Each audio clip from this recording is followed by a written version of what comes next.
Dear God, please don't let me relapse and return to the evil that men do. Father God, I pray and ask that you help me to have mercy on others the same way I would want you to have mercy on me. Father God, I also ask that you help me to be quick to forgive and slow to get angry.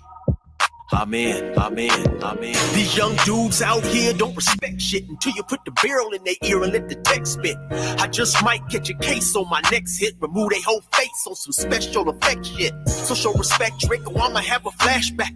Digging through the dresser like fuck it, where my mask at? The mash back with the banger and damage shit and say fuck everything I learned in anger management. Hop back on some east side managed shit and push a nigga's top back when I let the cannon spit. Start planning shit, premeditation. I'm in love with the streets again, rededication. Casket or cremation when I shoot you down. I was built for the smoke like a hookah lounge. I keep big shit that sound like a bazooka sound, and I shoot quicker than ain't gotta be a hoop around. Dear God, please don't let me relapse and return to the G-Ride with 3 straps. A ski mask with the case, squeezing keys apps, spraying everything from a nigga's brain to his kneecaps. Dear God, please don't let me relapse and return to the G-Ride with the 3 straps. A ski mask with the case, squeezing keys apps, spraying everything from a nigga's brain to his kneecaps. Gun on me, it ain't never for show, homie. I'm far from a bully, but I'm never a hoe. Get out of line, my Beretta will blow. Real talk, we can take the beef wherever we go. I bring it to your front door like I'm Uber Eats. I guarantee you listen up when this Ruger speaks. Plus I maneuver through these streets like a ghost, and I'm handy with the heat. I cook a nigga like a roast. On me, homie, this is not a boast. I will still come through, boy, and stop a nigga's post. Play him close, man, air will ease it. Quickly off the waistband, man, and air will squeeze it. Leave you niggas laid out dead or paraplegic. Niggas playing in these streets while I'm very strategic.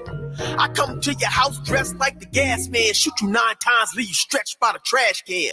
Dear God, please don't let me relapse and return to the G-Ride with 3 straps. A ski mask with the case, squeezing keys apps, spraying everything from a nigga's brain to his kneecaps.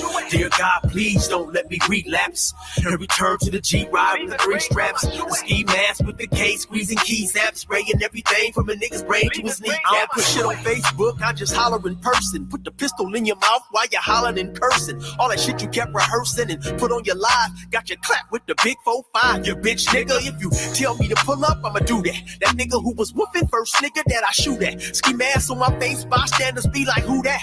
I ain't with the talking, bitch, boy, I thought you knew that. Leave his brains where my shoe at and bounce like I'm on a trampoline. Leave you laid out, nigga, like you camping on the scene. If you want something sweet, grab a peach or tangerine. Niggas won't smoke, well fuck it, I'ma let them handle steam.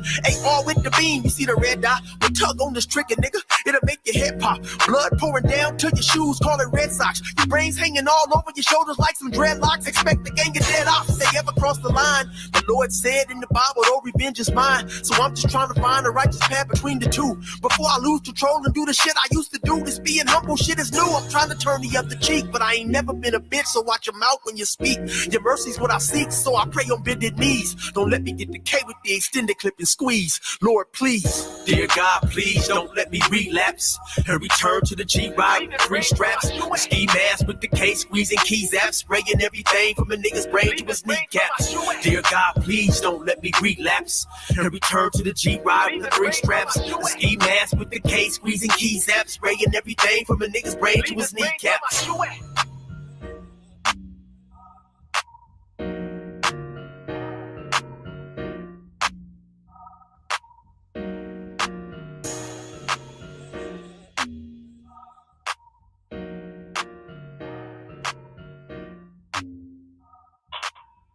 All right, y'all.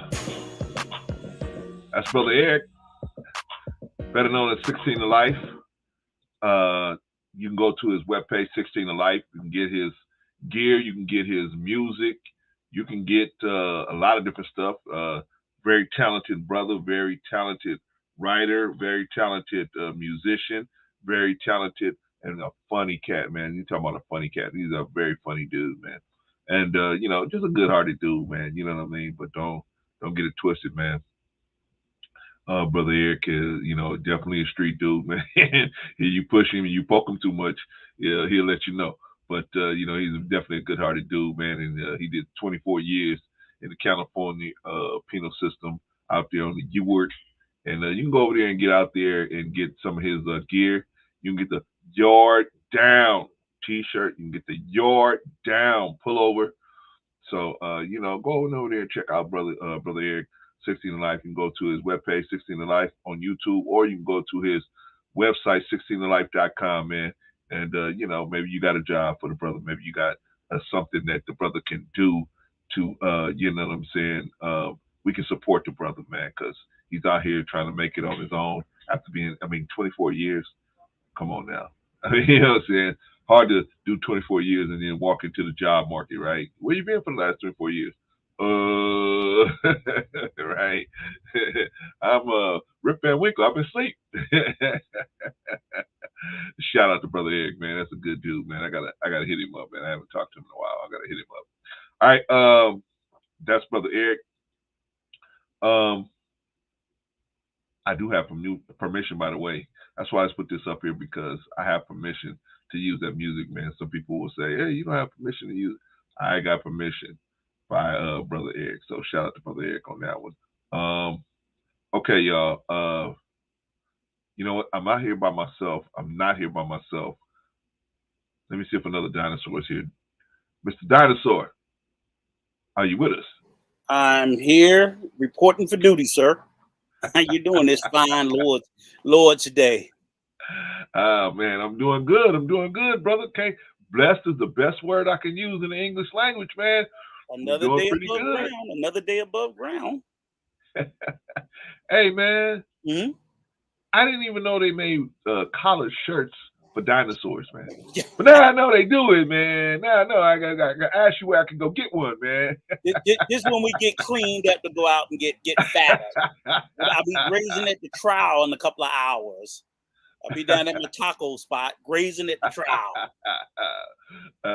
Mama said, Rico, put a good shirt on, Rico. Put a good shirt on. That was pretty much it. That was pretty much it. And take a shower. And take a shower. Take a shower. Shout out to Mama, man. Yeah, shout out to Mama. Take a shower. I'm like, okay. This my day off. This my day off. Man, hey Rico, let me shout out to the chat, brother. Yes, Risa Neal, the day one, the one that was there when we bust the ground, man. Shout out to Risa Neal. Glad to have you in the building, sis. Please stay with us, man. We need all of y'all in the chat. We need everybody, including the day ones, the hard driving soldiers. Please. We cannot do this without y'all, man. Appreciate you. Sister Annie, another one, day one. Appreciate you. Glad to have you in the house, sister. Appreciate you, man. We need all of y'all, man, to come on in, come on through. You know, I know, see, when we do these 3 or 4 hour streams, I know you guys can't stay the whole time, man. You guys can pop in or pop out. So I understand, you know, you got things to do, especially on a Sunday. So don't even trip. I'm not even tripping. I don't expect you to sit here for 4 hours, sit here and talk and listen to me, Rico, and Patrice. You know, sometimes you can pop in, you can sometimes you gotta pop out. Shout out to OG Patrice in the building. I sent Patrice the link, so Patrice might be there. Patrice might be here whenever she get a chance. You know, I mean, Patrice is always in the streets doing something for the community. I did see our sister in the streets throwing punches and counter punching and everything else last night. Yeah. Pretty interesting. I was like, whoa, maybe she may want to talk about that, or maybe not, man. Maybe not. I think we need to tap in on it a little bit to start with, though, because it's 10-15 minutes. Okay. All right. Shout out to Chaotic Truth Live. You know, this is how we do our Sunday show. You know, Chaotic. We don't drop the link. We talk about all these different topics first before we drop the link. I mean, unless he want to come up with something real quick to get out the air, then he can go. I won't hold. No, Rico. We're not gonna break our code for him. Right. Okay. No one else. We're gonna go. I mean, we got our people here that love us. That's always here. We don't break it for them. We're not gonna break it for Chaotic. If he wants to wait around or he wants to come back in and pop back in later, you know, you probably got about another hour before you can before we're gonna even get close to dropping the link, Chaotic. Just telling you the real, man. All right, shout out to Chaotic. Shout out to Sister Enya. What's up, everyone? Shout out to Sister Enya, another hard driving soldier from the beginning. Appreciate y'all. You know, it's this sister right here, Sister Enya, as well as Sister Reese, as well as Sister Annie. have one. always encouraged me on the back end, man. Have always sent me an email and say, "Boy, Clarence, keep going, man. You know, I know it probably don't seem like nobody's listening, but they've always encouraged me. Shout out to these sisters, man. Appreciate it. Von Bryant. That's the third dinosaur. That's the third dinosaur. Third dinosaur. Back among the living, man. Dinosaur. I was like, That's man, good. we ain't heard from this brother, man. You Glad, know, we get to our age, man. Well, you don't hear from somebody for a while, man. You got to check on them, man, because you don't know, man. You don't know what's going on, man. You got to check on them. Shout out to Von Bryant. Good to have you in the building, brother. Yeah, we all get a little long in the tooth and have to check on one another. We got to check on each other, man, because you never know. You never know what's going on. That old lion is still old. We got to check on them. All right, so that's all the shout outs for right now. Rico, shout out to everybody in the bushes. Mm-hmm. My brother Anderson the Great, man. You know, this brother sent me a super chat. What is it? A cash app, man. Shout out to Brother Anderson, man. Brother Anderson says, let's talk to Better Black Life. Recent deals. We black again. This day the Lord has made. Hope everyone is enjoying their weekend. Shout out to you, Brother Anderson. Appreciate you, brother. Appreciate you. Glad to have you in the building. All right. Let's see, man. Well, you want to take 15 minutes, man, to address something, Rico. So why don't you go ahead and address that? It was not even really addressing that. It was just the viewing of seeing and I'm pretty sure I gather that's what the ladies are shouting out, Sister OG. And I haven't seen everything. It's a lot to consume. But this what I would call the gaslighting of the community by people who do not have our best interests, couldn't give two hoots about us. And, you know, I would say for me as a black man, I'm no longer offended, disturbed, or surprised by people who speak about us in derogatory and degrading terms. I could care less about them. They're shit off my shoe. They're trash. However, it is becoming problematic when I consistently see people of the community do what I call reputation rehabilitation. Because what I've always found problematic is if a person, maybe not a person of color, if a black person was to commit an offense, he would have to apologize and atone for the offense that he occurred. And I've never seen a non-black person help that black man or woman repair their reputation. They have to repair it on their own. And I think they should. I think if I say something that's highly offensive to women, to the LGBT community, to the Asian community, the Hispanic community, I alone should have to atone for that. And nobody should have to sit there and get out in front of me. It should be on me. But I know that we as a culture, we have a problem, whether it's a white person, an Asian person, a Hispanic person can say the most vile things about us. And we are always, well, they didn't mean it. We're apologizing for them. And we got to stop doing that. I'm not telling anybody to condemn or demean or destroy a person. But if a person goes out there and make an egregious statement or egregious act, we have got to stop, especially when they do it against our community. We have got to stop doing reparative justice for them and on their behalf. That's insane, because then we wonder why they don't respect us, because we don't respect ourselves enough to demand the respect that we deserve. So I watched that. I salute out. Hey, great. Let me tell you, I dropped to a knee and I blessed the ground. Sister Rawby Privilege. I hope I'm saying her name right. She laid it. And she did a long stream. And Information Man, who came up on her show, he hit it spot on, knocked it out the park. I think pretty much everybody know who I'm talking about. I'm not naming names because it is pretty much personal between me and this person, but it's all based off of the same thing, the disrespect to the community. And I'm just saying, we got to do better. When they shit the bed, let them clean the bed. We shouldn't be running into the room. I got it. I changed them sheets for you. We didn't do it. We don't need to be cleaning up for their mess. And and particularly for black women as a down black man. Now, I'm not pro-black, but I'm definitely against anti-black. As a black man to black women, I apologize to you for real black men who don't play that shit. Because the biggest thing for me is I'm constantly seeing these black men bend the knee for these fucking exoticals when they've been unbelievably disrespectful to us, in particular to black women. So I just wanted to address that. Rico.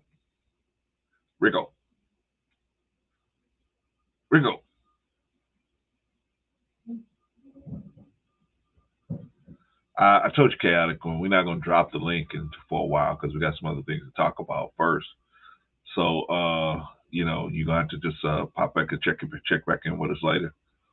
OG Patrice. Hey, brother, how you doing? Hey, all right. How you doing this beautiful Sunday morning? I'm doing wonderful. Got my hair wrapped up, washing it, and got the conditioner in there now. Just chilling, just relaxing on this Sunday. What's going on? Well, Rico was saying that we have to address certain issues, Uh-oh. and you know what I mean. When people say things that they shouldn't say, that they should be. Now, I didn't see any. I saw a little bit of some of this stuff. You know what I mean? I saw a little bit of it, but I didn't. I didn't follow it all the way over. I kind of caught some of you on there this morning, and like I said, I didn't see the whole thing, so I don't know. Sorry about that. I don't know what happened. I paid my cable bill. Yeah, right. Yeah. Yeah. So anyway, Patrice is here with us too, Rico. Hey, so, Sister Patrice. So hey, maybe brother, she how you might want doing? to check in on some of the stuff that was going on yesterday. You feel like discussing any of that, Patrice? Or Yeah, I could discuss a little bit of it. It started out with I was over on Jen's panel because she had the topic about Black versus Latina. So I said, it's okay, this is interesting. Let me go up and see what's up and have that conversation over there. And then I didn't know that something had went down earlier on another panel. And this is the thing when a lot of times people think that everything just because you on YouTube's Trees and you might be subscribed to one person, you might not be subscribed to another person because this person who this panel happened on, I don't know this person, I'm not subscribed to him.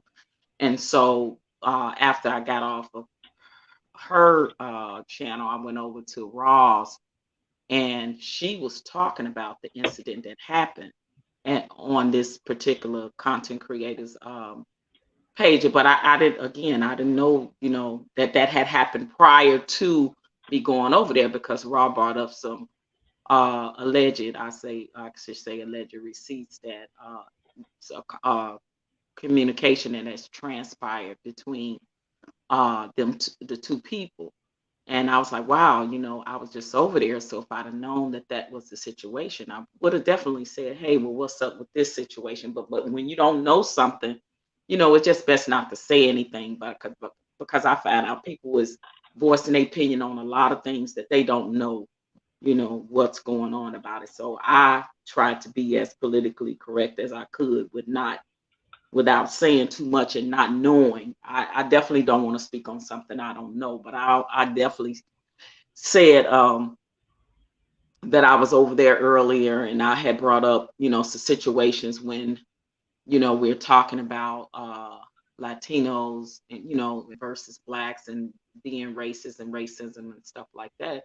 And I brought up the part about how a lot of Latinos and Hispanics, they come over, and acquiesce into the Americas, but they put white from the 60s and 70s on the census. I said, and then they acquiesce into the white culture. They don't come over and acquiesce into people of color culture or anything like that.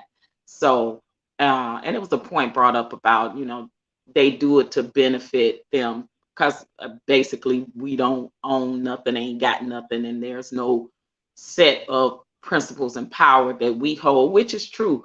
But I also said, I had to call some cap on that too, because that's not true. That's not the only reason that they do that. They literally like acquiescing into the white culture. So can I point out too, Patrice, that makes that statement problematic is because they even do that shit in Puerto Rico. So they support white supremacy even in Latin America. You see what I'm saying? Yeah. So it's like even and I said before that, they come here being white supremacists, they're in their home country being white supremacists. And that's why there are some true legitimate Afro-Puerto Ricans who fully embrace their blackness and they claim it. Then you got some black is your background and will be anything and everything but Afro-Puerto Rican. The same thing in Dominican and Panama because it's ingrained in them. That's why I sit there and I tell everybody I'm not pro-black. I'm against anti-blackness because I know blackness is a global thing. I'm a firm believer in diversity and inclusion, but I'm a huge fighder against anti-blackness. Right. So, and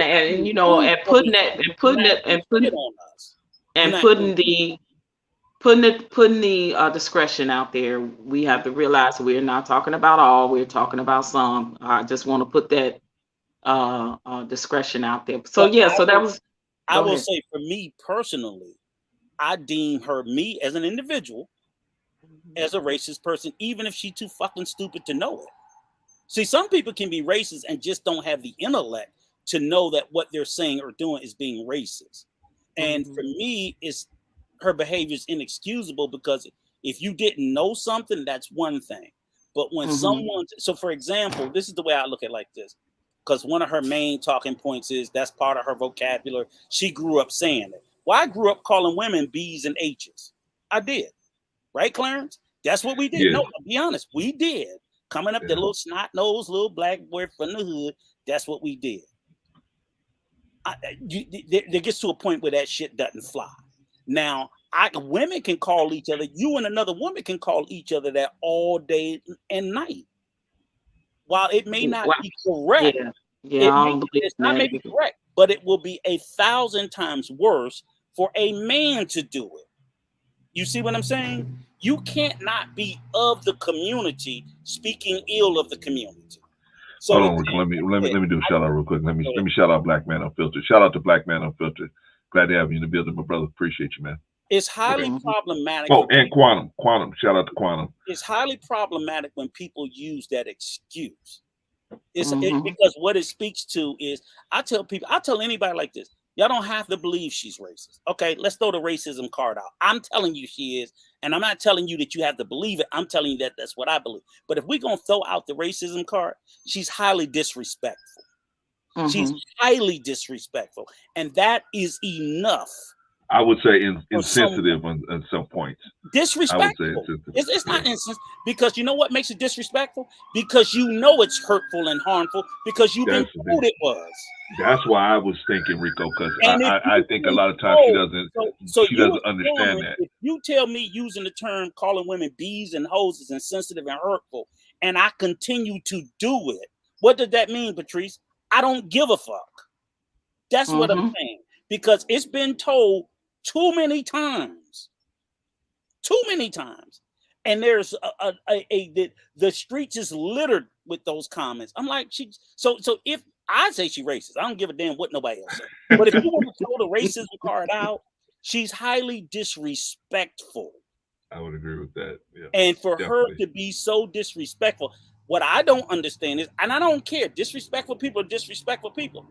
I'm mad at these so-called fucking black men who keep upholding this.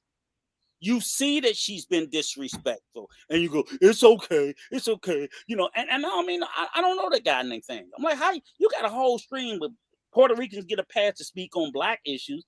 Do black people get a pass to speak on theirs? If no, then what the fuck are we talking about? What are we talking about? That's his catalog. So I'm like, this is not making sense to me, because a thing is a thing is a thing. People who like people, just say you just like them and you don't care. That's fine. But don't come to me telling me nothing else later on when it's repeatedly over and over. There's an entire catalog of speaking in a very condescending tone about Black people repeatedly. We're not talking about one stream. Tariq is what peeled back the onion. And the thing is, now that everybody calls her out about it, she don't give a shit. She will tell you, I said what I said. Well, this is the thing. Hold on, y'all. Let me shout out Big Rick Slaps. Big Rick Slaps in the building. Glad to have you in the building, my brother. If you haven't already checked out the show, the hottest show in town, Easily Rigged, on Knowledge and Relationships, going over to Knowledge and Relationships. Oh, by the way, going over to Black Man Unfiltered, subscribe if you haven't already subscribed to Black Man Unfiltered Network. Check out that content, see if that's what you're down for. Check out Chaotic Truth. Check out his content. See if that's what you're down for. But hold on, Rico. But Big Rick Slaps and Be Easy That Dude have a show over there on Knowledge and Relationships called Easily Rigged. You guys get a chance, go on over there and check that out on Knowledge and Relationship Network. Shout out to Knowledge and Relationships. Shout out to Brother Nump. Good to see you in the building, brother. All right. Okay, Rico. Yeah. And I just want to say, I don't want anybody, I don't want people to think, because again, the bottom line is, she can't stand me, I can't stand her. So I'm for full disclosure. That is true. I'm literally being like, like I said, it's personal. That is true. Okay. But and I can tell you it's personal because she played in that same racist vein. She did. She tried to tell me because I don't have a Black wife, I can't defend Black women. I'm like, what the fuck kind of ass backwards logic is that? As if I didn't come from a Black woman. As if I didn't father Black children. As if I don't have a Black sibling. As if I don't have Black grandchildren. But literally, because you know what? That's the lack of respect. That's a lack of respect. So again, I tell anybody, you don't want to lean into racism, fine. She's highly problematic and highly disrespectful looking at the facts that's laid out before.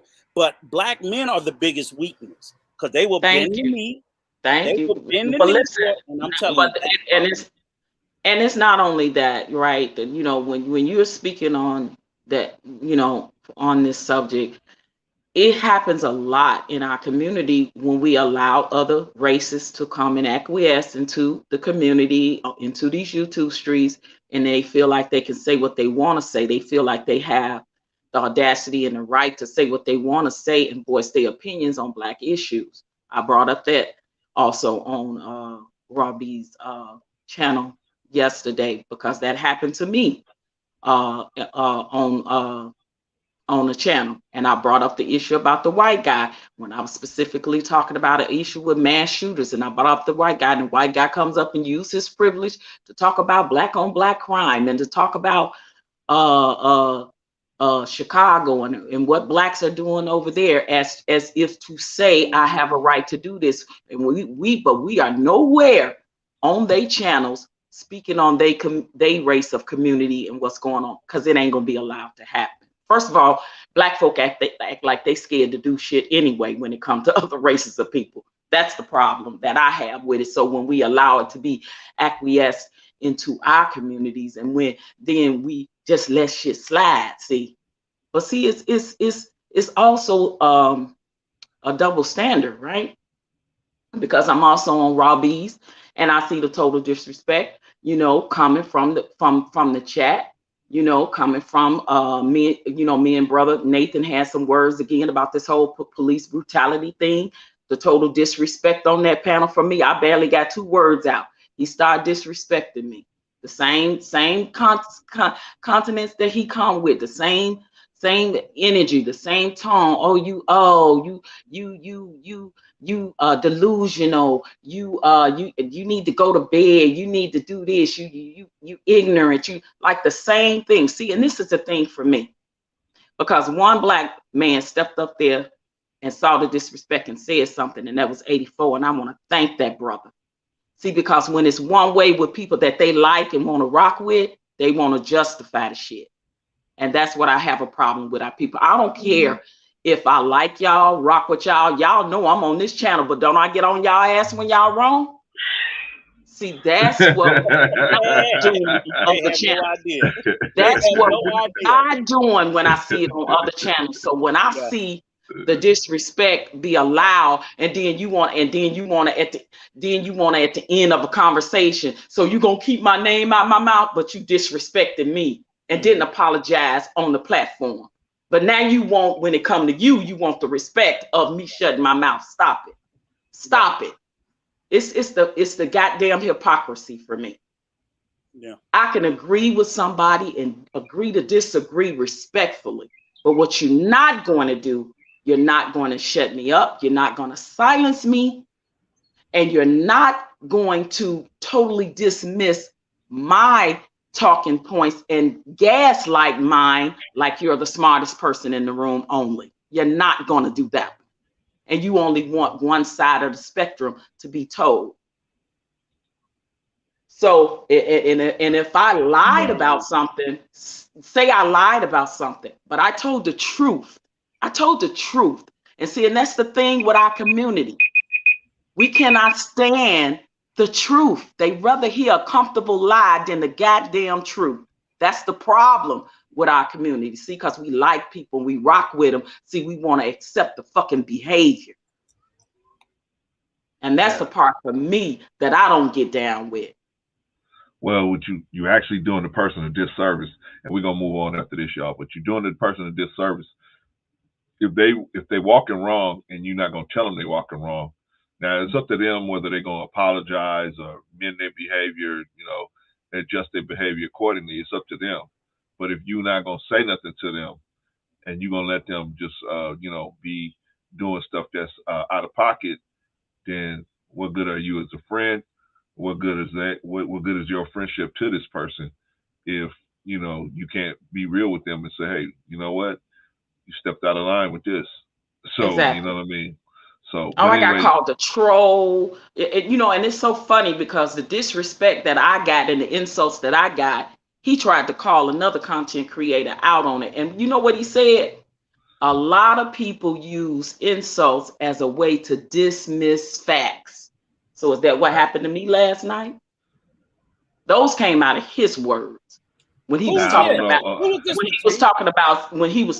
Six the Goddess. See, he said those things about Six, Mr. Nathan. He said those about things about Six the Goddess. A lot of people use insults as a way of dismissing facts. You talking about Nathaniel the billionaire? Unequal insults is what you want to hear when we do things we don't agree with. We insult. So when we run out of words, when we don't have nothing else to say because the person is telling the truth and the talking points are right, you shooting insults. Patrice, you talking about Nathan? No, the cop.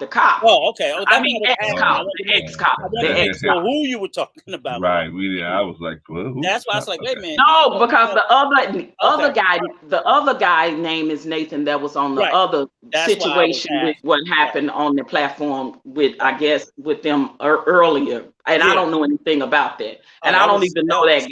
That was but right. But see, again, the hypocrisy for me is the same thing you call somebody else out for, you do to me. Mm-hmm.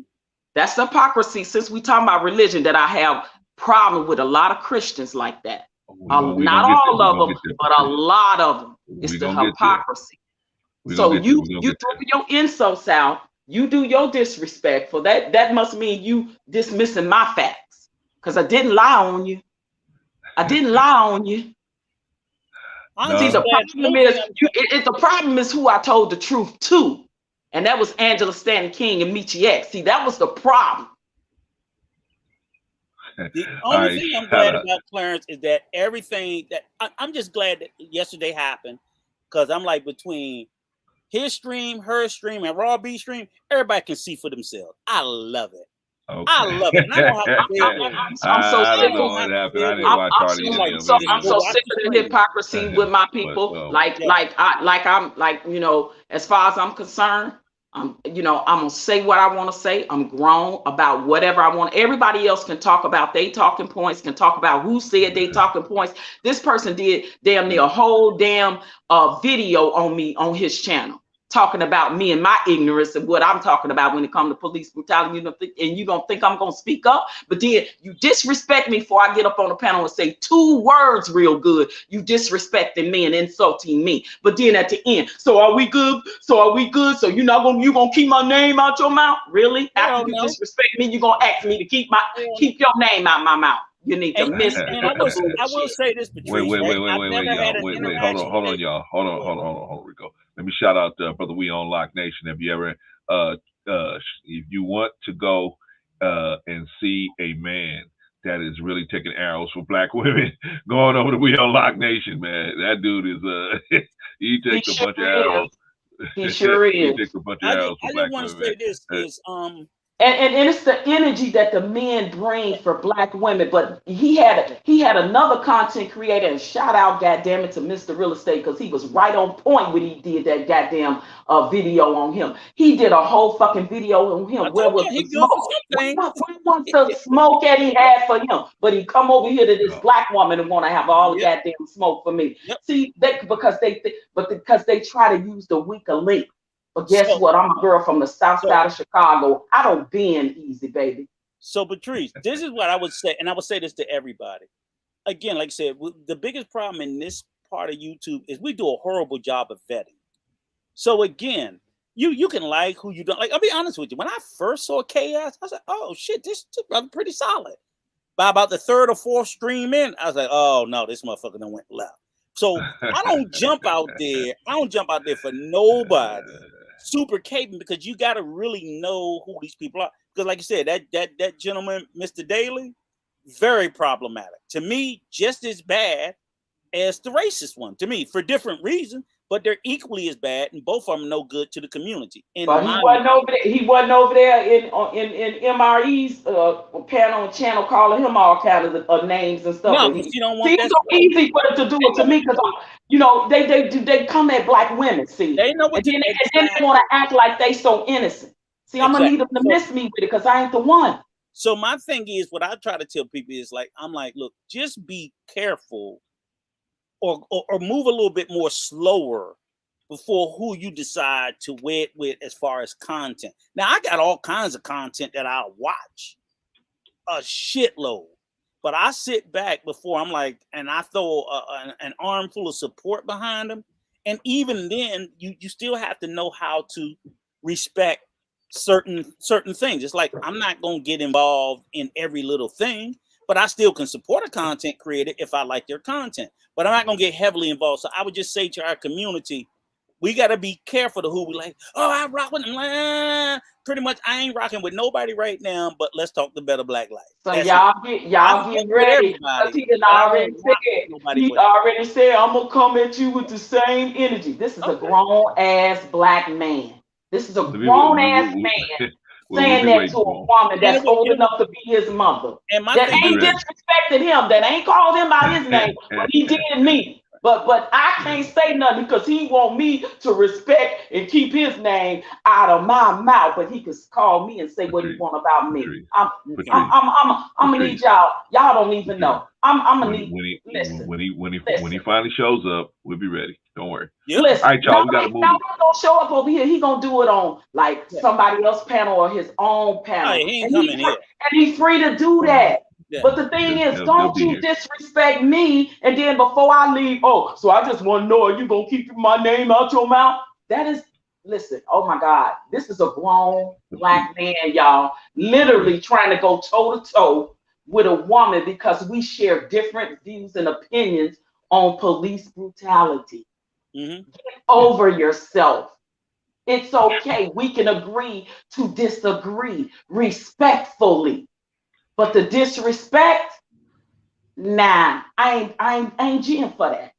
Yep. Now, if that's a problem for you, that you feel like you got to disrespect and insult me, then I'm gonna use your words that you used on Six to Goddess. A lot of people use insults and disrespect as a way to dismiss facts. So you're dismissing my facts. Insults, when people hear things they don't agree with, they throw insults because they ain't got shit else So let me insult her. Let me call her old. Let me call her delusional. Let me call her a troll. Let me miss me. All right, y'all. We got to get the show started, man. We got to get the show started. I Let's know, go. I'm glad y'all was able to get that all off your chest. But there's other stuff going on besides these other content Is creators it? in Is the it? world. There is, Brother Rico. Yes, sir. Okay. So the first one is, and it's kind of what got me started on the track of what we're talking about today. Yeah. In the news. You Our know I'm first not news. very religious. Yeah, So I'm like, man oh gets Lord, he got me in the deep end. I don't know about this. He got me in the deep end. But Rico, we're not okay, going to what I talk think. about specifically no religion or no. We're just going to Okay. talk about the effects on us as Americans. All right, so man gets life term for honor killing. Mm-hmm. Bakersfield, California, a respected elder, Jagjeet Singh, was sought after by others in the Sikh community for advice on matters of faith and culture. They have to visit him in prison for further guidance. Singh, 68, was sentenced to life term in prison for gunning down his daughter-in-law after an argument where Singh said she dishonored him by threatening to pull his beard. Ay, ay, ay. Did On you the just say morning of pull his beard? Yeah, she yeah. threatened. She didn't do it. She threatened to Right. pull his beard. Holy And he smokes. was so Wow. offended. He was Yeah, man. so This has offended. got to be a Middle Eastern country or something. It's India. It's a Sikhs are religion Indian. out that way. Yeah. Yeah, but they're Um. primarily in India. India, Yeah. Bangladesh. Yeah. But this is not unusual. Maybe the beard Honor pulling, but killings are honor not killing, unusual honor over there killing is not unusual in in that that part of community. the country, in part of the world. They do it here in the Western world if they can get away with it. Canada, U.S., Mexico. They do it over there fucking every day of the week. But they get a lot more leniency over there for it. They don't go to jail for it. They're Uh, still stoning women over there. They still are uh, stoning them, and they don't go to jail yeah, for it. yeah. So Well, I mean, they do a lot of stuff, man. leniency, But they go home. What are you talking about Rico, leniency? Rico. Hold on. On the morning of August 26, 2019, police were called to a home in Monchi Meadows Drive in Southwest Bakersfield. They found Samadin Deep Kaur Kunar dead on the sofa, shot 3 times at close range. Close range. Holy smoke.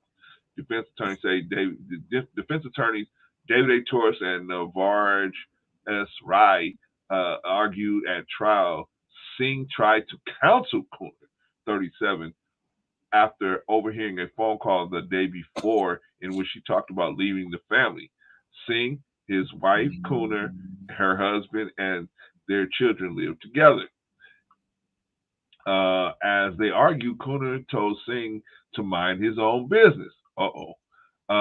She told him, "I'll pull off your beard and shove it up your expletive," Torres said. And so it took an enraged Singh, acted in the heat of the moment, and killed her, the attorney said.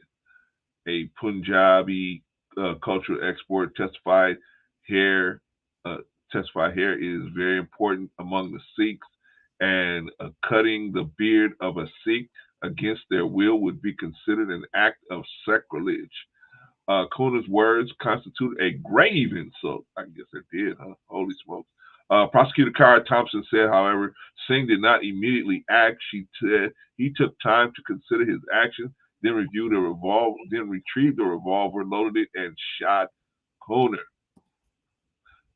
The first shot entered the back of Kunar's neck, and she lay on the sofa. Thompson said Singh walked around the sofa and shot her twice more at extremely close range, both rounds hitting her neck. The prosecutor said when the responders arrived, Singh told them, "I shoot."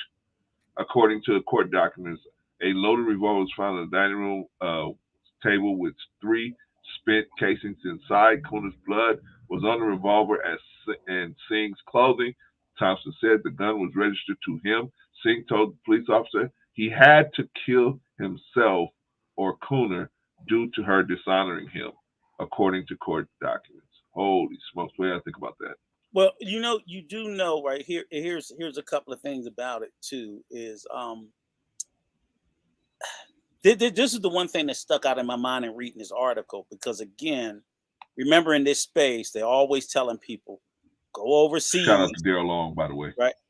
Yeah, shout out to Daryl Long. Go overseas, get you a more traditional, submissive woman from those cultures, right? Right. Now, I always told people, I'm like, look, a Mexican and a Mexican American is two different things. Right. What they are in their country ain't gonna be the same thing when they come here. So when I read this story, I'm like, yes, this is a traditional Indian wife. She's grown, she's 37 with a husband and probably kids and living with the family of the father. I was thinking about something, man. This is a little something for the bag check. Hold on, man.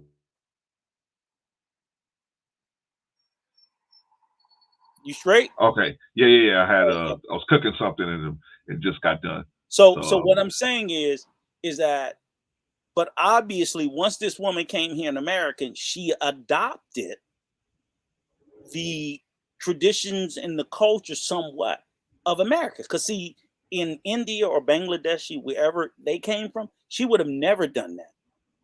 Right. She would have never said that, because your ass will get stoned or whatever the case. Right. She's in America. So I say this so when people are continuing to feed the narrative, go get you one from there, bring them in. I'm like, you better keep your ass there.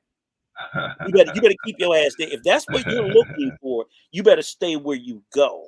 Because if you think you're going to bring these women back to the Western world with these Western ideologies, and they're going to ignore the freedoms that women have here to adhere to a culture for a whole nother country they're not in, you're fucking nuts. So that's why when we do hear about these honor killings traditionally here in America, Canada, and places like that, these women have went to universities because they want them to go to school. So now they're at universities. Like, come on, dude, are you serious?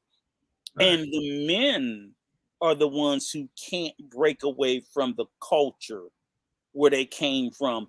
The women quickly will. So you can call it the feminist movement, whatever. Well, if you bring a traditional woman and put her in a feminist society, and the Western world is a society where feminist is in abundance, so a woman can decide to be traditional, feminist, modern, whatever she wants. We give them choices. We give them choices, do we not? Do we not say, come in the Western world and be whatever you want to be? Then don't be surprised if they choose that, look, I'm not going to be some damn obedient, docile, childlike person when I can be a fully independent woman. And these guys get so butthurt. She threatened to pull your beard. She didn't pull it. And you put 3 in her. So when you put the 3rd shot, I wasn't shooting her. I was making sure her ass was dead. That's what I did. If you're just trying to shoot somebody, you shoot them once. 3 times, I'll make sure this motherfucker dead. So and they don't care about in their culture. They don't care about the consequences of that, right? No, they get away with it back home. They get away with it. They get away with it. Exactly. But even I think now, even when they come over here, if they still uphold those, especially the older ones, the older generation of it, they still pretty much uphold those standards and rules and regulations from over their religion, based off of their religion. They will still do it knowing that they can risk going to prison. But they don't care. He only in jail because he did it in California. If he had done it back home, he might have got a month. But I'm saying he know he's in America where he's risking going to prison, so he didn't care. No, because he obviously still upheld those old traditions. Yep. So I only say that because, again, I constantly hear the narrative: go overseas, get your woman that's a certain way, and I'm like, okay, that's fine. You're gonna find it over there, but you better keep your ass over there, because when you bring that one back over a certain period of time, they're going to adopt the cultural norms. The same as if you move to Mexico, you would eventually, over time, you're not going to stay westernized. If you go to China, you will adopt the cultural norms of the society that you decided to be in. That makes sense. You just do. All right, y'all. Let me do some shout outs. Shout out to Brother New Growth. If you haven't already subscribed to Daryl Long, Go over to Dell Long, man. The dude is making some hell of a good content over there, man. Killing it. I mean, killing yeah, it. he is killing it, dude. I think he almost is he at 1K yet? Or oh yeah, he's definitely there now. Shit. Yeah, he did that shit over in a weekend or two. Yeah, man. It's crazy. The dude is knocking it down, man. So shout out to Dale Long. But if you haven't already went over there, subscribe to him. Check out Brother New Growth Old Soul. Brother New Growth Old Soul, glad to have you in the building, my brother. Appreciate you, man. One Community in the building. Salute. Brother One. We're going to go through these articles first, and then we'll drop the link. So, yeah, check back in about an hour, man. You got something cooking. Maybe about 30, 40 minutes. We're going to speed through Yeah, man. So we got to read the whole damn article. If I can get Patrice and Rico to let me get these articles done, man. Okay, I promise. I'm not going to say nothing. You ain't going to read the whole article. Watch Brother Rico. But watch Brother Rico. Yeah. Nah, definitely. Yeah. That's the part we got to work on. All right, y'all. So let's look at the hit parade. Okay, the hit parade today is suspended doctor accused of SEX misconduct over prescribing medications. Officials say. Bill Cosby. Decatur. Did you say Bill Cosby?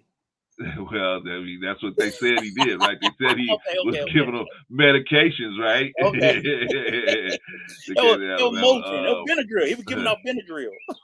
Hey, something, right? An Alabama doctor is under investigation after a patient died of an overdose last year.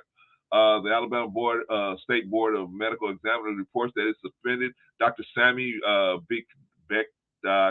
Beckdock's medical license after prescribing controlled substances for reasons other than medical and SEX misconduct. Officials said a female patient of Beckdock's died of an overdose on December 18, 2020. Pelham police told the Atlanta Board of Medical Examiners that the woman overdosed on the medicine prescribed by the doctor.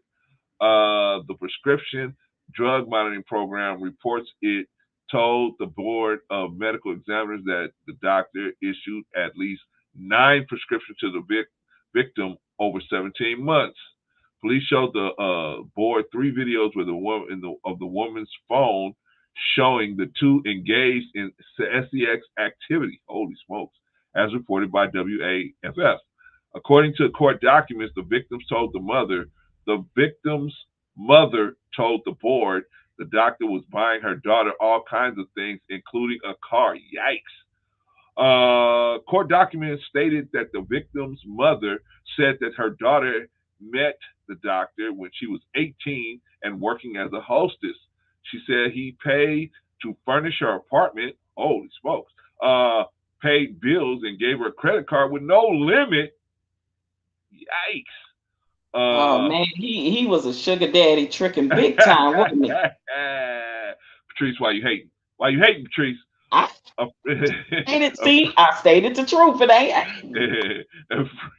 A friend of the victim and her mother told investigators that they believe that the woman was drugged and ARPed on 2 or 3 accounts. Oh man, that's terrible. And shared in documents. Bill Cosby. Oh man, sounds like it. Sounds Stop like it, bro. Rico. The victim was allegedly the mother afraid that the doctor claimed he would make people disappear as he had done so before. In April 2021, officials said the doctor sent a written response to Pelham police stating he engaged in SEX the victim on more than one occasion and wrote her at least 7 prescriptions. A friend of the woman's claims the doctor got the victim addicted to opioids, something she didn't take before meeting him. Court documents show 6 charges for the doctor. 2 counts of unprofessional conduct, practicing medicine in such a manner as to endanger the health of a patient, distribution by prescription of controlled substances for reasons other than legitimate medical purpose, failure to maintain medical record for patient, failure to comply with any rule of the Board of Medical Examiners. The board is continuing its investigation of the Clearview Cancer Institute, shared that the doctor is no longer with the institute. But Clarence, that's pimp behavior. That's because if you look at back in the 70s, that's what pimps would do. Pimps would get them little young girls, right? Get them hooked. And they give him thank you, Patrice. That's what I said. You give him a little taste of smack. Because that's what I was saying. I was like, oh, he got her strung out. And now once they strung out, you get your ass out there and make my money. So I'm like, this what you described as a pimp. Well, and that's crazy to know that this stuff is still going on today. You want to get them all over the world. You want to get them hooked on narcotics, and now you the sole source of it, or their primary source of it, and they're gonna do anything. They're gonna do whatever you don't do. They're gonna sex you, and they're gonna sex anybody you tell them to, because they're gonna be dying to come back to get that hit. Right. So that's just kind of crazy. But like, damn, yeah, his ass needs to go to jail. Yeah, but the most important thing is that we as people, man, we got to start keeping our eyes open, man. And how much I got $100 to say that he didn't have no melanin in him.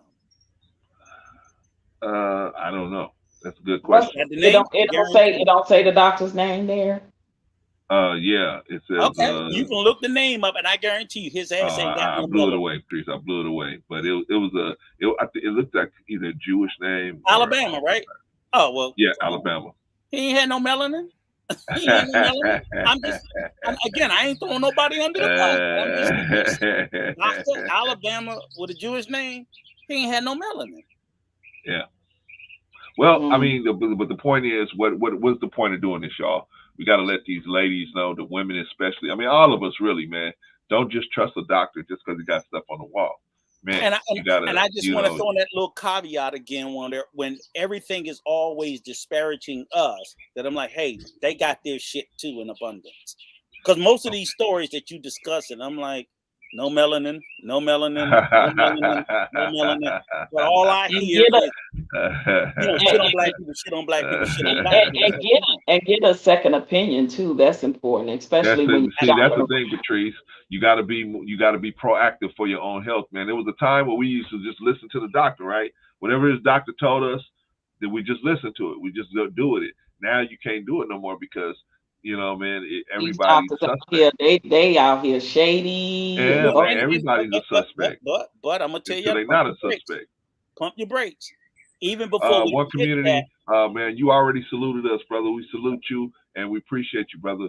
But we gotta get through this stuff before we open up the link. So, but we're gonna run it through real quick. Let me just say this real quick before we beat up on the doctors when I speak of our community. And I'm talking primarily about myself right here, right now. Okay. I'm calling myself the worst fucking culprit. Take your ass to the doctor. Yeah. We have a problem with seeking medical care oftentimes until after whatever the problems are. And I'll say that to mostly black men, but black women too, because I'm going through a lot of problems with my sister who just for years neglected a lot of things, and now she's in a nursing home, and it's like, ain't no fixing this shit. It's just controlling it until your expiration date. And my wife stay on my ass about it. I'm like, yeah, I gotta go. I'm sorry to hear it about your sister. Is that the birds chirping? It sounds so beautiful. Huh? Yeah, that's the birds. Yeah. And that's a beautiful background and green scenery. I just want to tell you that it's beautiful. Yeah, I just like to get outside as much. What about that shirt, Patrice? What do you think about that shirt? Popping my collar. Yeah, he eyed. Yeah, you can put a nice shirt on a dinosaur. I didn't even know that. I just want to throw that out there, folks. Young men, don't think you too young. Go get your damn checkup, just a physical. Yeah. If you under 50 and it's been more than 3 years since you had a physical, take your ass and go get a physical. I don't care how good you feel. There sometimes be hidden things. And I just want to do that PSA to say, and if you catch it early, you might be able to do something about it. You might be able to make it happen. Just my PSA to our community: go get a checkup, and I hope you come back with a clean bill of health. That's great news. Come back in. We'll celebrate it on Let's Talk to Better Black Life. We'll celebrate it. We'll celebrate all the success stories. I ain't celebrating it if your ass don't go. Go. That's what. Shout out to Jay Takashi. If you haven't already subscribed to Jay Takashi, gone over there, subscribe to Jay Takashi, get into one of them chill sessions over there. Check it out, man. I noticed that Jay Takashi's channel is growing, man. A lot of different people go over there. Shout out to Jay Takashi, man. Appreciate you, brother.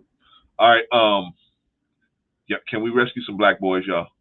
Can we do that? We need to. Absolutely, Let's rescue a few. Some of these black men need rescuing too. Woo! Yes. What did I tell Yes. you, And Clarence? because You worry if about we the rescue kids. some of these boys, we'll rescue the girls at the same time, and then everything will come together if we just get the men in line, man. That's the thing, man.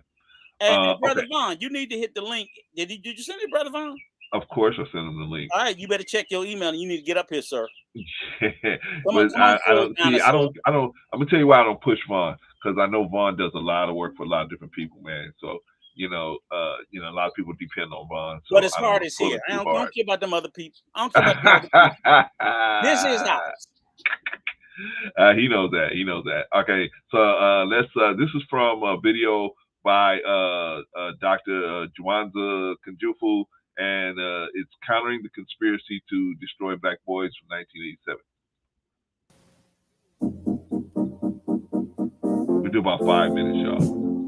And now, here is Dr. Jawanza Kunjufu with his penetrating presentation of countering the conspiracy to destroy black boys.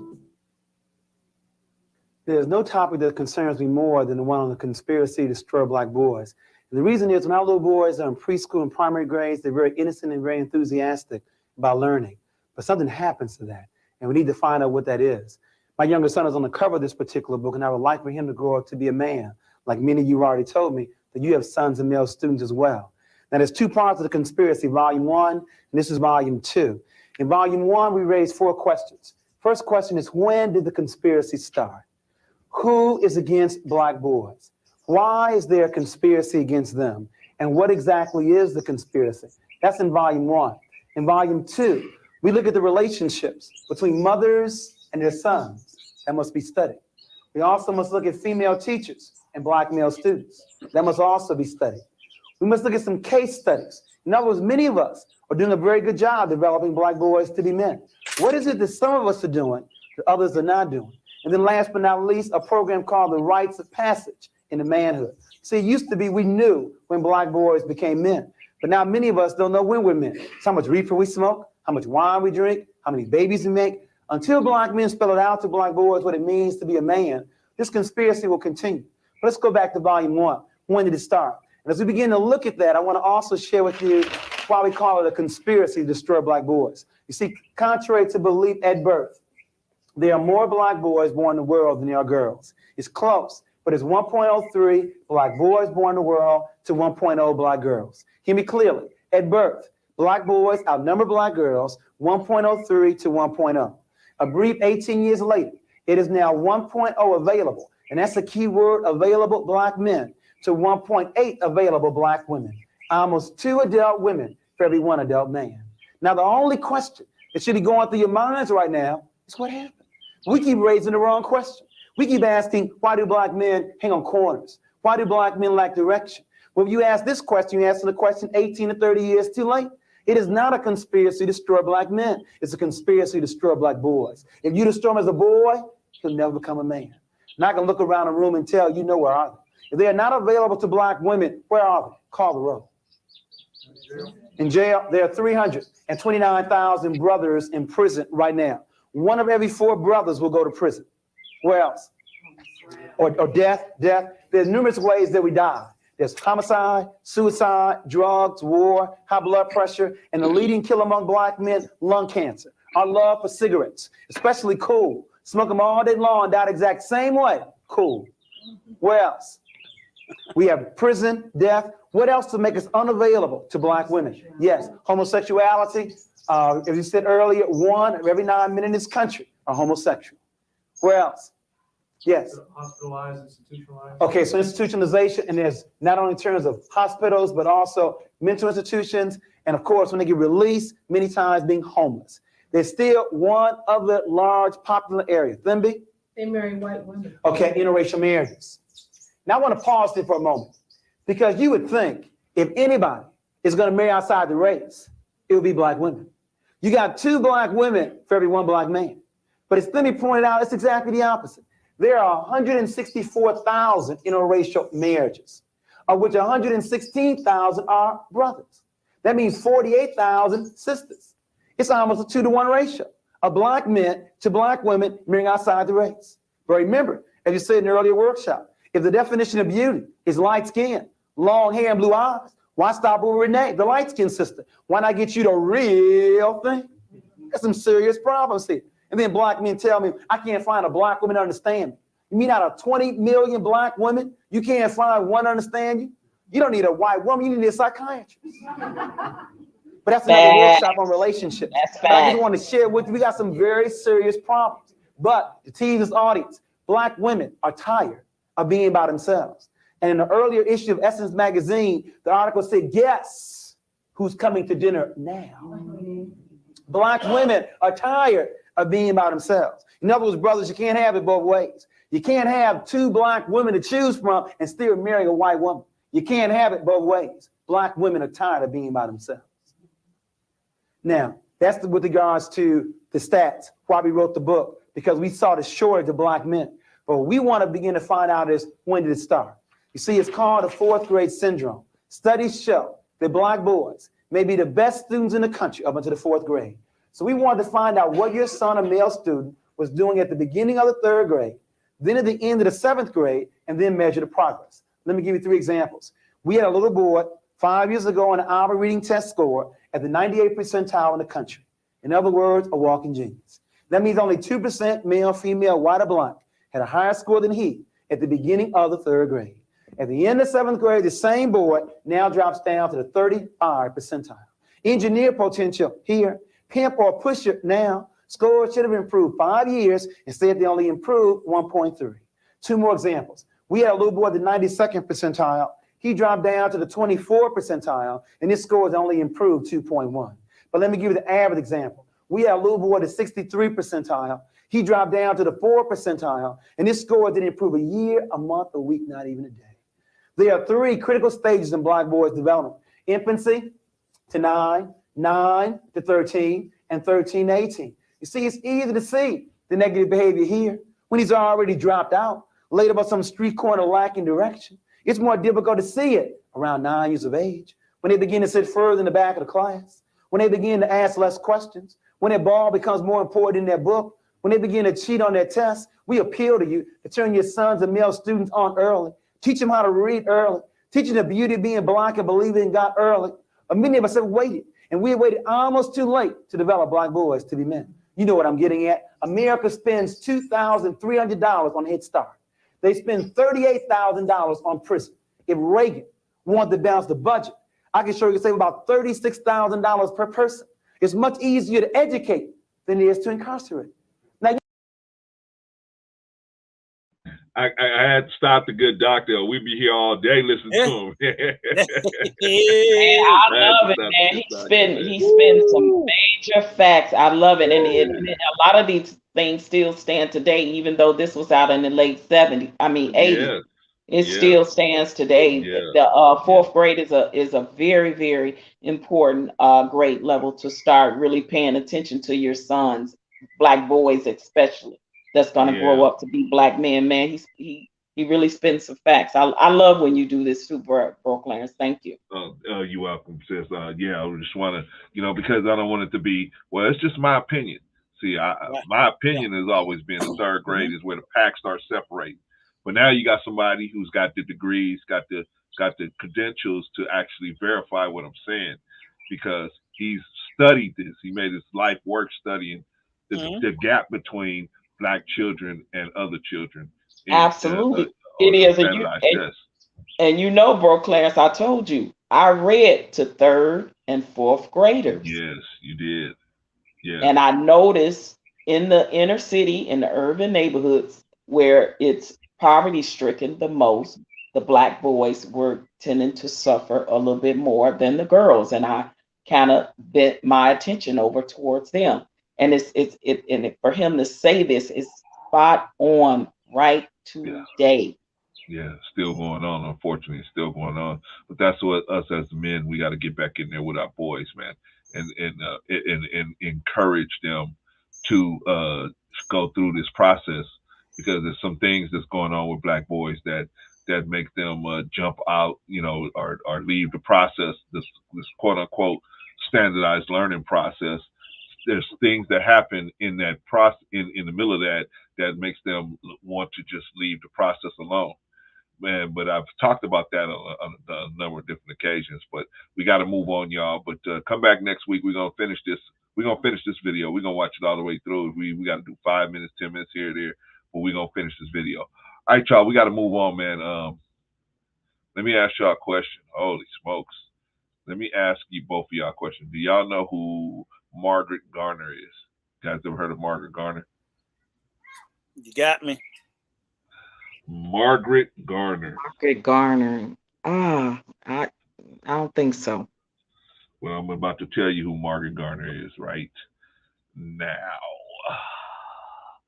Margaret Garner is somebody who we need to at least know, and then we need to know why we need to know who somebody like this is, right?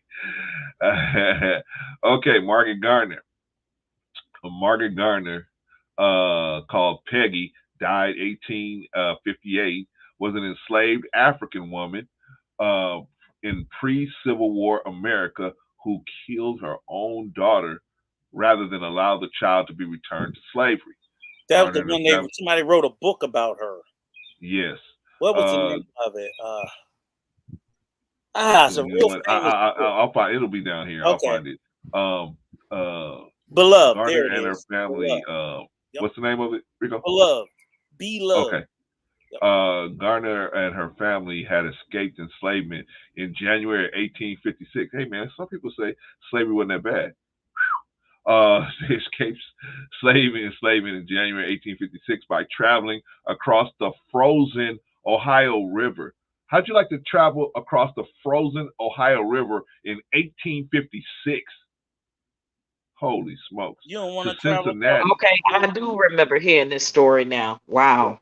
Beloved. The movie and the book, Beloved. From the book, yeah. What's that? Oprah Winfrey was in the movie. What's too. that? The author name? Oh God, Toni Morrison. Yeah.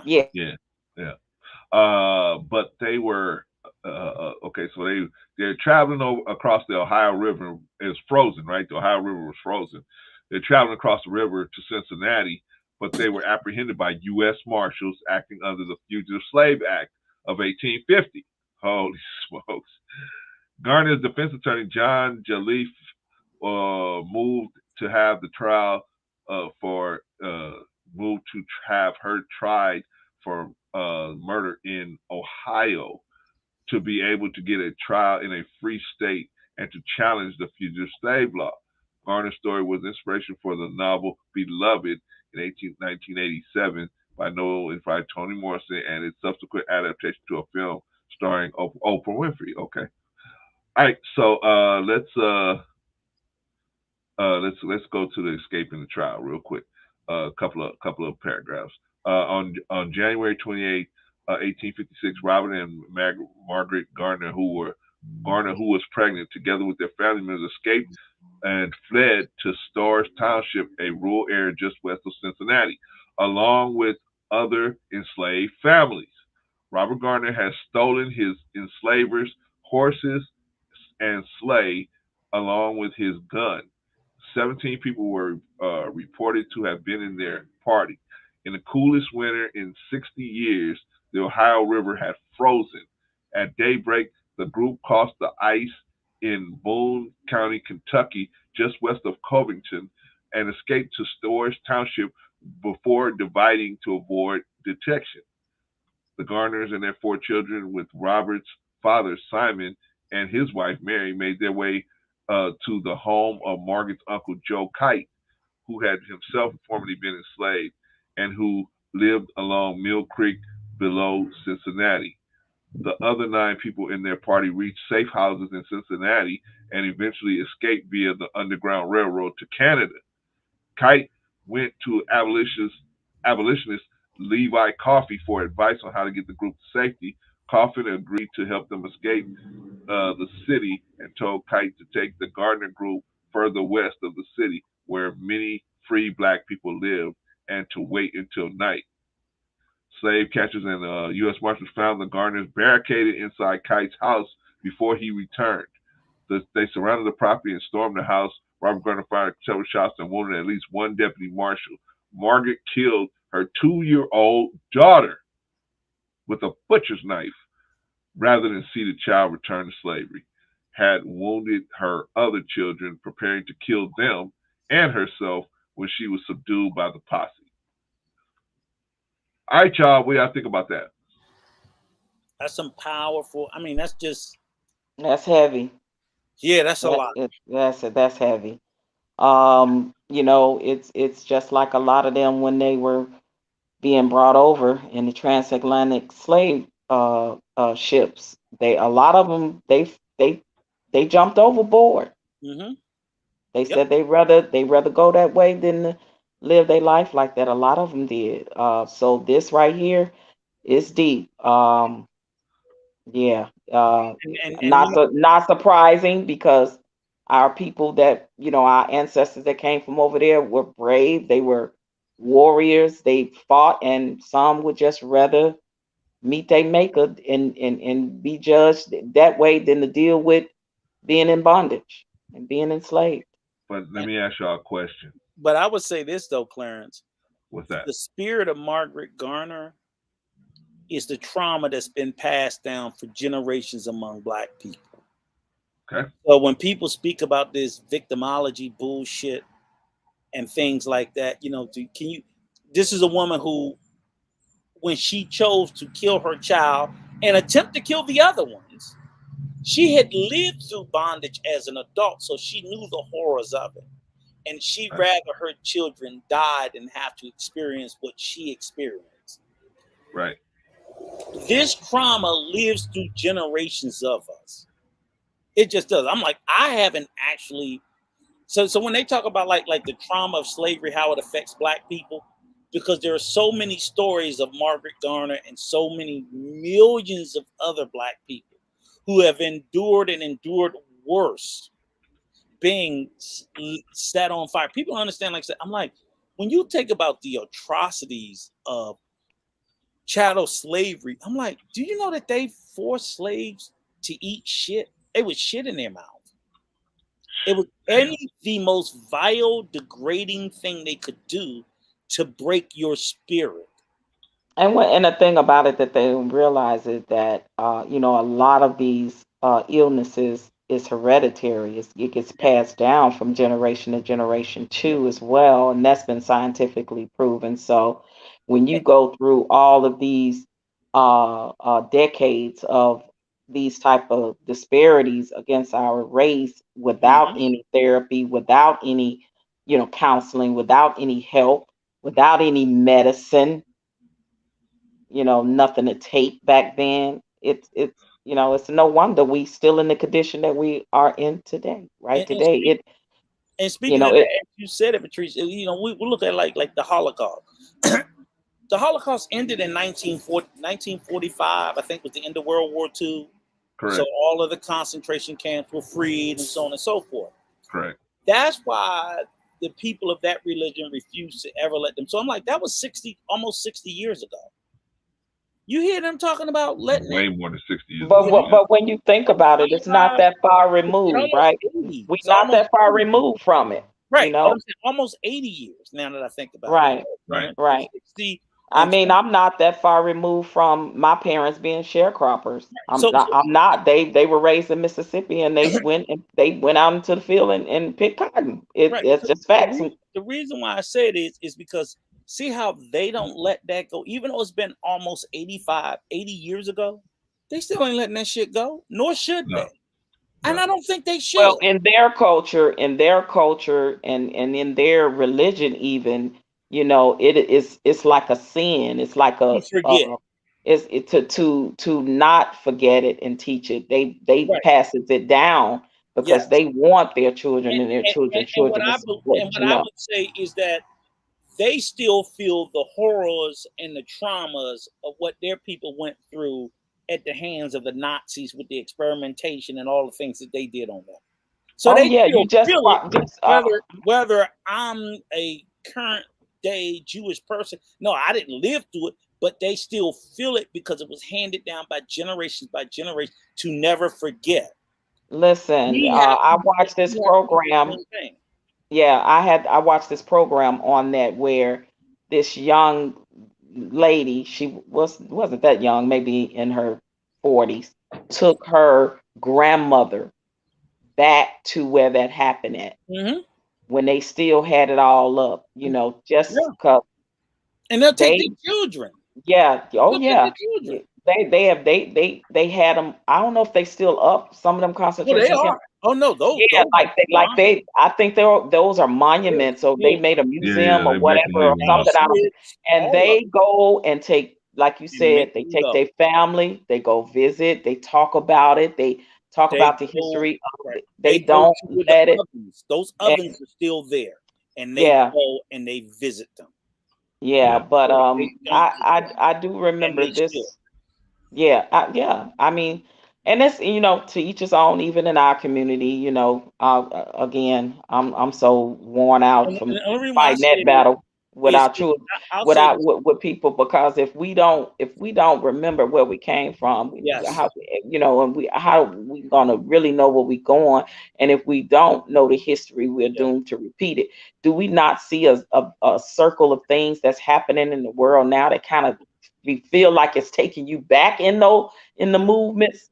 Look at all the things that's happening to our race of people. It seems like you and all the marching and protesting that's going on again now. It's kind of taking you back to like the civil rights days.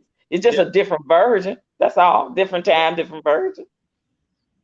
Okay. Yeah, y'all. So the thing is, we gotta remember where we've been through, so that we can never take our foot off the gas. That's why the other people, they keep they I mean they don't say to themselves, hey, I'm gonna, you know, they'll even put their faces on a mountain. You know what I mean? They'll make monuments. They'll do they're not gonna let you forget their history. They ain't gonna good let and you the forget bad. that. Yeah. Right. And you're not So, supposed but to- the But we reason could why, barely look around and see ours anywhere. But we're not But- supposed to forget it. We come from a history of oral stories. We need to continue. If we don't have monuments, we didn't have monuments from the beginning. We continue to all the way back to the African villages. You pass down your history through oral stories. right. We Right. need to continue to do that. They can't take your Right. voice. So no one should forget their history. No one. Yeah, Or you that's a good repeat point, it. Rico. Good That's point. just it. No one. Yeah. No one should forget it. All right. Y'all Continue got on. anything else to say about Margaret Job of the day. Gardner? I was supposed to do a show about the brother that Von Bryan gave me, the brother that mailed himself in a box. We're gonna do that next week, because The actually brother that doing what? research. Mailed The itself to brother, freedom in the box. brother, before the that. slave mailed himself in a box to an abolitionist. Yeah. He mailed Oh, okay. Yeah, he mailed know himself. that. I heard about that story. Okay, yeah. Henry, Okay, cool. Henry Box Brown. Henry Box Yeah, Brown. we'll Okay. do that one next time. Yeah. Yeah, we're gonna do that one next time. But doing research on him, I found this story. So and I was like, man, wow, you know. And the thing is, what people don't understand is, especially the people that say, oh, well, slavery wasn't that bad. We really think it wasn't that bad for a woman to just take her own child, not your child, not my child, but her own children, and try to delete her own children, just so they will not be under the under the ownership of another man. Let me ask you, brother, something. Did you all see the movie? It's one of my favorite movies on that came on like Netflix.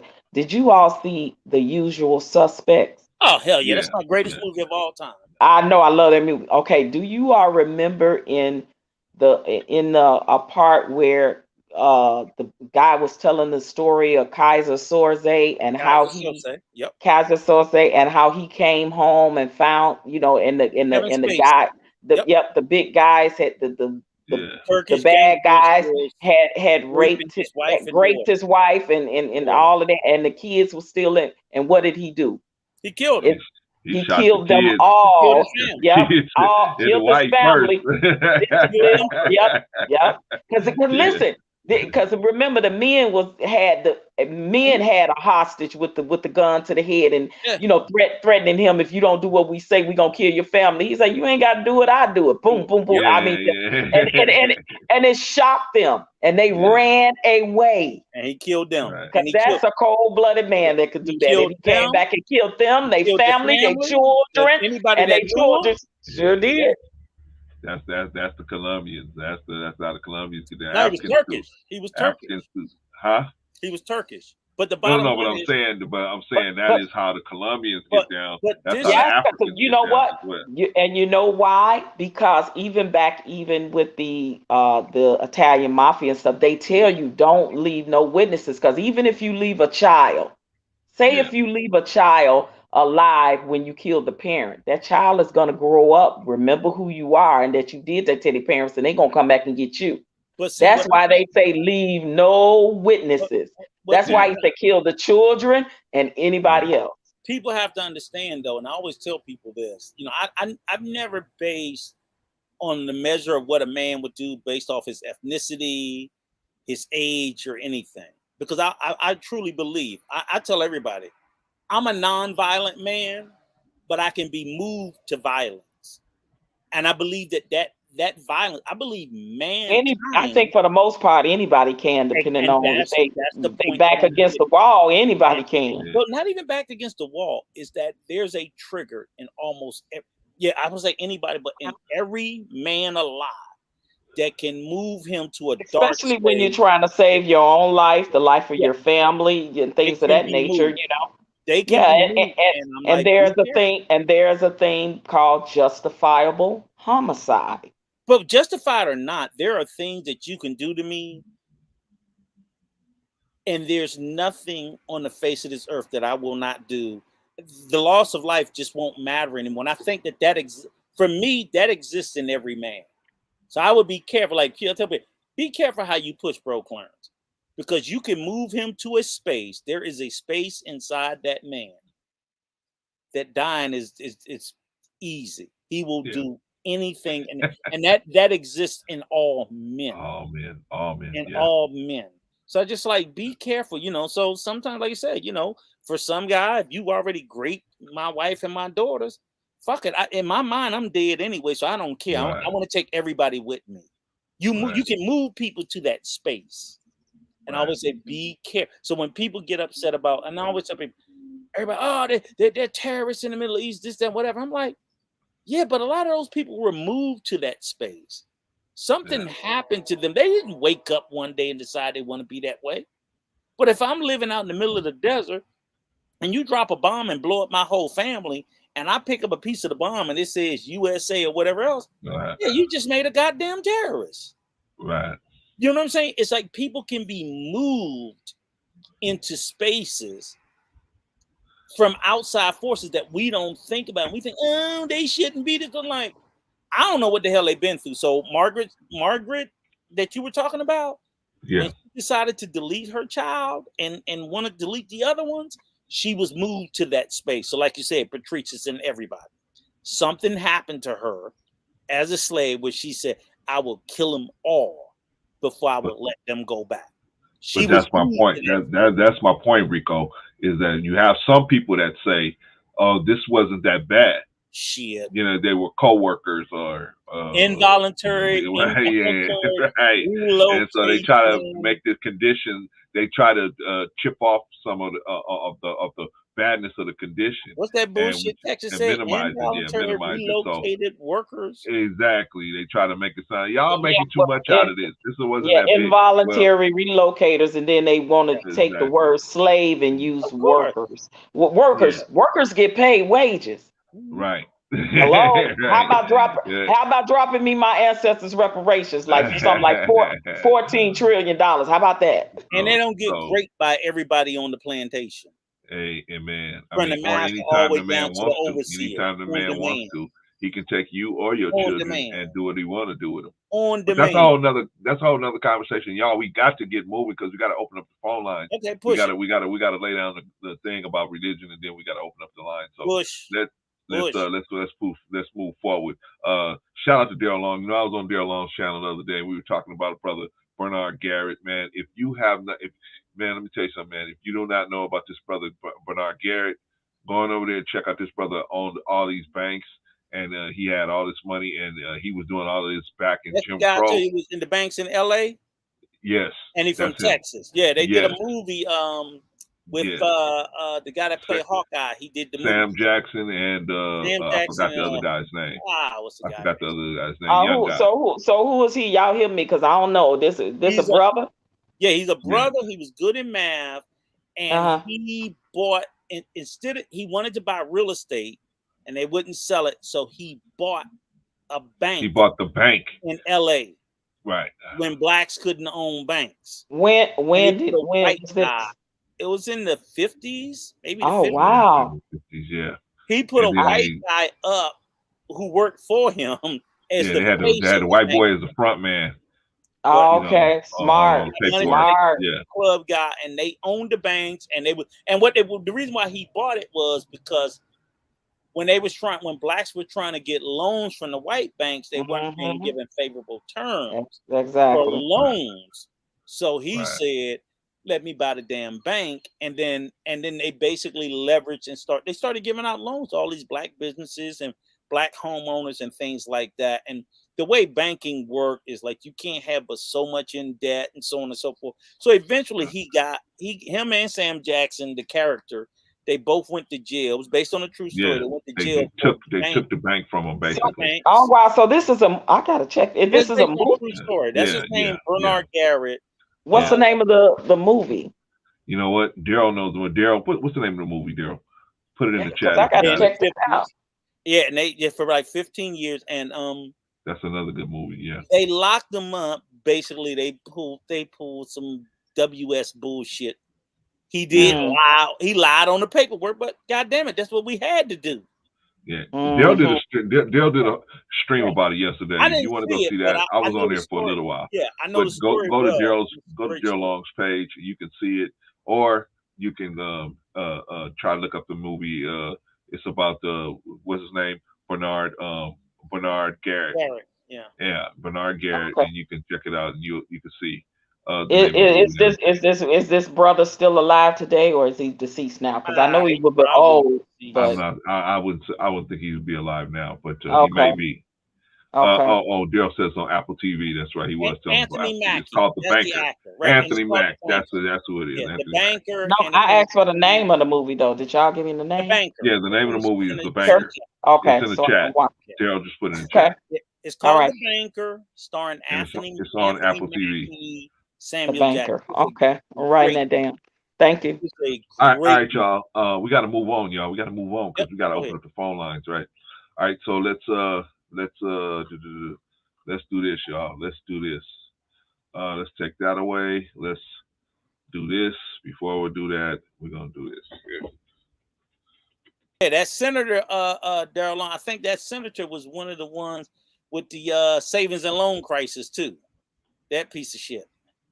Yeah. John McClellan. I think he was one of the ones who got jammed up on the savings and loan scandals in the 80s when they was taking all them tax dollars and bailing out those savings and loans people too. Oh man.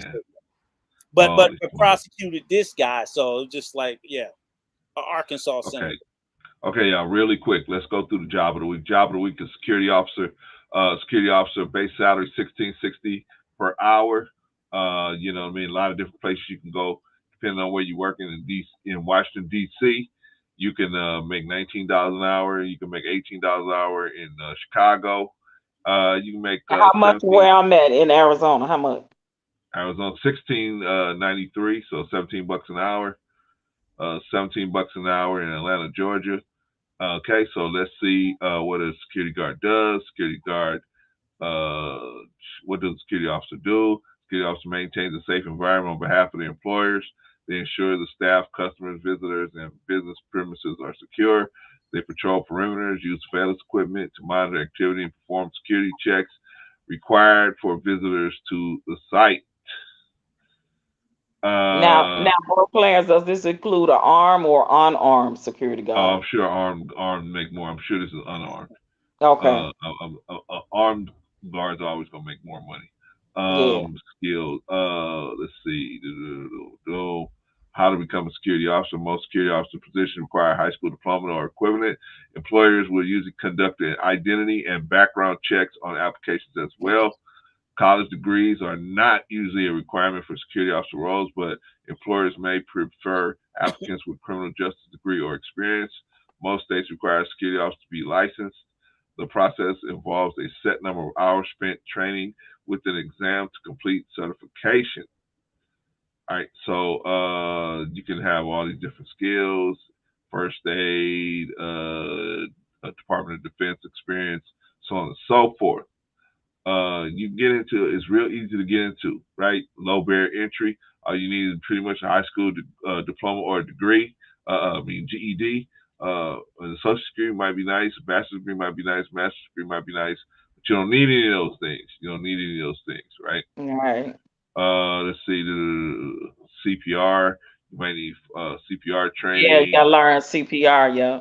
And then if you securing somewhere where there's a pool, you probably need to know that too. Yeah, know how to swim. Maybe, yep. So you guys, a lot of jobs out here for if you want to go out here and become a patrol officer, security guard. Depends on where you work at.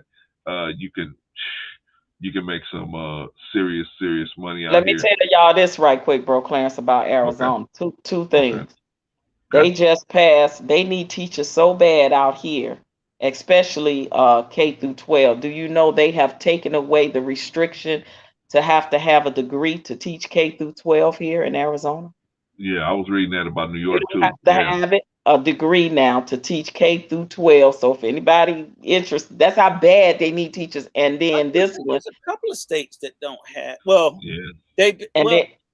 I know. And then go ahead. No, I was just gonna say, and then the other one, I'm really pissed off about this one. And when I see brother Ron Davidson, the one that's running for Congress, I'm gonna ask his opinion on it because I don't know who pushed this. I don't know if the Dems is pushing it or the Republicans. They have effective September the 24th. Anybody that's civilians that's trying to video like on their phone or anything, any type of incident with the police, whether you're spectator, but what if you're in the incident? Do you know they have changed it where you have to be 8 feet away to film them? Yeah, effective now it's effective September the 24th. It's going into law. It's passing that. So my thing is, okay, so what about the person that the police is stopping and they got their phone? You know what I mean? Because they trying to stay safe. But I can understand to a certain extent for civilians because they want them to be so far back and not be in the way. Right. So, but so 8 feet, okay, you could do 8 feet because you can always zoom your camera in to make it look like you're closer, even when you when you video, and you can zoom your camera in to be closer so you can make sure you're trying to catch everything. But yeah, that's becoming effective into law September the 24th, 8 feet away. So my question is, what they gonna do about the ones that they are constant that's trying to videotape them? How's that gonna work out? Well, they within 8 feet. They can't videotape. Then they see what I'm saying. And right. The 8 feet thing, and that's the problem right there. Yeah, I heard about that. I did hear about that. I thought some judge ruled against it and said that. I thought it was a federal judge that ruled against it because I remember reading that and I wasn't sure where. I thought somebody filed a lawsuit and said no. And a federal judge said, no, y'all can't do that. And it'll be in effect September the 24th of this year. So we only got a couple more months. Is that a federal law? Is that a federal law? I don't know. I forget. Look into it a little bit I know I read it. You can look into it later or whatever if you can pull it up right quick. Yeah. But yeah, I can't remember. I don't know if it's state or federal. I can't remember. I definitely did hear about that, and I definitely heard where they was trying to. They were definitely trying to push exactly what you said, Patrice. But I just thought towards the end somebody had filed a lawsuit to stop them from implementing it because they're like, wait a minute, you got to, because the Supreme Court already said you got the right to record the police. Mm-hmm. And my thing is, if you motherfuckers ain't doing nothing wrong, why the fuck you care about being recorded? You know what I'm Exactly. saying? But But because you know they're known to turn their body yeah, cameras off too for and that's certain my things, and thing then with they'll turn it back on. You know, yeah, it's even if yeah. you So push it back to 8 feet, I can see like, damn, if you got to be that far back, they can cover up to block you from that's why I visual. said That's it's too far. good that it's good to have phones with zoom on them where you could zoom in. Because if you But 8 feet, with the zoom, what I'm afraid of is like, okay, I got you on the ground, right? You can zoom, but I'm gonna hold up some shit to block you from, you know what I'm saying? Because you got to be so far back.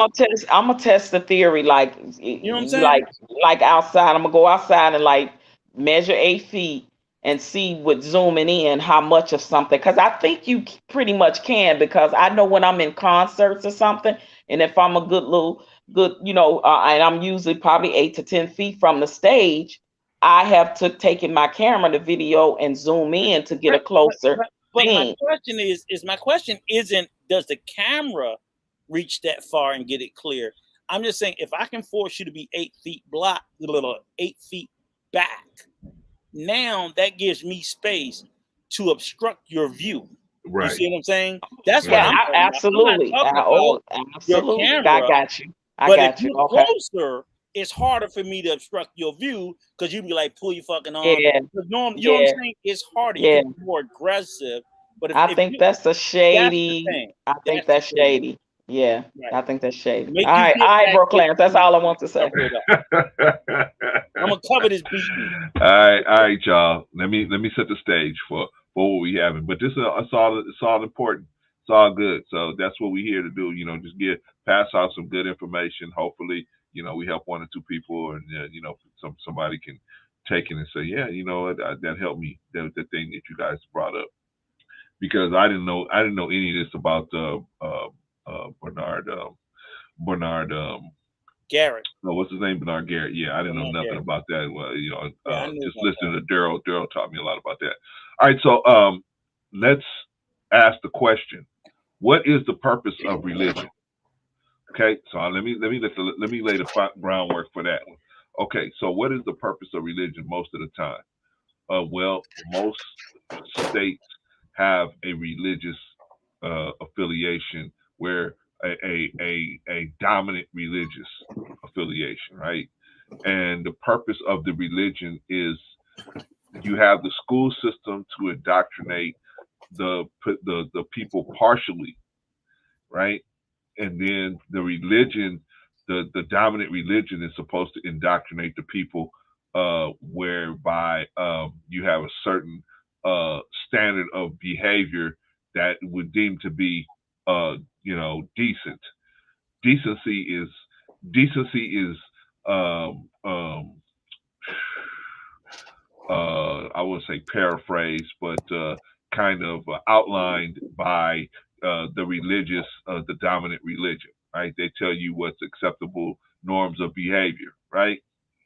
And that's what's supposed to keep the people really in place and not think that it's a good thing to buck the government. That's a main purpose of religion, right?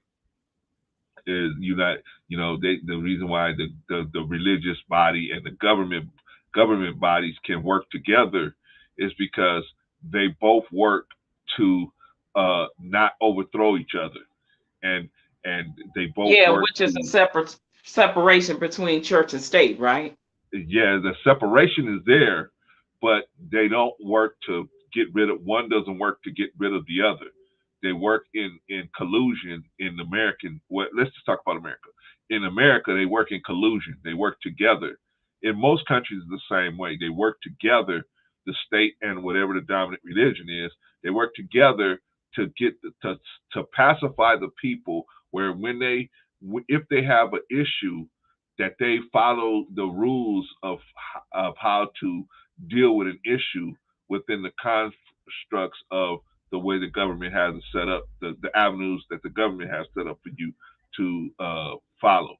And so that was an issue with Huey Newton. Huey Newton would say, "Well, why do we have to follow the government rules, right? Why do we have to vote somebody in that we don't want? If we want a different person in, let's just throw this person out. Why do we have to have run off, and why do we have to, you know what I'm saying, have you know, the campaign where, you know, you want to throw the governor out or throw the, like we just did the DA over here at Gascon, where they threw out Jackie Lacey, right? They had a special election for. Why do we have to follow that? If we don't want that person, just, you know, however we want to do it, this is how we do it, right? But no, we had the government has strict ways how they want to handle certain situations to avoid revolts and revolutions. So they give you a way to fight the system, but their way, so that the revolution doesn't occur. The religious body's job is to also maintain that order as well, right? They get tax breaks for doing that, and the government gets a certain amount of safety, knowing that the majority of the people are not going to do something crazy, right? It's always going to be a small minority of people that do something crazy against the government or against the religious body, but mainly they keep each other safe. Now, that's the purpose of religion. I know it seems like it's to teach you how to live a better life, but not necessarily. Not necessarily. Now, that's my opinion. Now, I'm going to ask both of you, what's your opinion on that? My opinion on religion? Go ahead and go first, The bro. Rico. purpose of religion, the purpose. What, in your opinion, is the purpose of religion? Because I got another question for you guys. If I just, again, I tell you, I tell everybody, I am not a religious person. Right. I have nothing against it. Just ain't my cup of tea. Right. It's not much more different than like when we talked about last week about the education system, school system. Shout out to BB. Yes, it's just a form of indoctrination to get the masses. You get the mass of society to accept a more uniform ideology of civility, laws, and governance. If most people believe in the same thing, most people will behave the same way. If I'm in a country or a tribe of 1,000 people and everybody believed what the hell they wanted to be, it would be utter chaos. So religion is a way, to me, and no matter what the religion is, Christianity, Islam, irregardless of the religion, you get the mass, if not all of the culture or tribe, to believe in the exact or a similar fashion, because then their behavior become predictable and manageable and controllable. When people just believe whatever they want, agreed, it's just utter chaos. So is it a form of indoctrination? Absolutely. If education is, why would religion not be? And for me, the biggest problem always comes out of is the wars, the battles, the fights always seem to revolve around, to me, the birth of religions. This religion is older than that religion is older. This one is true. That one ain't true. You know, oftentimes religious dogma doesn't create enough space for an alternative idea or religion or pattern of thought. But that's religion within itself. It's to make the masses believe in what they believe. So whether your religion is Christianity, everybody or the majority should believe this. Islam, everybody in the majority should believe this. Judaism, everybody or the majority should believe it. So every religion is trying to do the same thing that the other religion is trying to do. They're all trying to do the same thing, which is to co-opt the mass, the majority. It's so I'll say we're in the tribe. Every individual isn't going out creating their own individual religion. Each group is. Each group that doesn't feel that they fit or they're welcome. So if I'm a member of the tribe and I feel like for whatever reason Christianity, I don't fit or I don't feel welcome, I go out and I create my own religion. Oh, okay, now I'm a member of a tribe and I don't feel like Christianity or Islam fit or represent me. I'm going to create my own religion. And that's where I believe, because again, as I said, I'm not very religious. I believe, and the one thing I will say is from my study, very rudimentary base level study of religion, and I've kind of like looked at each of them: Judaism, Islam, Christianity. I've always been troubled because I find more similarities than differences, and I've just never understood, like, why are they so goddamn butthurt against the other? Where when it, like, for most of them, when I line them all up, and it's like, okay, no, there are differences, of course, but there are more similarities than differences. Right. That's always the thing that got me as far as the butthurt aspect of it, and I just left it at that. So at that point, it's just like, okay, I'm not comfortable or settled in any of them yet. I'm still searching, but in the interim, God bless and go beyond. Whatever, do your thing. That's my point of view. Patrice, you up? Patrice. Yes, sir. Okay. What is your opinion of the purpose of well, let me say it this way: a state approved religion. When I say state, I mean the American government, a state approved religion. Now, when you're talking about on a government Yes. side of it, I think it's a control thing. I think it's an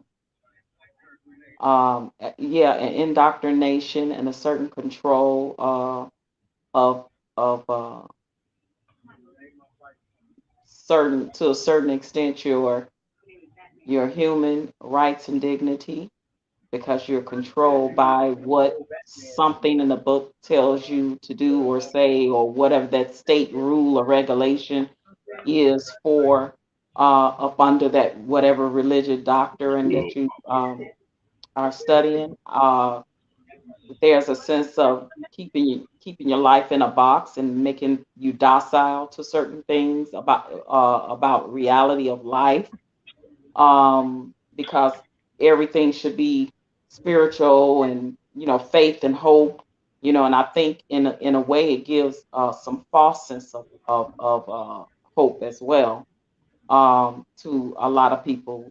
I know when I was under Christianity, I definitely was always felt like I was in, living my life in this box, that I couldn't question things. I couldn't talk about things. I couldn't wonder why this or that was. And, during the time when I came up in the Baptist church and you asked questions, you would get pushback. You wouldn't get answers. You would get, you would get things, you would get what is now known as gaslighting, but you would get the excuses and all of that. And so I watched horrible things happen to people I love under religion, under a control of a religion.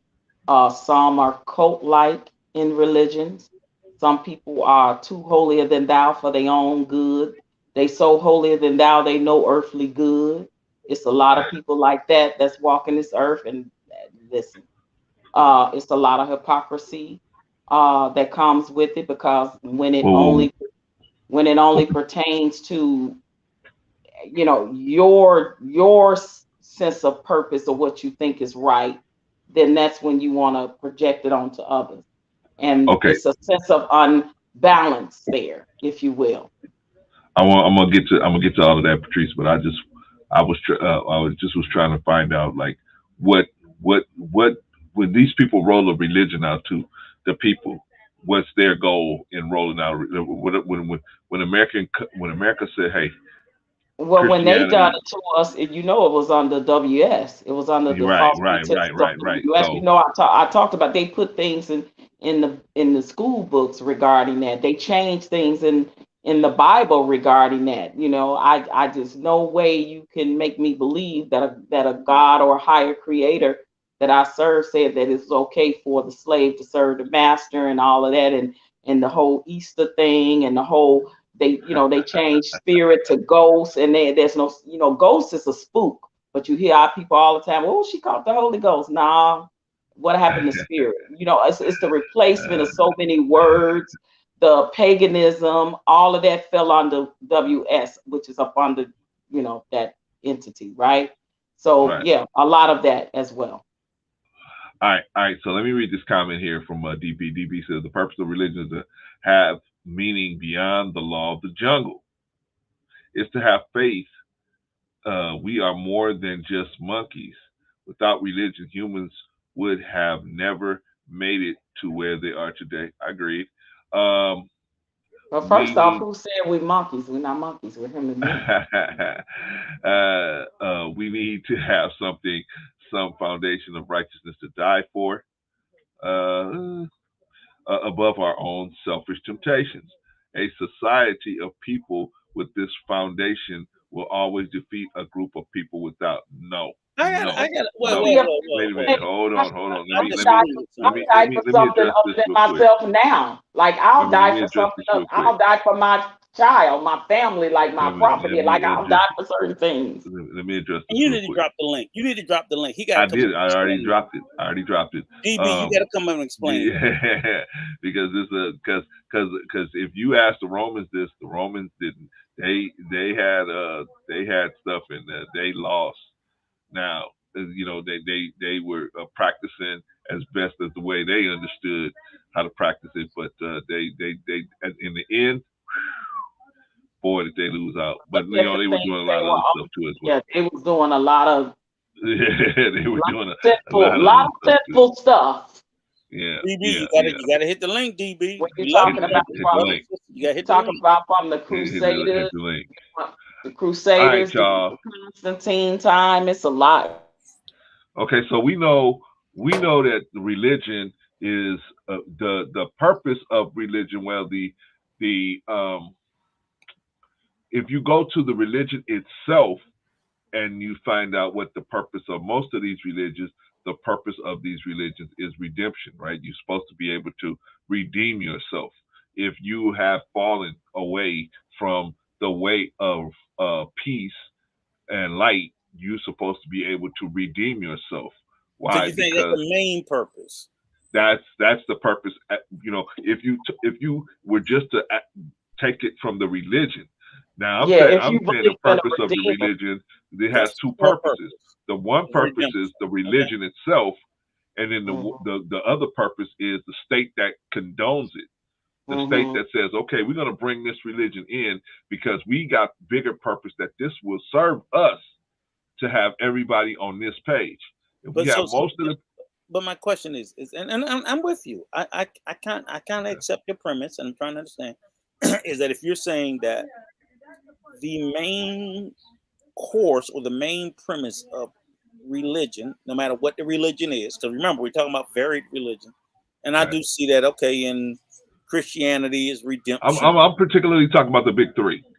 Right. And I'm saying that the main core. I'm not talking about all of them. I'm agreeing. What is the big three? Christianity, Islam, and Judaism. Oh, those are the big three. Buddhism. So Catholicism is not there. That's under Christianity.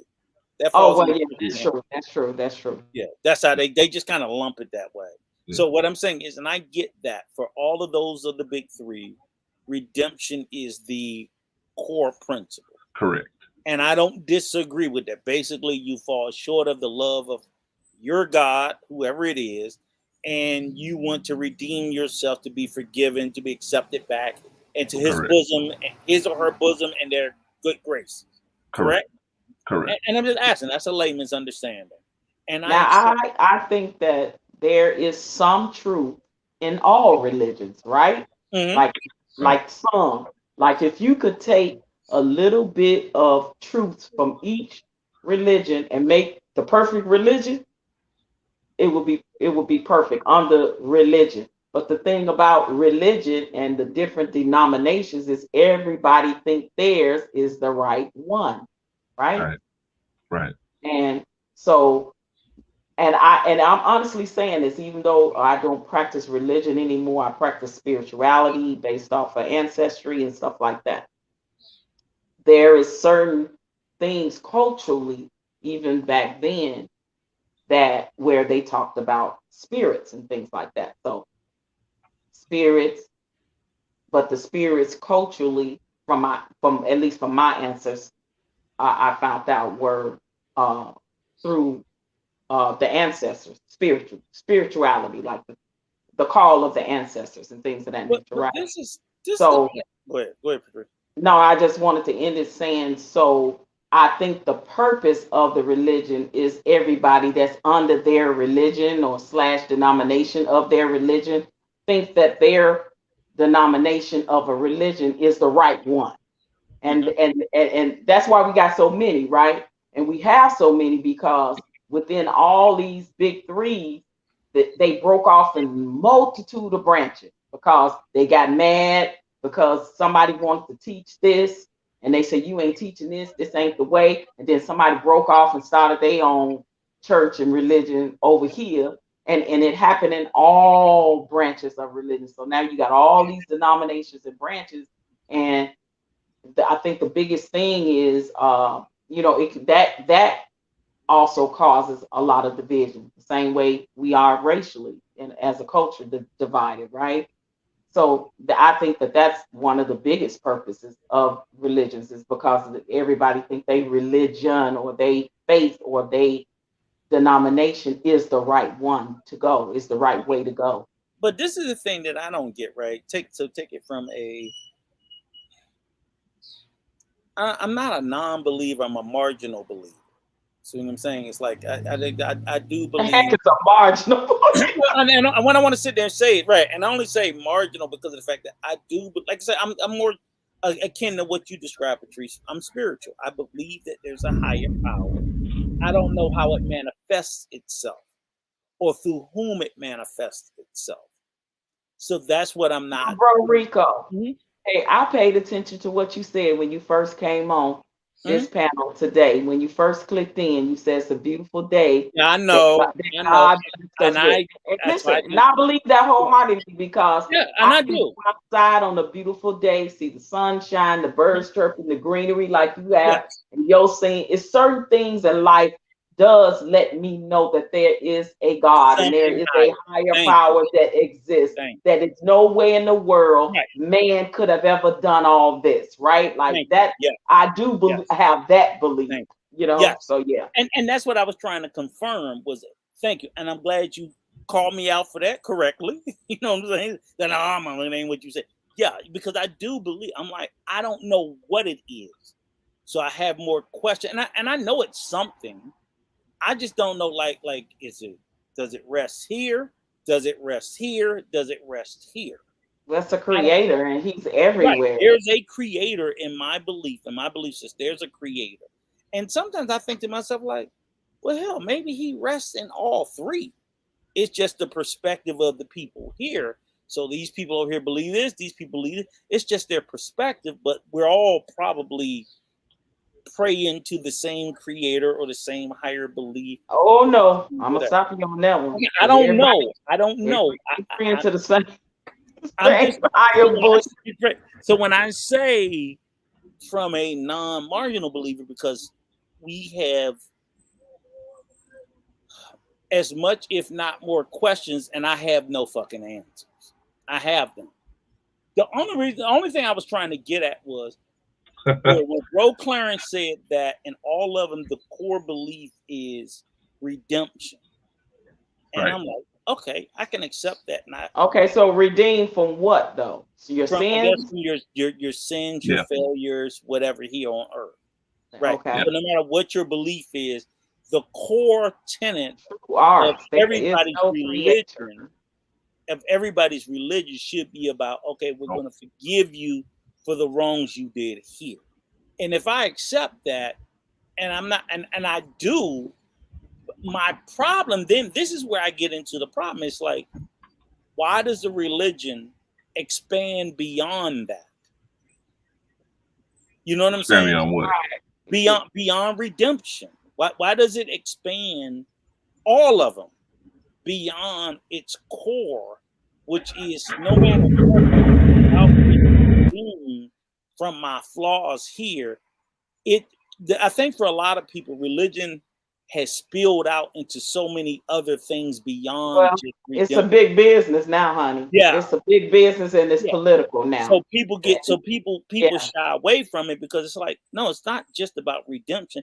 They done made it about a whole bunch of other shit. They done made it about not just redemption. They done made it about judgment.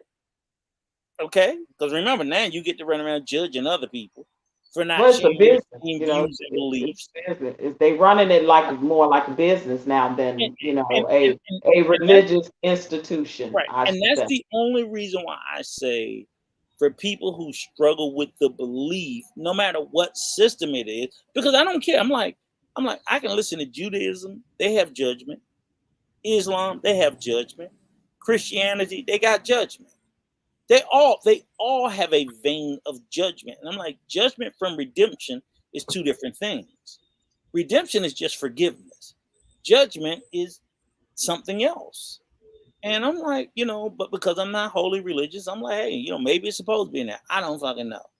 Now, True Arts, I would love for him or her to expand on there is no creator. Is True Arts, is they a non-believer or a I don't know who that is. a nostalgic? I don't know either, but he just said there is no creator. I want to know why you think that or believe that.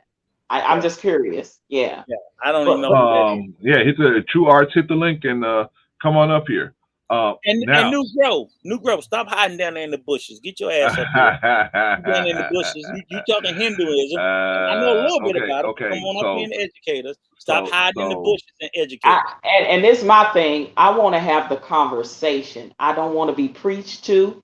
Don't quote me no Bible, nothing where you feel like you got to preach behind it. I don't mind you quoting the Bible thing, but don't preach behind it. Like, I didn't come up here for a sermon. I don't want to hear a sermon. I want to, like, if you feel like you can educate me on something and I can learn something, I'm open to the conversation for that.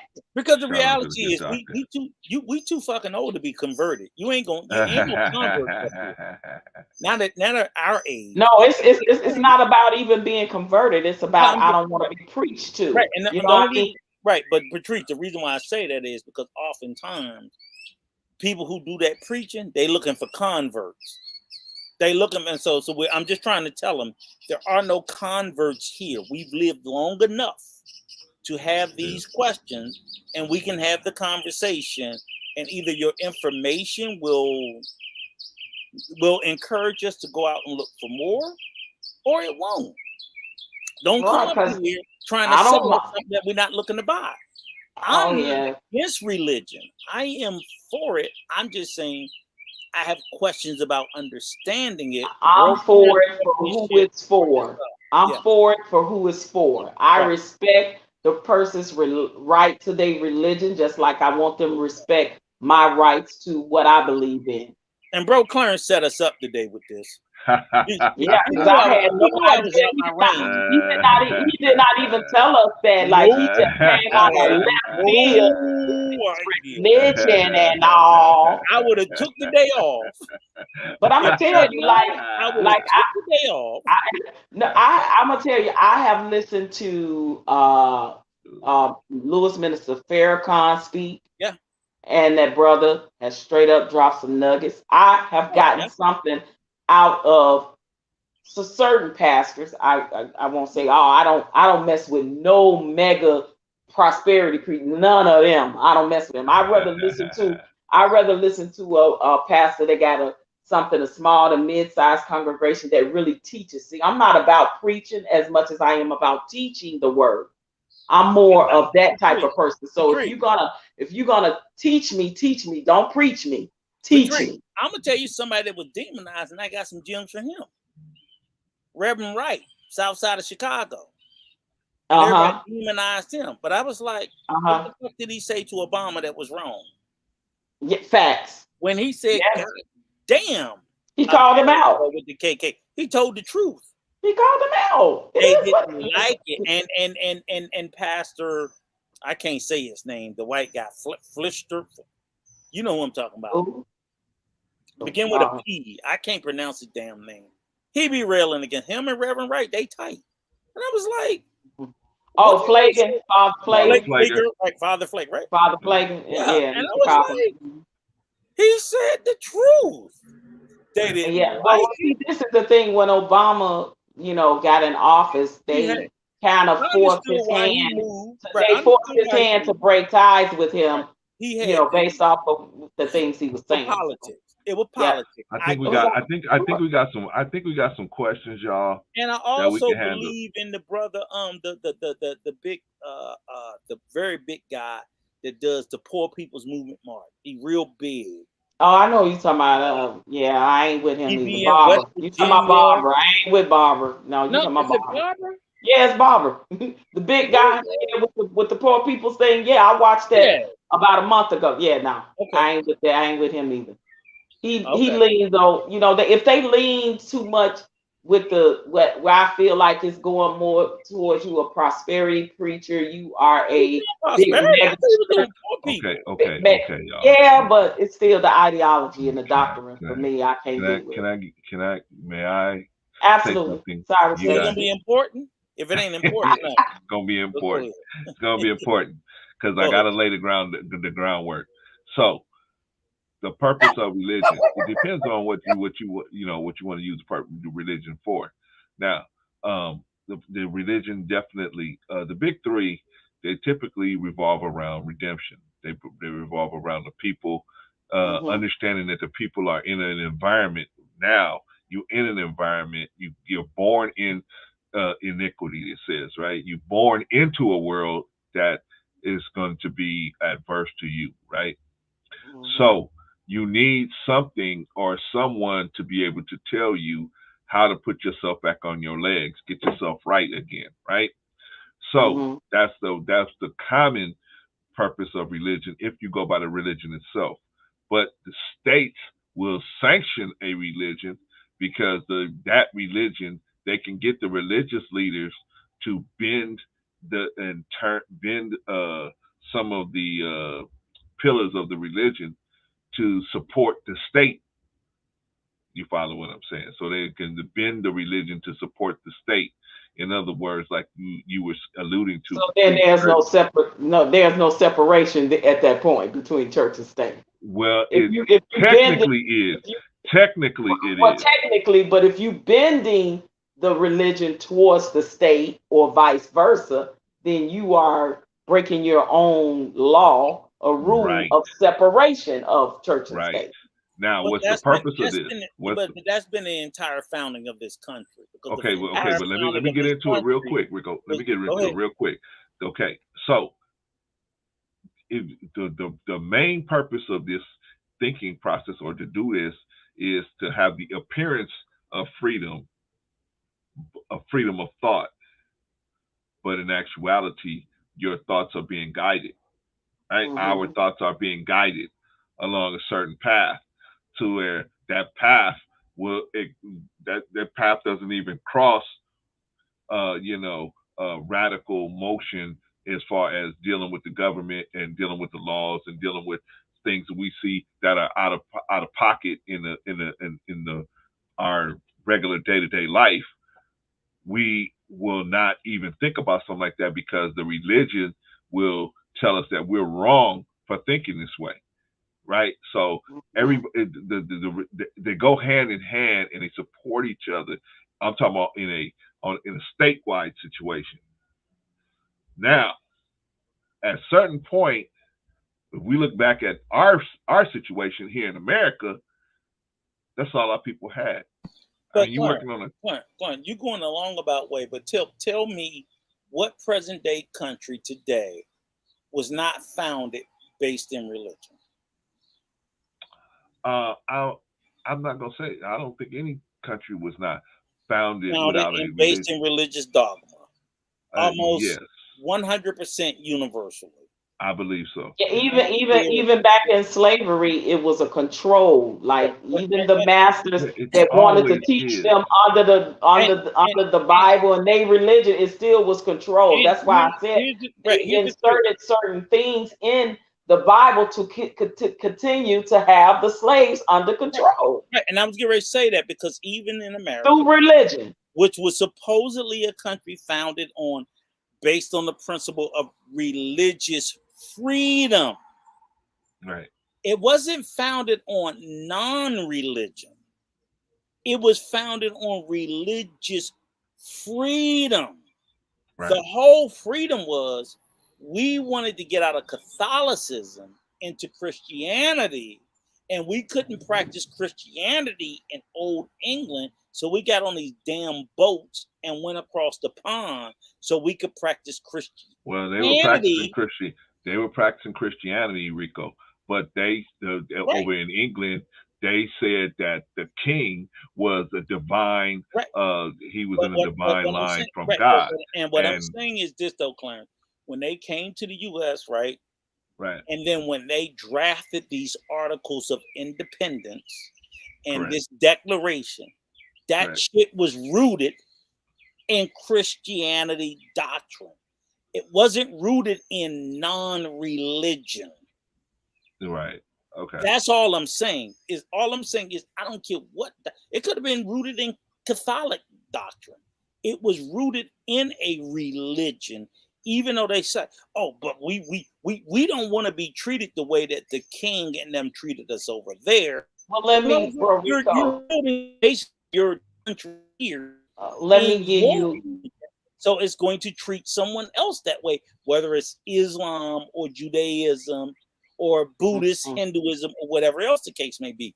If the religious dogma is different than what you're basing it in, how much freedom exists? Because from that point on, every law thereafter is still rooted in religion. Rico, I gotta elaborate on what you're saying because this is a perfect example of what Bro Clarence is saying, of where how you start to indoctrinate one thing into the other, whether it's the religion into the state or the state into religion. Now, when you have a Bible that tells you about certain lifestyles as a sin, and now you got certain states upholding and approving certain type of lifestyle, said lifestyle in our school systems, it's becoming like, okay, one is forcing the other's hand situation, because per the Bible, it says this is a sin.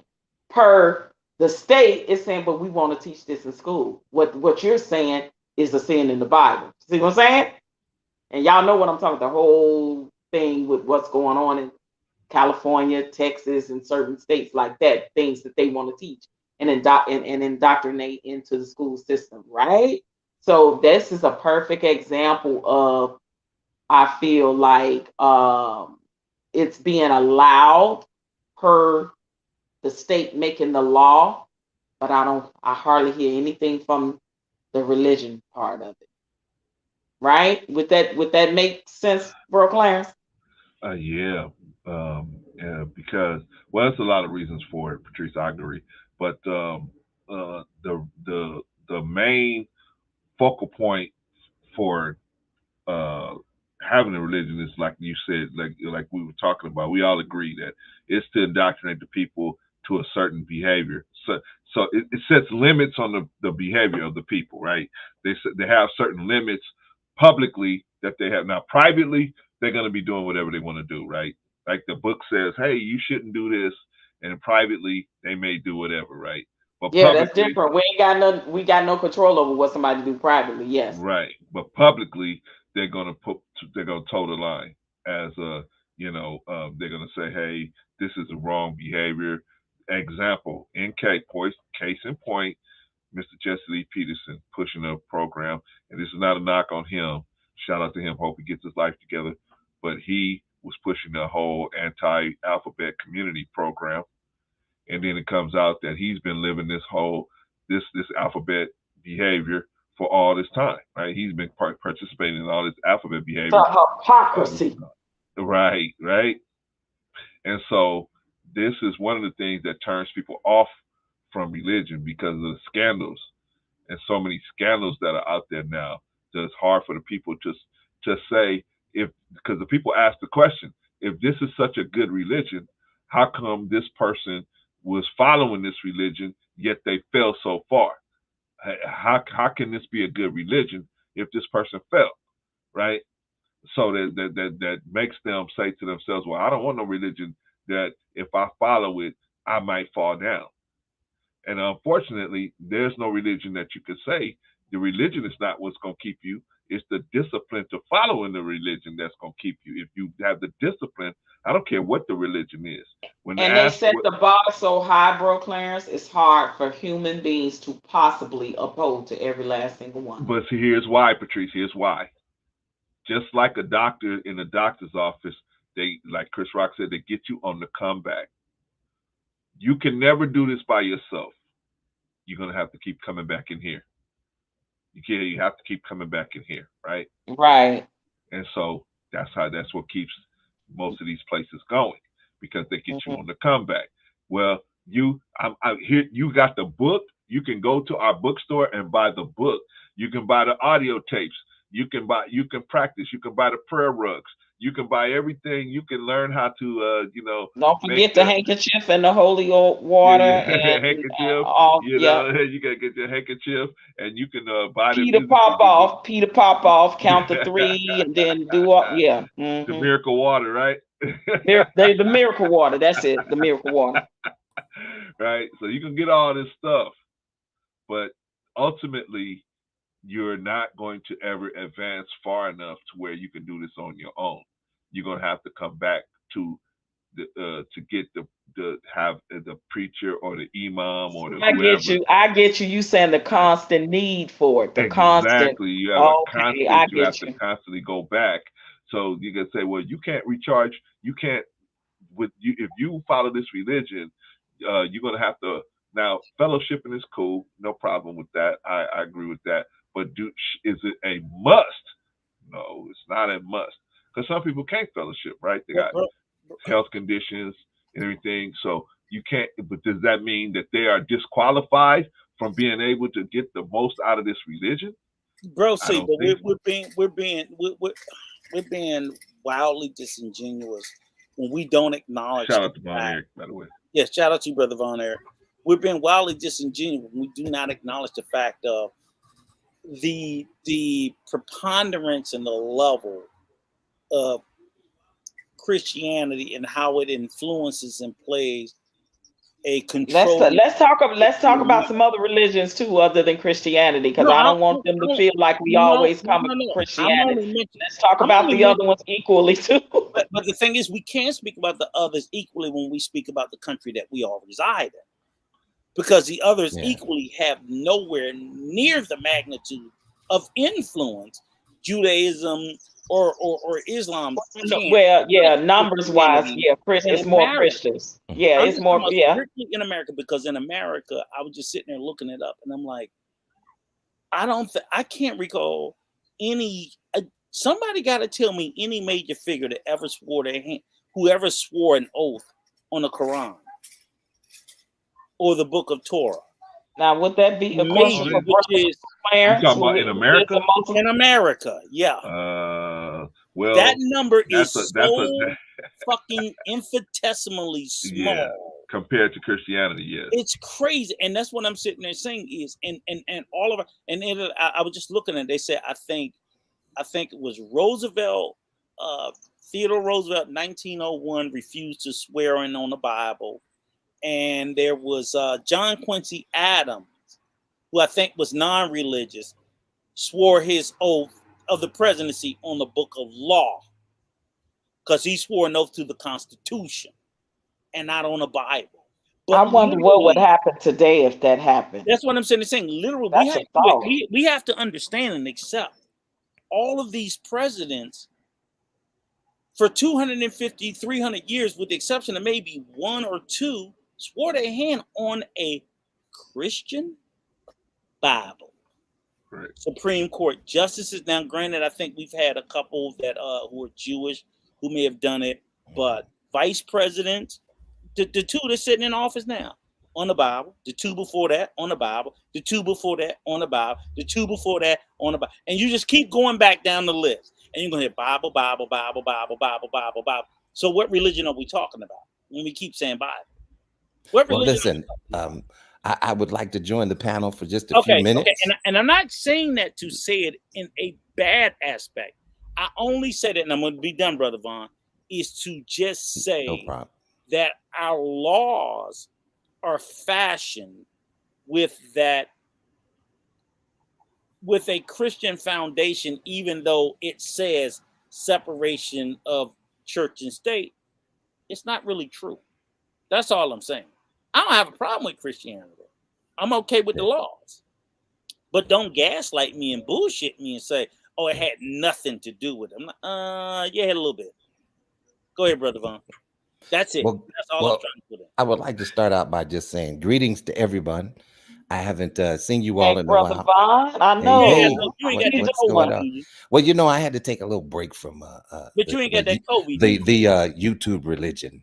But you got that Hello, You know what hello. I'm saying? I had to take a little break from that because we get quite religious Yes, on YouTube it's as becoming YouTubers. cult-like. It's becoming cult-like. Yeah, you know what I'm actually. saying? So I needed to just get a little breath and wind a little and you bit come from right it. back and Bro Clarence You done know. brought this up.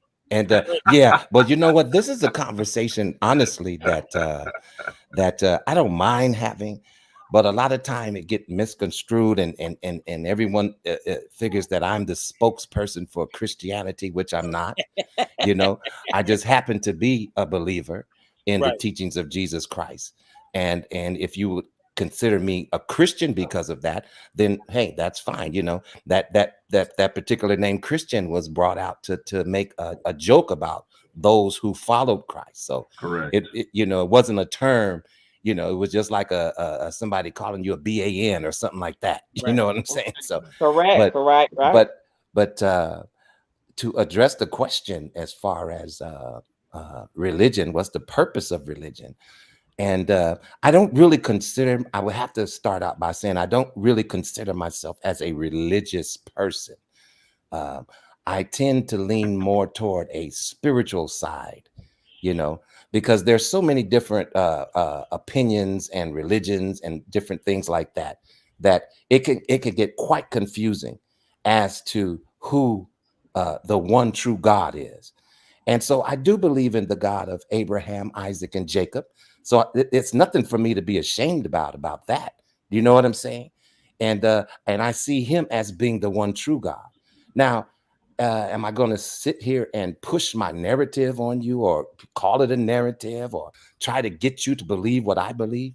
The only thing I can do is to testify as to who God has been to me, and how I've been blessed, and how he has been a major part of my life, and how I've created, I have a personal relationship with this creatorial God. And so, you know, we could get into semantics, and people say tit for tat and tat for tit. You know what I'm saying? And I just, these are the things that I hate about these conversations. But Vaughn, yes, can you yes, answer ma'am. something for me, honestly?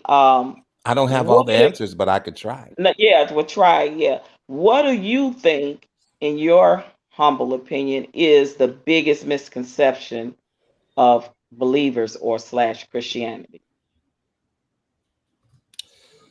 I believe that one major misconception is that this is something that you believe in or do based upon what you were taught in times past from your grandmother, because your grandmother believes this, you believe it. Because your great grandmother believed this way, so that's why I believe this way. You know, that's really not you believing, that's you following something, you know. But I believe that you have to know it for yourself, find it out for yourself. God knows how to reveal his word to each individual. You see what I'm saying? And like you said, there's truth in a lot of different things. There's truth in the Quran, there's truth in the scriptures. You know, you can find truth in the math book. You can find truth. You know what I'm saying? You know, you just have to be open to what truth that you hear. So I don't know if I answered that question, but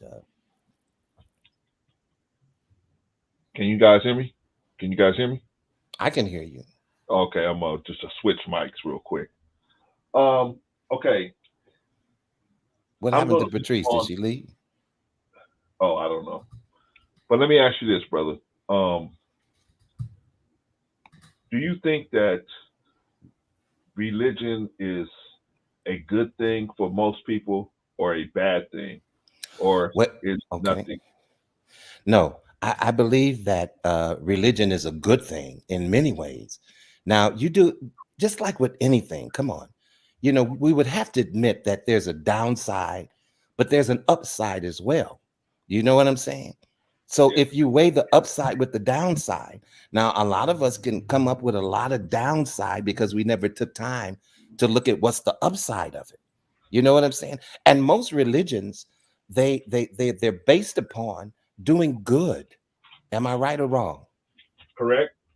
Most religions are based upon the concept of being a good person and doing and knowing and being able to differentiate what's right and what's wrong. You see what I'm saying? Yeah. And so without that in our lives, I do believe that we would, even though we are a very perverse nation, and you know, just like Brother Rico was talking about earlier, you know, there's a lot of stuff going on. We have definitely become, and we've grown more and more perverse. And we see that with what they're teaching in the schools and what the influences that they're trying to place on some of our the young people. You know what I'm saying? Yes, But sir. yeah, Brother you Vaughn, let know. me ask you So, a but question. the upside for me is there is a gauge that it presents. So, Most Vaughn, religions have a gauge that they present, and can it I, shows you how to gauge out what's can I right ask and what's wrong, and how to have a moral life when it comes to your creator. let me ask you a So question I'll though, put it Vaughn. that way. Vaughn, let me ask you this, okay? So, and I agree with you. I think religion is a huge positive in society.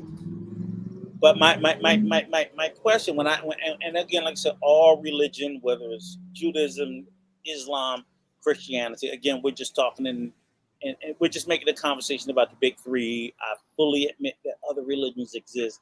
Hinduism, the religion that the Native Americans practice, and so on and so forth. So I'm very unreligious. So if I missed any, it wasn't on purpose. I'm just ignorant. I acknowledge that. But my And question, Brother Vaughn, thank you for answering. I heard you. Even though I was stepping down, I was watching I on was TV. wondering So where you went. my phone went out, but thank you for answering that for me. I hope And I hopefully I was some help. I don't know. no, actually it did. It did. The way you answered it cleared up some things for me. And I want to ask the same question after Rico do his thing to Brother Clarence, because he's under the Muslim.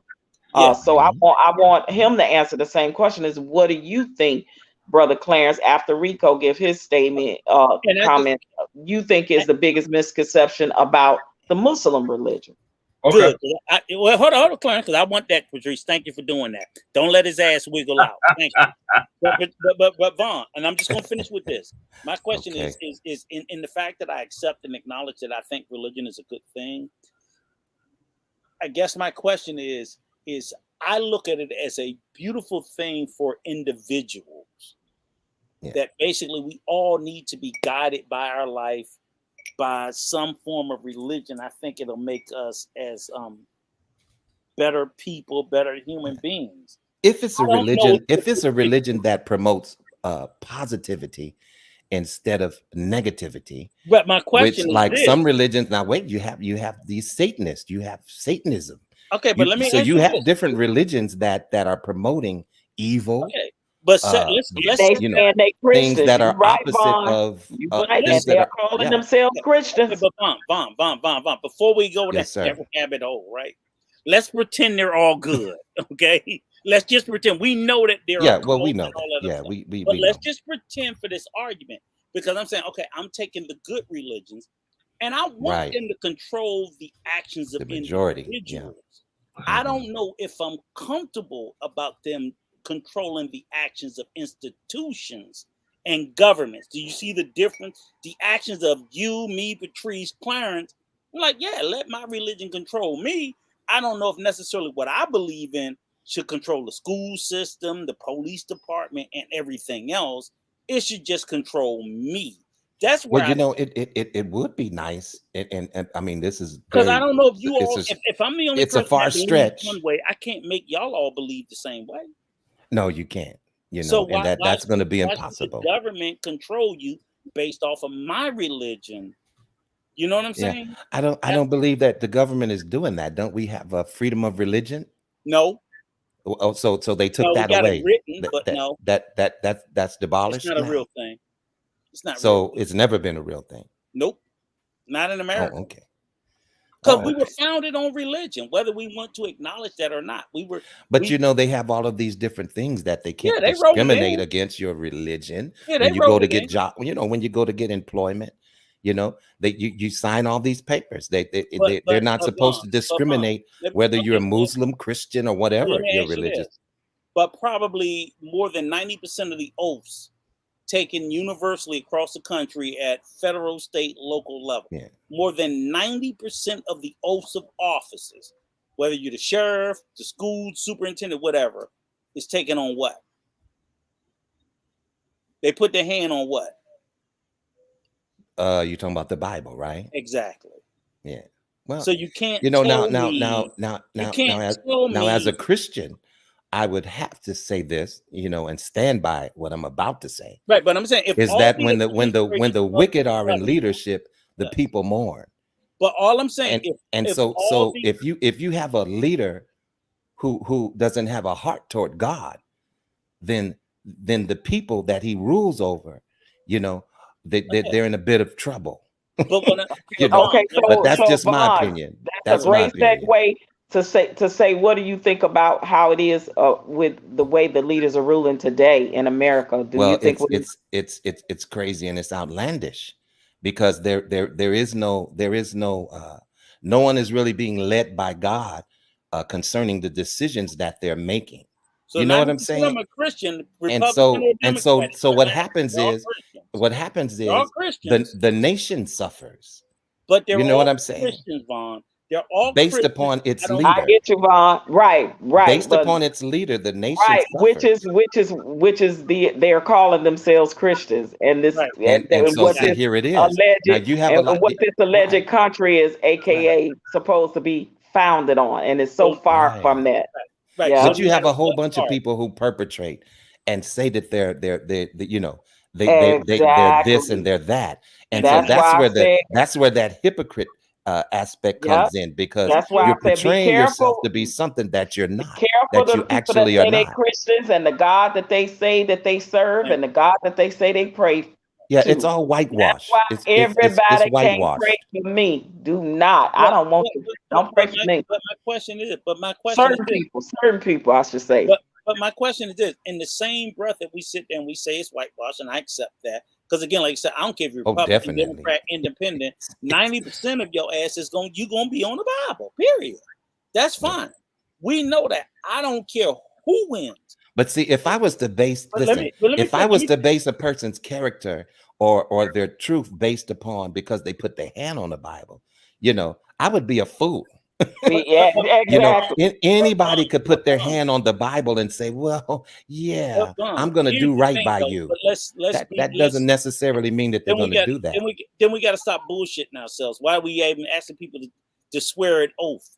Because when you ask a person to swear an oath, they go up there, they go. Well, before hopefully, God. but You see, can- the oath. I believe the oath part is to hold you to some type of accountability. No, an oath is whether you're a police officer, whether it's the military, whether It's the judge, to hold you whatever. to some type of accountability. You Isn't that swear correct? before God.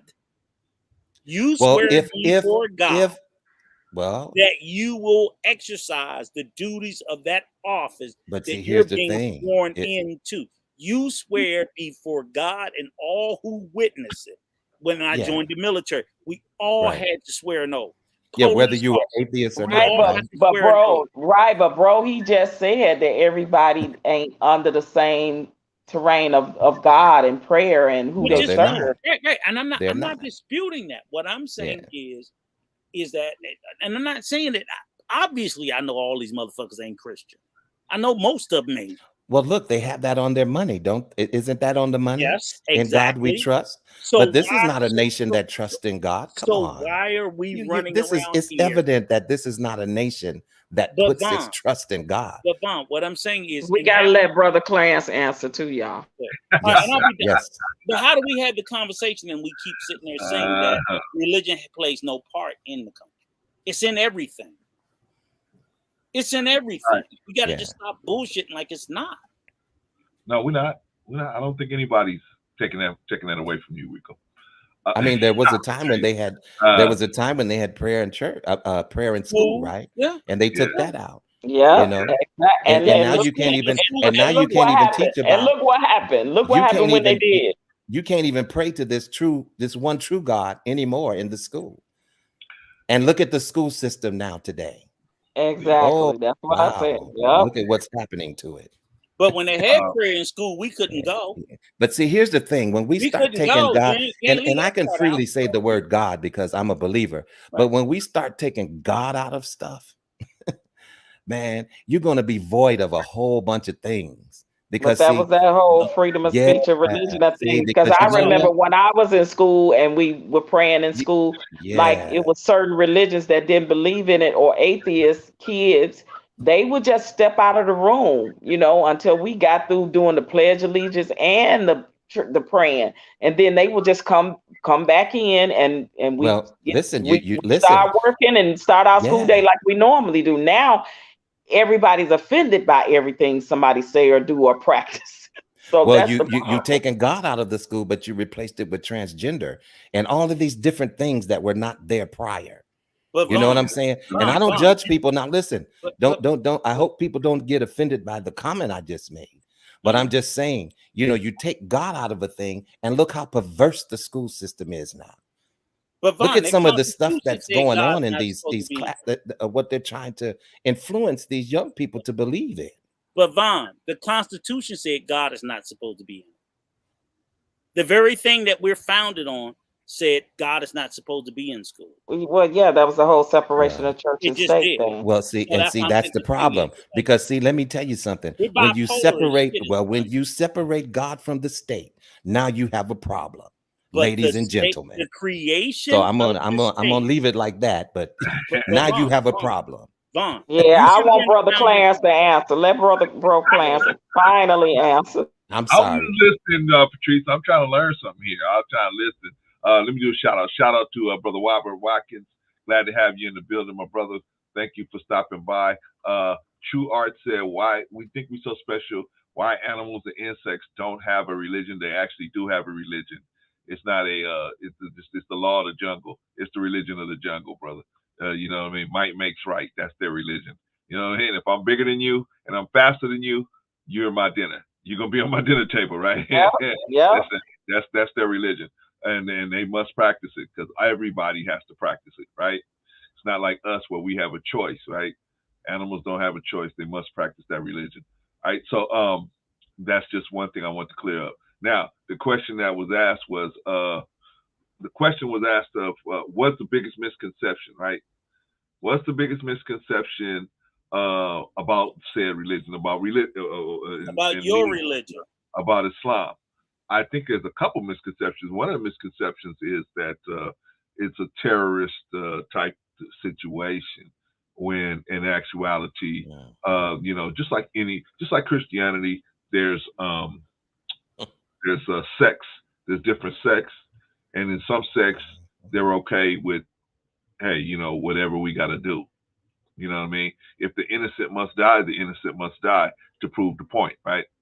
There's some religions, there's some sects of Islam like that, and then there's some sects of Islam that are not pushing that as well. So it just depends. Some parts of Islam, but I think that's the main thing, is that everybody is bloodthirsty and hates Christianity, and it's just simply not true. But of course, you know, if I'm a Christian person and I'm trying to push the worst, I'm gonna push the worst. If I'm a Muslim and I'm an Islam and I'm practicing Islam and I'm of the sex that I feel like I want to make Christianity look as bad as possible, well, I'm going to talk about the Crusades. I'm going to talk about, all these other different things that have happened in the name of Christianity, right? So, but that's the main thing. I think that's the biggest issue is that, is Muslims are in general terrorist type thinking process when that's a minute form, that's a minute group of the superset of Muslims where they will say, you know what, this kind of action has to be taken. Because there is times where violence has to be, you can only approach the situation with violence, but in our religion, God is supposed to let us know when that time happens. But that's according to Islam. You know what I mean? But like I said, people can interpret, just like they interpret Christianity.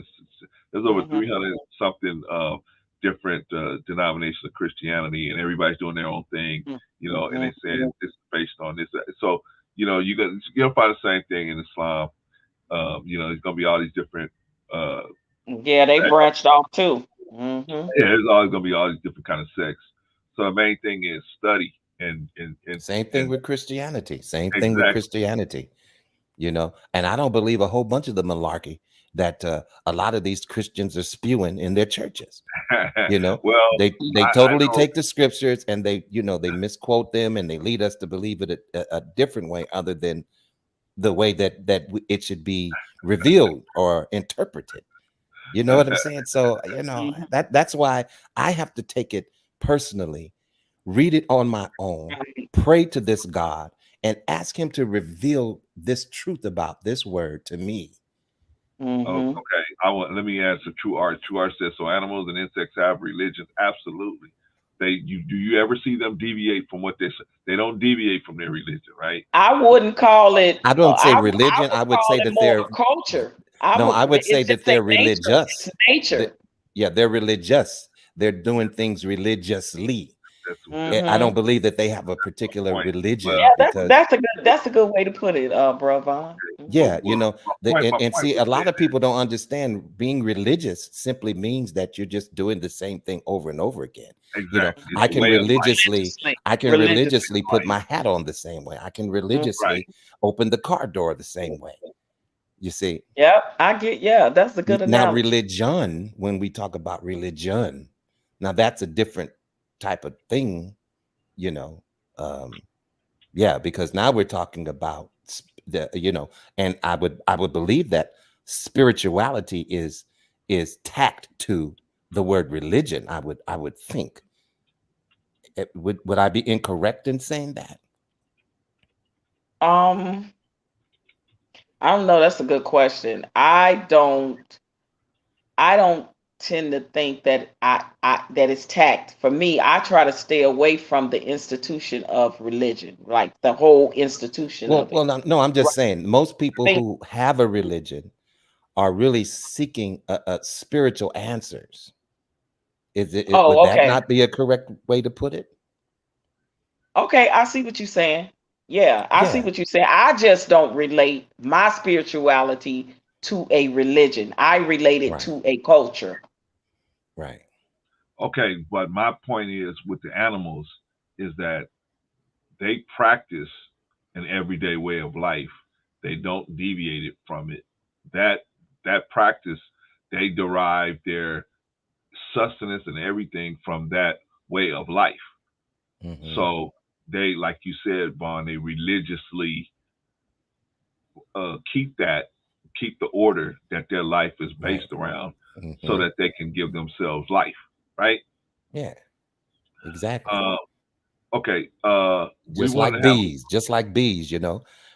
all of the worker bees, they religiously serve that queen. All of that queen bee, and you have some of these queen bees on YouTube, don't you? and you also have a lot worker bees. Oh my God. No comment. Wait a minute. How what's his name? That's general. That was very general. God. What'd you What'd say? you say, Patrice? What? How Black Man Up 50 said, "Oh my God." Oh yeah, man. Yeah, man. All right. So this is what we want to do. Y'all. We have somebody in the back, and if I'm good. I'll good? let y'all. I'm cool with. I'll step down, and he could come up, and y'all can go at it, and I'll come back up later. Have at it. Okay. All right, sis. All right. Okay. I appreciate you, sis. All right. I'm gonna bring up Chaotic Truth. Everybody got their hat on. Everybody got their boots on. Okay, because Chaotic Truth is coming up here. All right. We have Chaotic Truth in the building. Shout out to Chaotic Truth. What's up, guys? Shit, chilling, man. I think you have a great title here, and I saw this. A few other content creators yesterday and even today are doing topics on religion, and I joined the panel on one earlier today. Clarence, when I was younger, much younger, my mom used to. My dad didn't go to church with us, but my mom used to go to church for Bible study, choir rehearsal. I mean, dude, we would be in church 4 times out the damn week. Clarence, one time I told my mom, I was like, "Mom, I grew up the same way." yeah, look, man, I'll just go to hell." But now that I've gotten older, I appreciate the religion that Black people, especially once had. That that storefront church. You get what I'm saying. I think the mega church has essentially sir. destroyed the whole, especially religious aspect, and a lot of people have stopped going to church altogether. Mhm. And what I will say is just from my perspective and opinion, I think that religion is actually a good thing, particularly Christianity. I Why? believe that. Oh, definitely. I think that Why is it a good thing? because when I was younger, especially, and I went to a very small high school. It was only about a few hundred of us. But the children who were Jehovah's Witnesses were the modest children. They were the most well-behaved children, etc. The women in my life that I dated who were modest, who were conservative, who were not in the clubs doing drugs, alcohol, smoking weed, were pretty much religious people, or religious women, of course. And what I'm saying is that I believe that we, not just Black people, but the American population has lost that to a degree.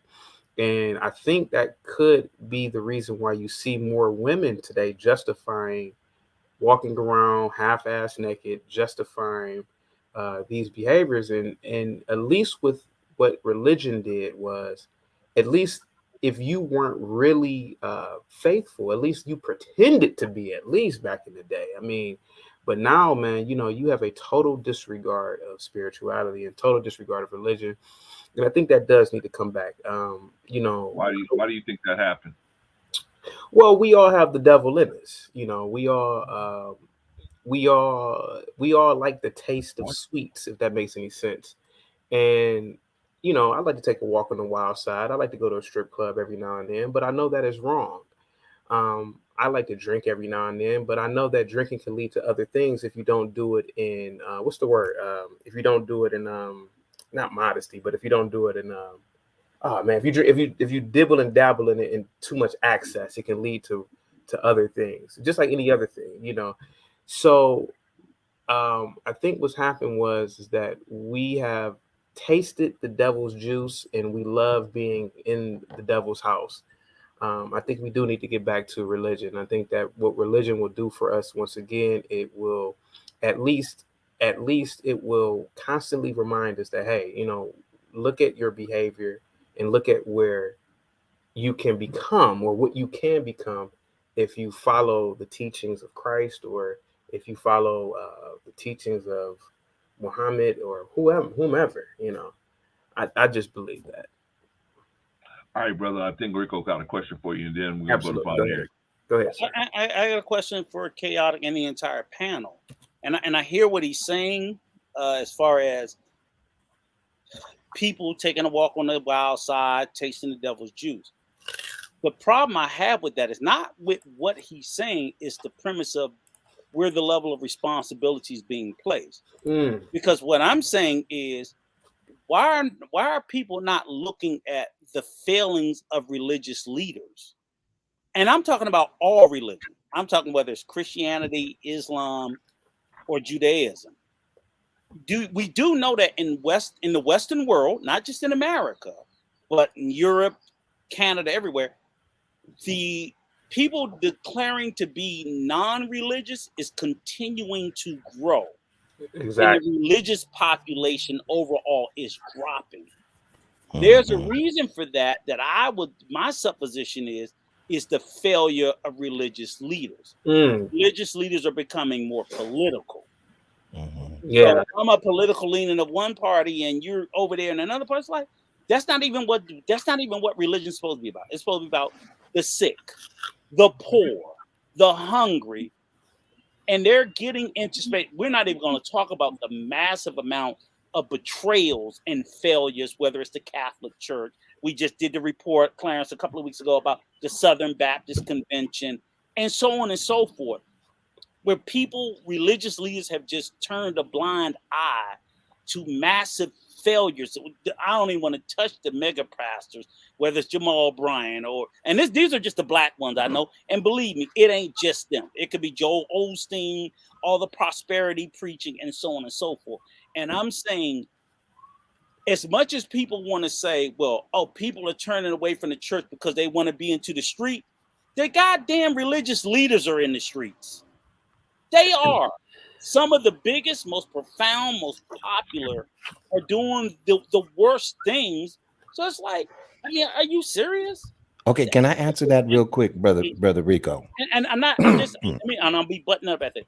We have to, if we're going to place the weight on the flock, none of it goes to the shepherd.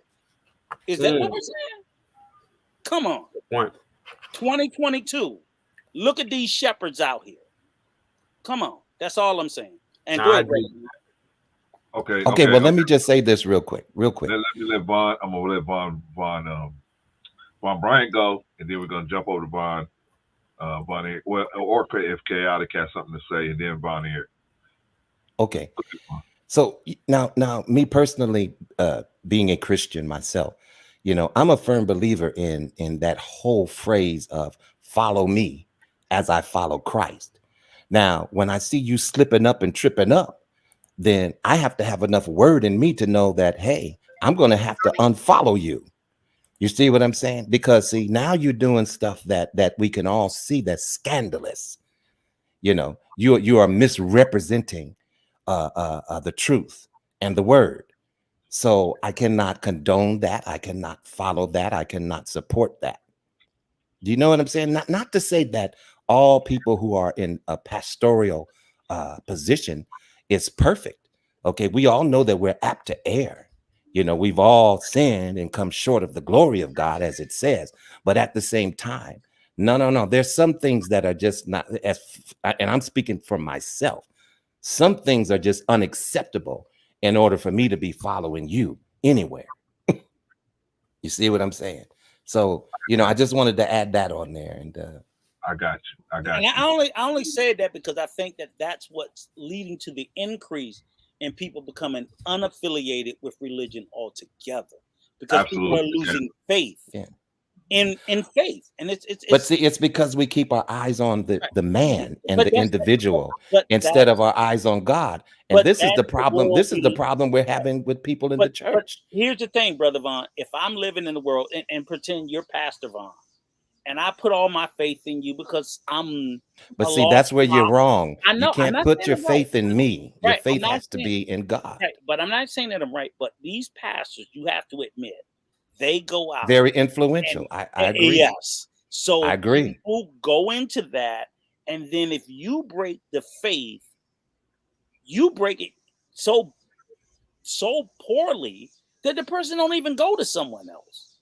They just get broken from the faith. And that's where I see how the stats are ticking up, because universally across America, black, white, Asian, even Muslims. I agree. People are turning away. Yeah, you're right. That's what I'm saying that they need to be worried about. They're not going to have a flock at all if they don't clean up their act. Well, That's some of all. these people just shouldn't be followed. I'm just going to say that. Some of them shouldn't even be You leading. see, they shouldn't even have a church or a mega church Exactly. or, Some of whatever them it is. never been leading. Some of them because you're basically you're leading the people astray. False prophets, poor prophets. So there you go. Exactly. All right. Perfect word. Let's pull Von Eric in here, and then we get a response from Chaotic, and then we'll move the ball around.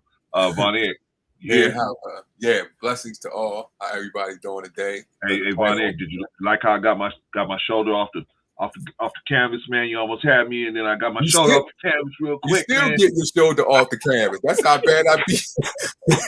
You still getting off the canvas. I love you, brother. All right, what you got for us, Von Eric? Clarence, you hit him with the rope-a-dope? You hit him with the rope-a-dope? Yeah, man. He tried to get me, man. He almost had me. You know he got that Thriller poster behind him. He got Thriller behind him. But I think with Chaotic, the points that he brought up, I thought it was good points, and I really thought Rico, because I really don't have nothing to say because Von Bryant and Rico just knocked it out the park.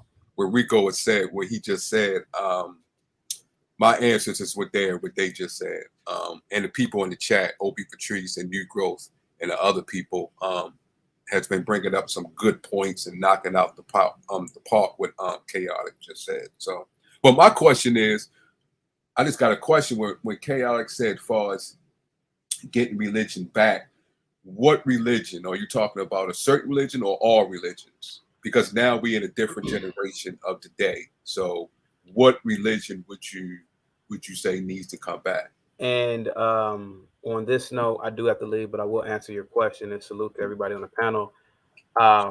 The religion that I speak of is the religion that you as the individual believe in, that will lead you to enlightenment, to posterity, to hope, and to being conservative. The major religions on the planet, obviously, the Abrahamic religion, which is Christianity, Judaism, the Abrahamic religions, Islam, and I want to say maybe Buddhism. I'm not really familiar with Hindi, but these religions have allowed the people that have had faith in them to be prosperous.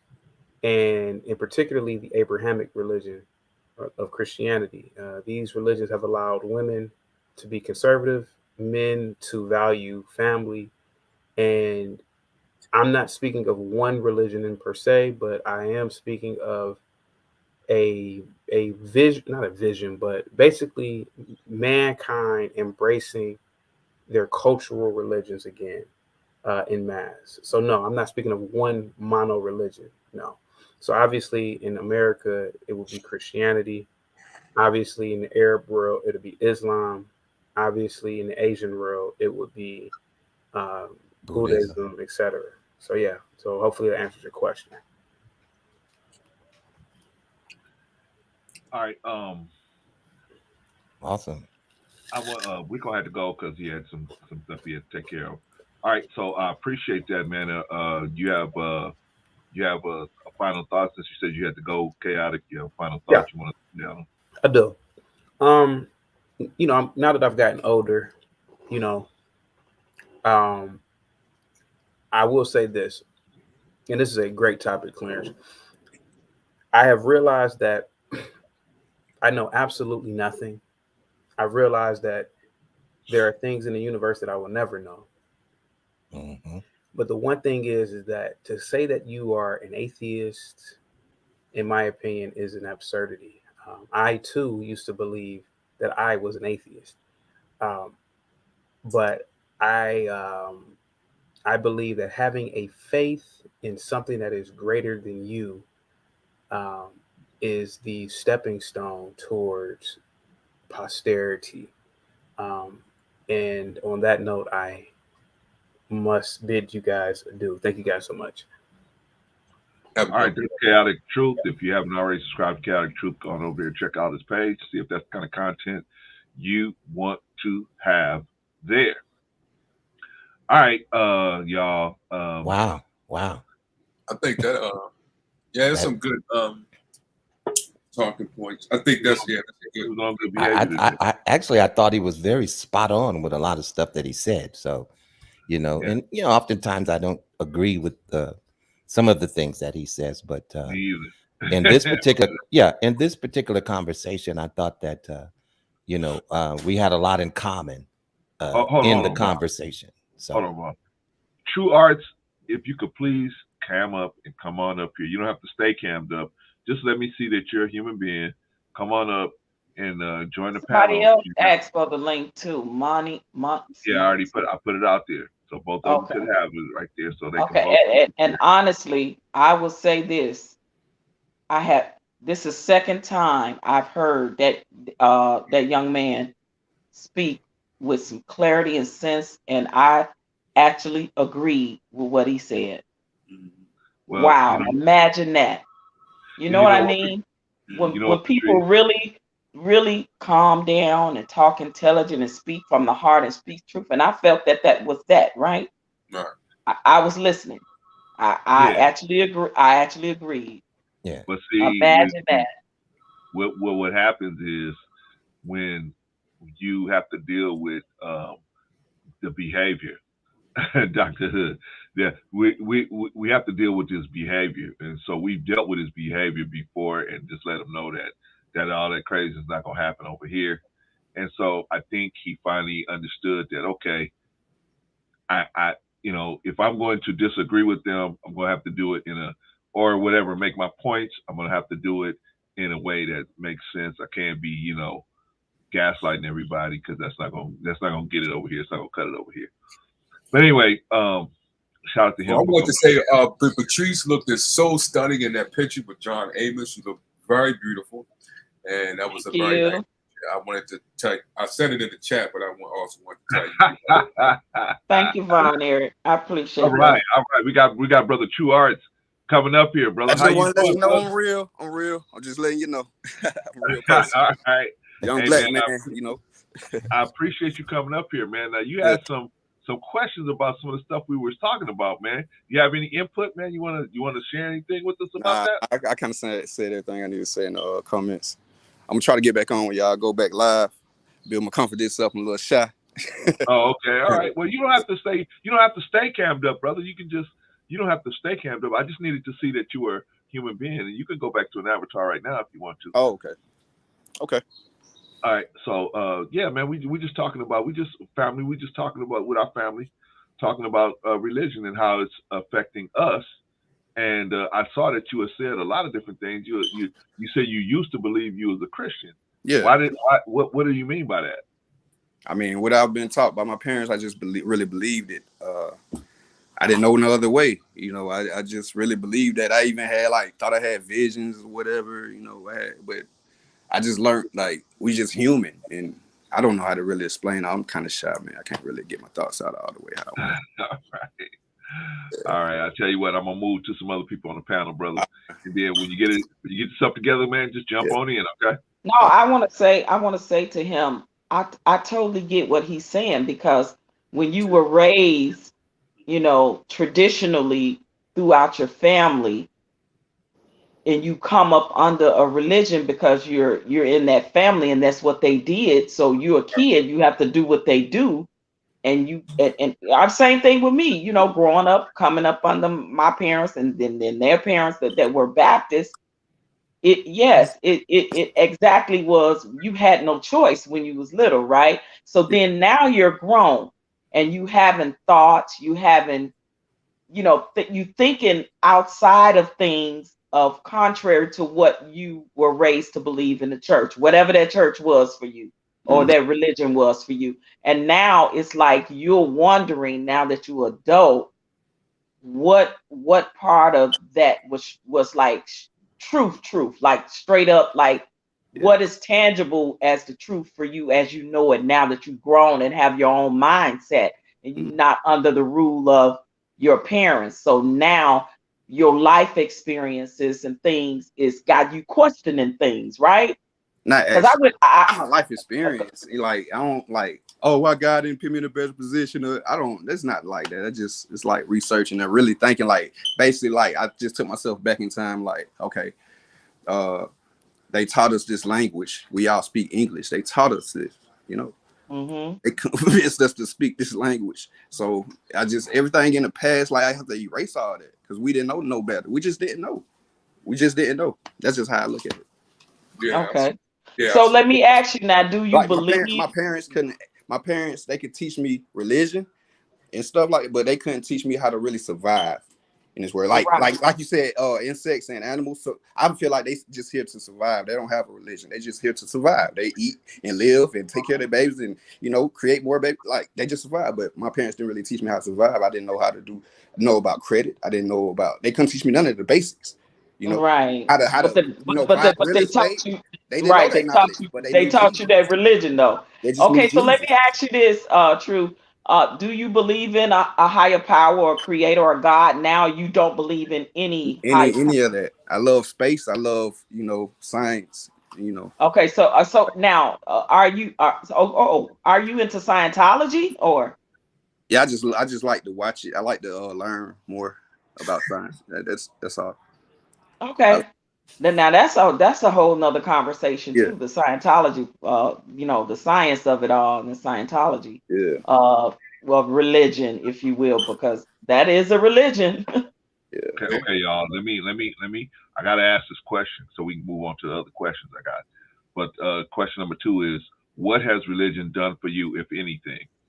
Me? We'll start. Well. Hold on, True. I'm gonna start over here with Vaughn, and then we're gonna move down, and then we get to you. Okay, Vaughn Bryant, what has religion done for you, if anything? Shout out to Okay. Victor Freeze, by the way. Well, basically, what it has done for me is it has allowed me to tap into who God is, or to who I believe God is, and the principles and the teachings, as well as to how I need to move and go forward in life, how I need to relate to my wife, how I need to relate to my family, how I need to be a good steward over my money, how I need to be. It's got so many inherent aspects of it. You know what I'm saying? So it has been very helpful to me, in learning how to be a good person. And also not only that, but learning the difference between what is proper and what is improper, what's correct and what's not correct, what's right and what's wrong. It's given me a moral compass as to how I should live my life. And without that moral compass, it seems like I would just be apt to do anything. So it teaches me how to have restraint in life, as well as discipline. Brother Victor Freeze was talking about that in one of his comments, I believe. Right. Yeah, and it's so it means a lot to me, because it's not just something that I picked up because my great grandmother believes this, or my grandmother believed it. It's something that I've found and have discovered outside of learning about it. It was revealed to me personally, and so that's why I have a huge stake in my relationship with the Creator. All right, brother. Appreciate that, man. What about you, Von Eric? What religion did to me, I remember, because I've been raised in different religions since I was a child. I was, Catholic, Jehovah's Witness, and then in the Christian, I was different denomination. I even studied Islam. But I when I was young, I was going to church, and this woman was getting on me because I had earrings in my ear back in the day. And I looked, I was like, I ain't say nothing to her because she was an elder. So I'm looking at her, I said, you talking about my earrings, you got a fruit basket on your head, a hat on. So right there, it was just, it sparked me, the Lord in me, sparked me to get into religion and study and research, because all I seen was judgmental. Why you have this? Oh, you was actually baptized. So what religion did to me, as far as God and me, sparked me to do research, extensive research. Then I added what I learned in religion in my life here in this world. Because you have heavenly world and then you have the world down below. And God had me to bring that together. And even I use my religion, even in the businesses that I had, to identify people's personalities, which spirit they was led, to learn how to talk to people, to understand them without being judgmental. Because one thing Christ came to say, not to condemn. So I use those words, those spiritual words in my life to help me and to help my brothers and sisters. That's what got me, and that's what I use religion for. Right on, right on. Sister Patrice.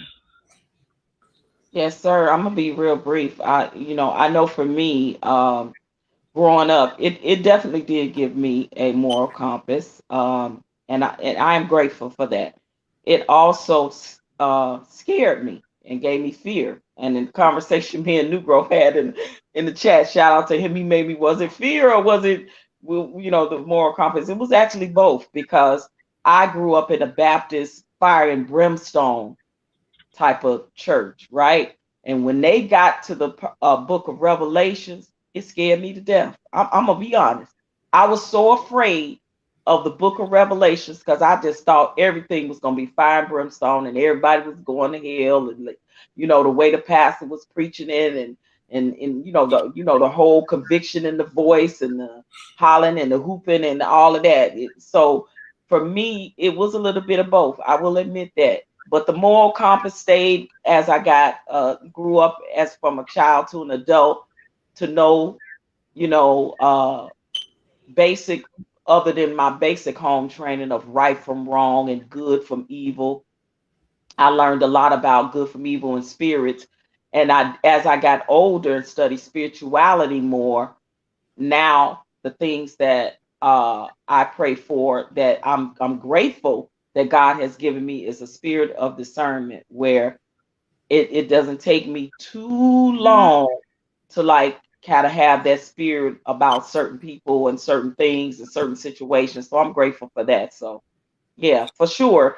There are some pluses growing up with Christianity. I can never take that away. Thank God, for my dad. I don't think I probably would have found my voice had he hadn't put me in the choir. And, I remember being 9, my first solo, things like that. So absolutely, I have great memories of growing up in the church and Christianity. Didn't nothing bad happen to me. I'm not church hurt, so I don't want that, narrative to be out there. But I absolutely know some people that went through some horrific things in the church, that I grew up knowing that was happening. So that was something that definitely turned me away as well.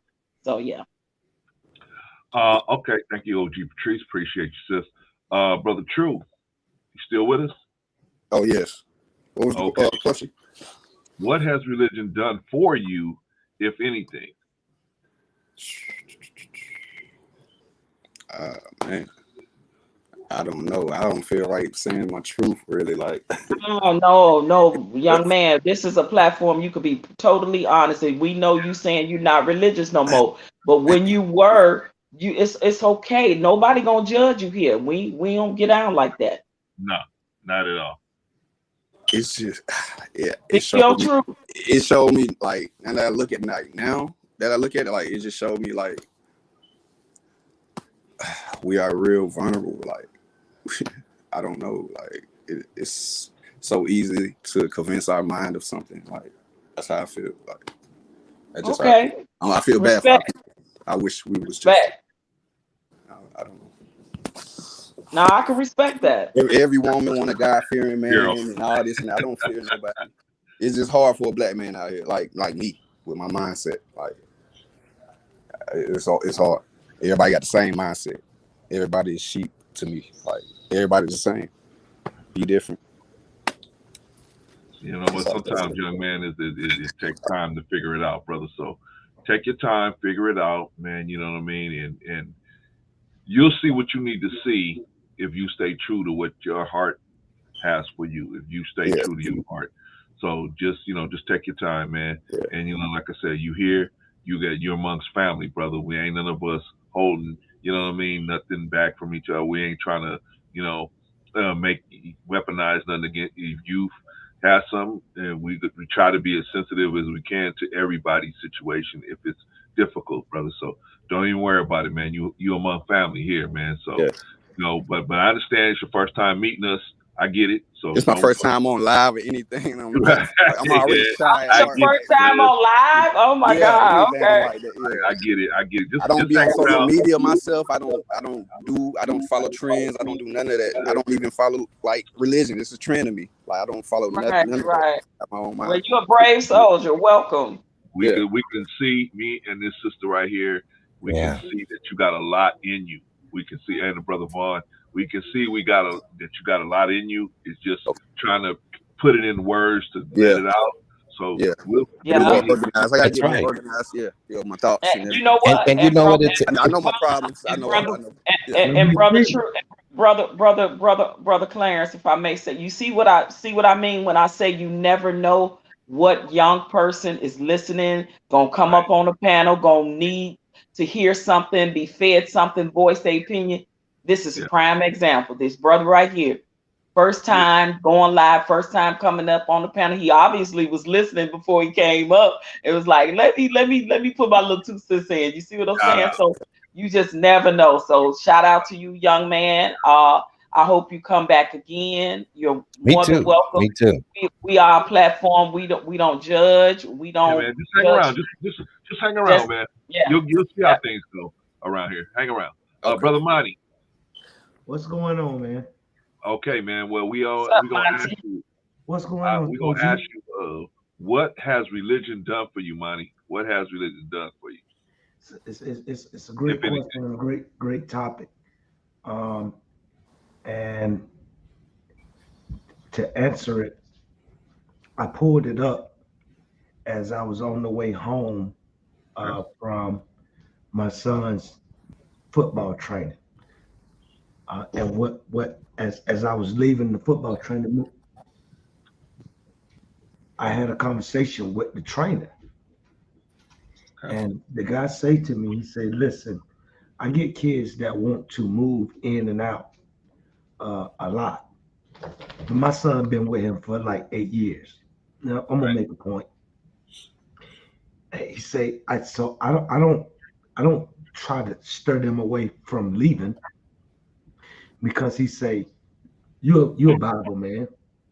If you train up a child in the way he should go, then when he's old, what? And I finished the sentence for him. Now, this training facility is a hot barn. Most kids do not want to do this, right? But in order for you to get to what he say he want to be, you're going to have to make some sacrifices. Again, I'm making a point. What religion taught me was to believe in something bigger than yourself, do the work, and be faithful in your works that you've done, and then see what happens. Now, if you lose, if you don't accomplish said dream, it's a way out. Sir, young man that's trying to figure out life, understand me. But go to Romans 8:28.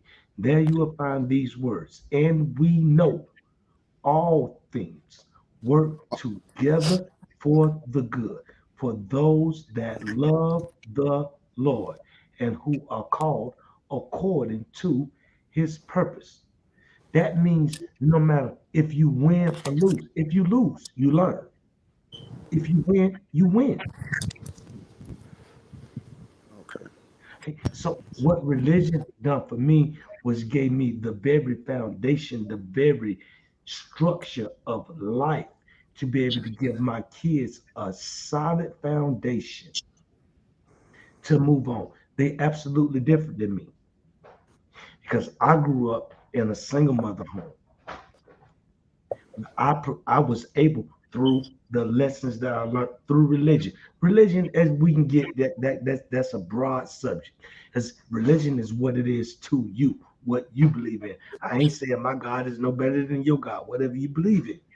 But it does provide parameters and structure for you to operate in and keep yourself doing the right things that you should do. It does provide a guidance for you to move in. So whatever you believe in, that's fine. I'm not saying my God is better than your God. But the question is, what did religion do for me? What it done for me was it gave me the parameters to save myself from destruction. And then when I created life, it had gave me the parameters to teach them how to stop from destroying their self. Not only that, it gave me the knowledge to help the young black kids that I run into in the streets to try to start giving them the very same knowledge that can save them. And I'm done. See, yesterday I was riding. I had finished the job. I'm supplementing my insurance work with carpentry. I see a lady walking in a city area. She got a baby on her hip. He got a diaper on, no shirt, no shorts, no nothing. But she got a fucking ponytail. So I say, listen. I told my partner, I said, listen, man, she shouldn't have this baby out here. It's hot in Georgia. It was 97 degrees. I said, man, look, I'm gonna give her a ride home. He said, I ain't in no hurry. Turn around and then we'll give her a ride home. So I pull up. I said, man, listen, I saw you crossing the intersection with the baby. Yo, you need a ride to wherever you're going, get the baby out of the heat. She jumped in the car. There's a lot of things wrong with that. We talk about what religion done for me. See, the religion that I learned taught me to be compassionate about people that's going through something. She jumped in the car. Now me and my partner had to do was turn around with a gun and say, yo, we finna take your ass here. And she now becomes sex trafficked with a baby. Okay. She jumped in the car, no questions. I say, where you going? She say, I'm trying to get to this street. I say, I'm not from here. I just saw you. You want to point me to where you trying to go. She said, make a right here, make a right there. I say, yo, that's the same spot I just left from. No problem. So we pull up to where she going. And then I ain't even look back. Right? Then when I did look back, whenever we dropped her, she say, stop at the brick house. That's where I'm going. Now this lady got a baby in 97-degree weather. She ain't got no diaper bag. So if the baby pissed, where you going? How you gonna change it? Right. If he shit, how you gonna change it? But your ponytail done. And I looked at the boy foot, and there was enough dirt caked up on the bottom of the boy foot to plant a flower bed. Wow. What religion done? That's a crazy story, bro. Like, yo, wow. I'm saying, yo, don't even let him put his foot on my seat.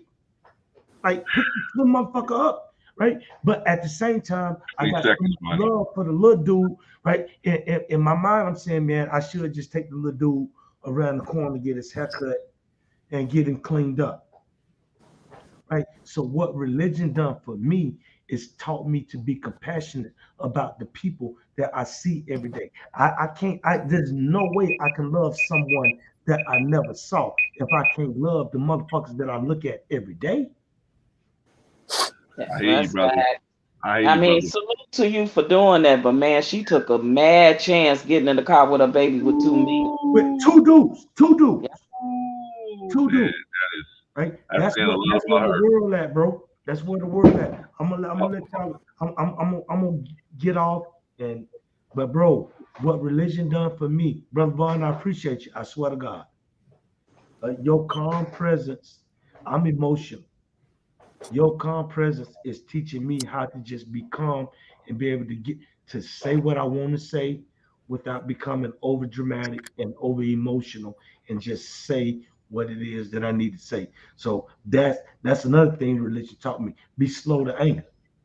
But Yeah. I had to learn that. And I learned that from people. I'm learning it. I don't even know where you at in the United States. Yeah. Hey man, Thank you, sir.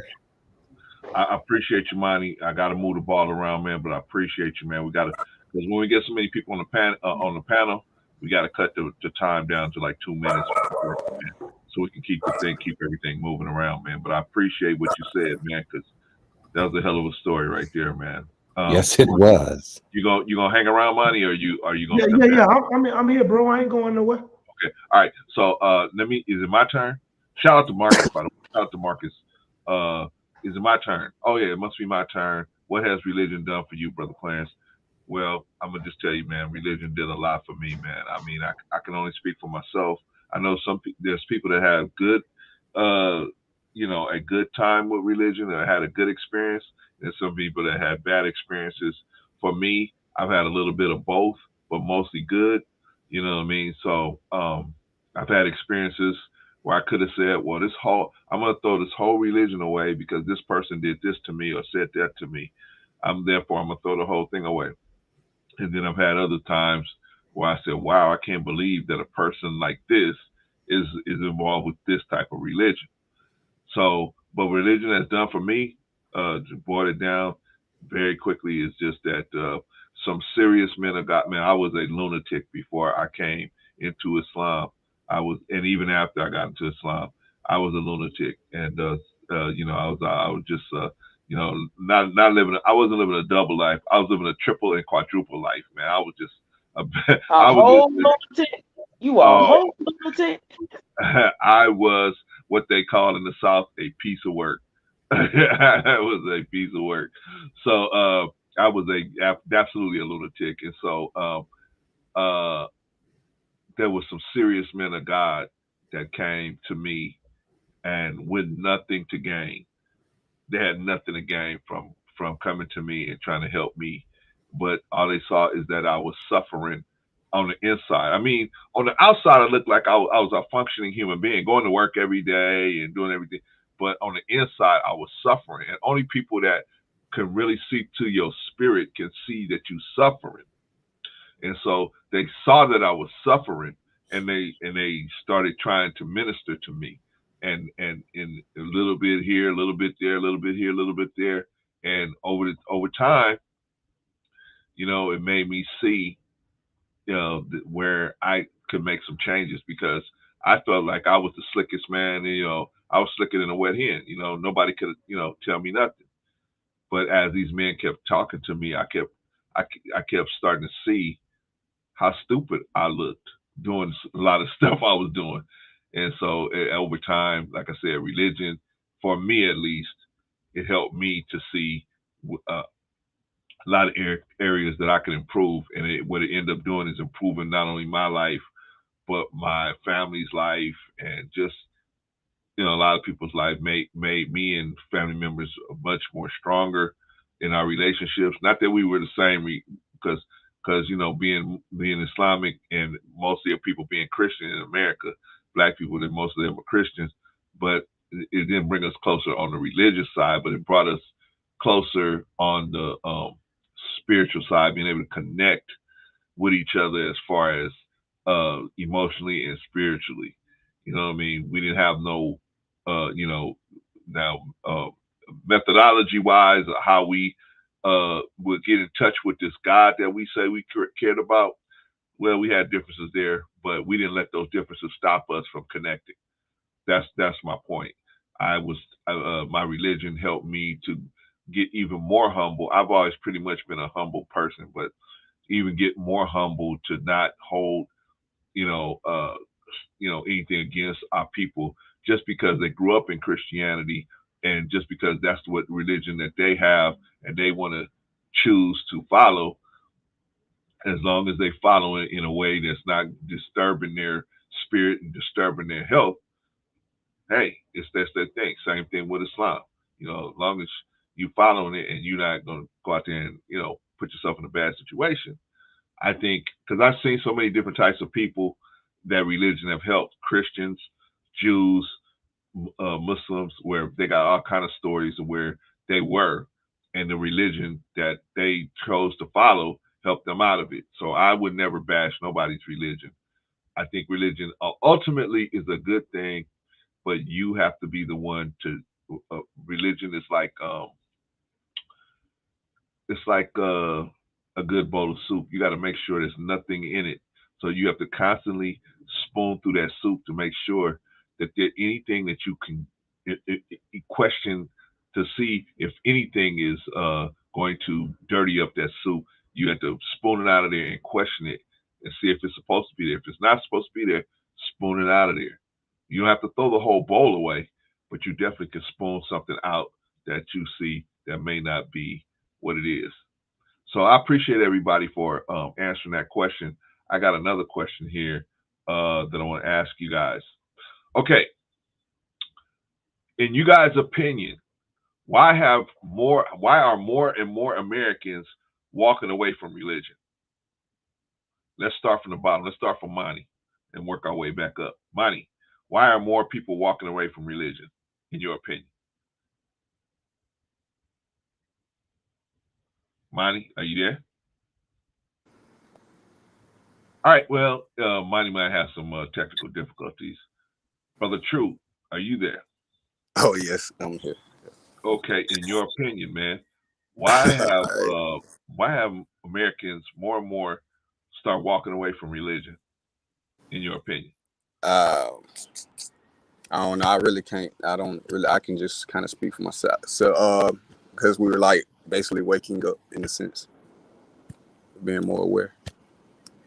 Were you trying to be break from the shackles? That's how I feel. I feel like some people need religion too, man. I wish it was a different concept. I just wish it was just for the morals and not, the super, I don't know the word for it. With the God and all this and that, and you going to heaven and this. I just wish it was just morals, just to help people, reach their fullest potential or whatever. Right. Right. Appreciate that, man. Thank you so much, man. Lady Patrice. Yes, sir. I am. Why have Americans more and more shun religion? Why are we walking away from religion as a country?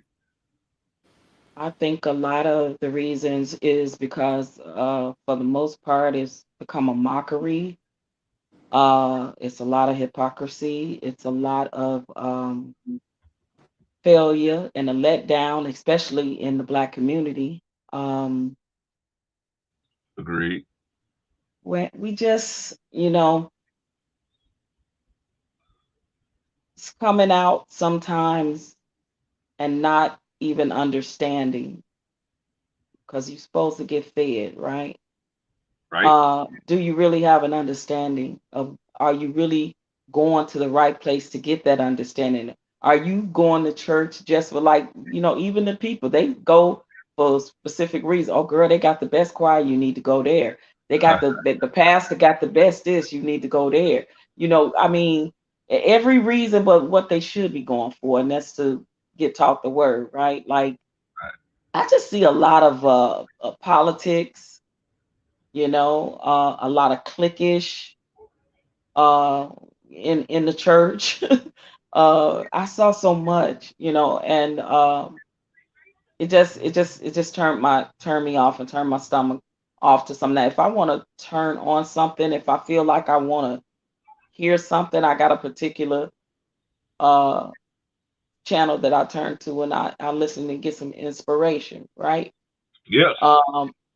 So, I mean, you got that. You can do it on your computer, on your phone, on your iPod, on your TV. Like, it's so convenient. Church for me, or my spirituality, or your religion or church or whatever, is not necessarily a building. It's your personal relationship with the Creator. If that's what you're about, right? It's a personal thing for me. I'm the only one that's got to stand before Him And when I'm there, I can't say, Brother Vaughn told me that, Brother Vaughn taught me that, Brother Vaughn said this, Brother Vaughn said that. I can't do that. So I Right. can't look for no man to validate my faith for me. Right. I have to do that.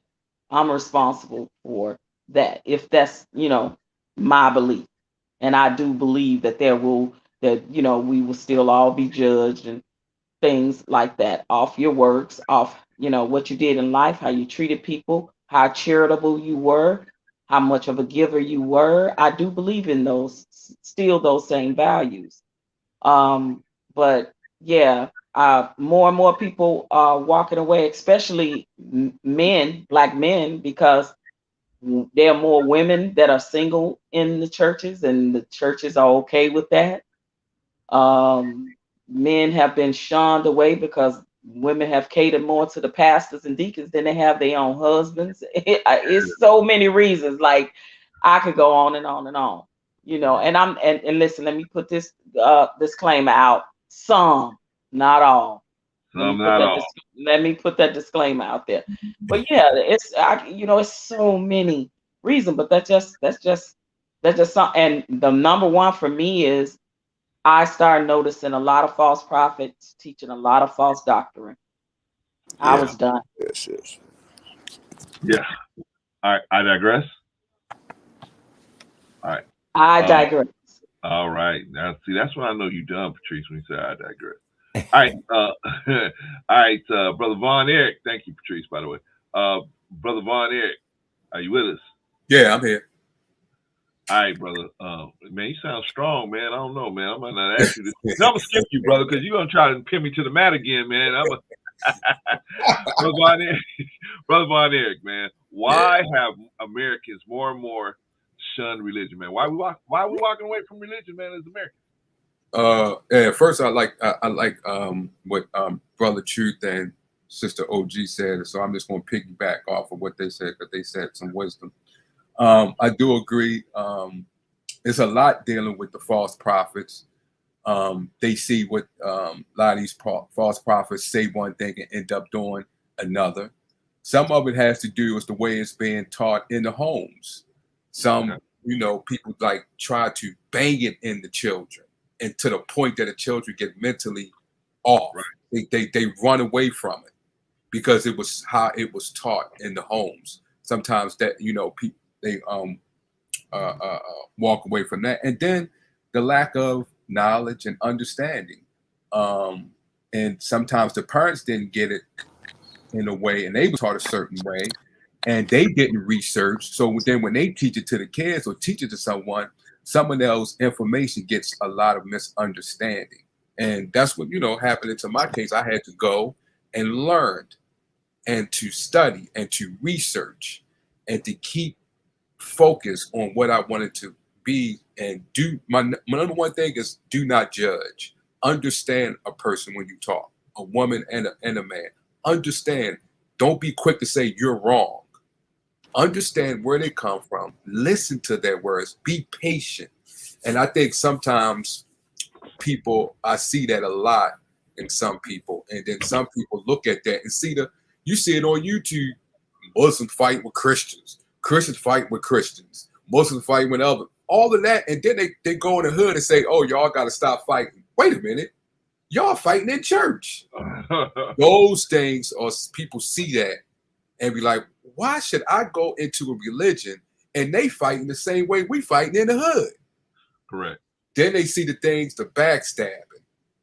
They see how the preachers, and not just in Christians, in all religion, how they hustling, how they using religion to benefit themselves instead of benefiting the people.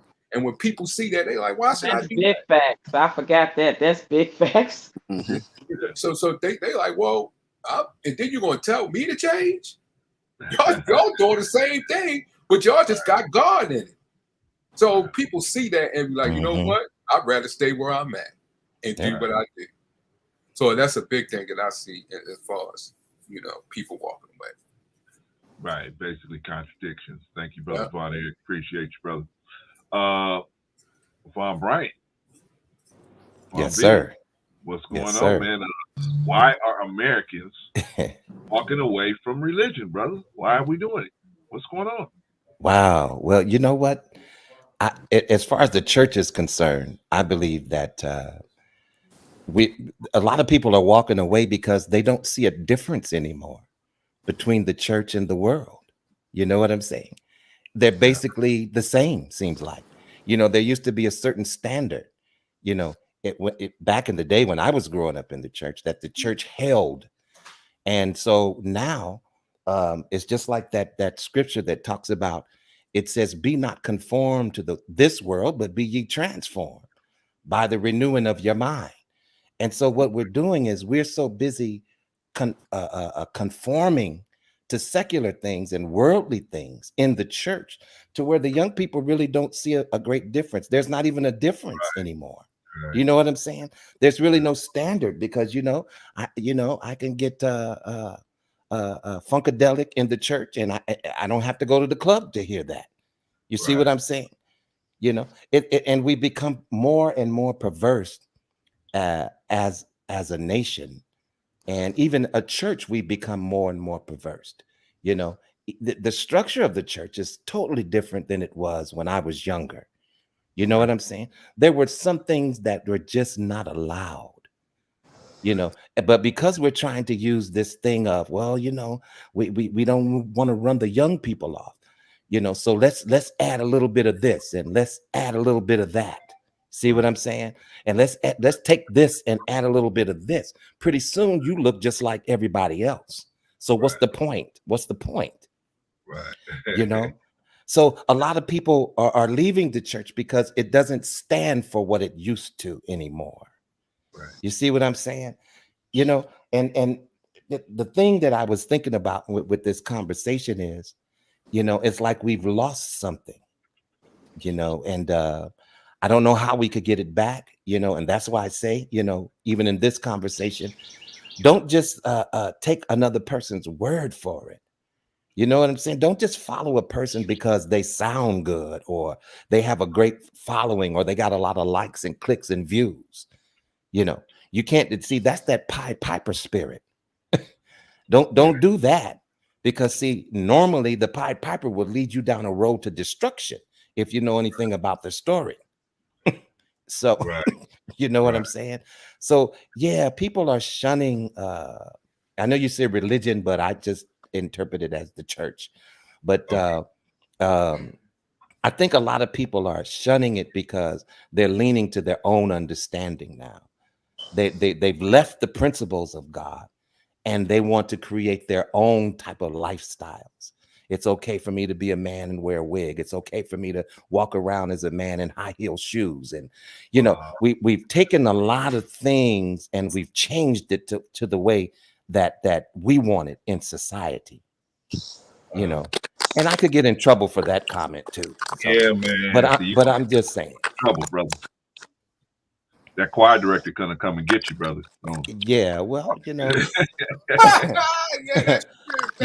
but yeah. So the more and the more that we conform to the world, the less and less we look like God. And that doesn't mean you have to be perfect and have clothes all the way up to your neck, and the sisters with the dressed down all the way to their feet. That's not what I'm saying. But there is a certain, we should be a peculiar people. We should stand out. You see what I'm saying? Even in our conversation, it should be different. We shouldn't sound like everybody else. Right. And so that's what we've gotten away from. So yeah, a lot of people have shunned it. Man, I mean, yeah, I agree with you, brother. And I got another question for you specifically about the church, man. So you guys hang tight. Hold on. Okay, so thank you for that answer, Brother Von Bryant. Von Bryant says we should be peculiar in a sinful world. You should look different, right? We should stand out in a sinful world, right? But when we don't stand out, the people say, "Damn, man, why should I listen to you when you just as bad as me?" Right? And it also says, "Come out from among them and be ye separate." These are principles that I live by, and I'm gonna leave it alone now. But I'm just saying, you know, these are principles that I work toward being and living like. You know what I'm saying? Like, come out from among them and be separate. There's a certain type of, you know, not that you're better than anybody. That it doesn't mean that at all. You know what I'm saying? But at the same time, you have to be able to differentiate between the wheat and the tare. Yeah. Like you talk about, like the story when Sarah told Abraham to separate Hagar and Ishmael from the flock. That's what you're referring to, right, Brother Brian? Yeah, that whole scenario that had its own purpose, you know. But I think that could mean, if I may interject, I think that can mean, like, in a world of chaos, like with what's going on now, right? Like, if you seeing chaos on like certain channels, panels on YouTube, in the world, in your community, like if you see anything that is those are the things that you need to stay away from. I think that if you take it, I get what you're saying, Vaughn, Eric, from the biblical standpoint, but I think that should apply like in real time, in reality, in real life, right? If you're gonna use those type of principles, right? Like, because you know, the Bible also talked about what you allow yourself to be under the influence of, right? And the dangers in that. That's why she did it. She said it. What you just said. That's why she said it. Yeah. Said So that. it's like you at some point you got to separate. Yeah. Yeah, that's what she said. Exactly what you said as far as what it can do. That's why she said to separate Ishmael from Isaac.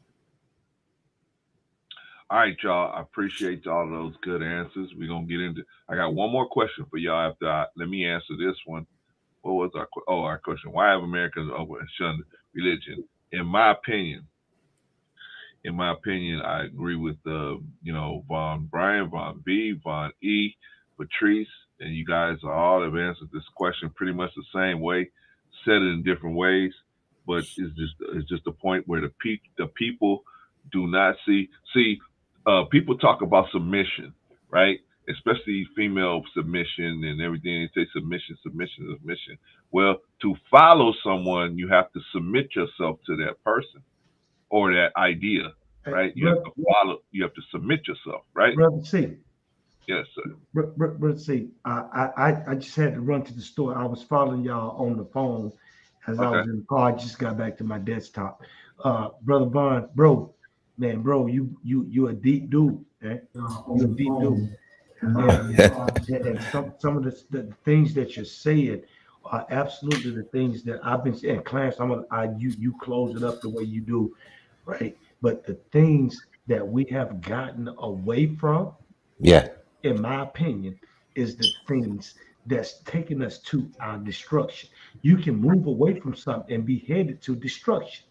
We're moving away from the things that solidified us. And again, I don't care what God you choose, that's on you. But those things, those moral principles that we have gotten away from, they're not just hurting us as the Black community, it's hurting us as a country. And if you look at all of the things that happen in our country, I live in a really rural, what used to be a rural area in Georgia. It was called the outskirts of Atlanta.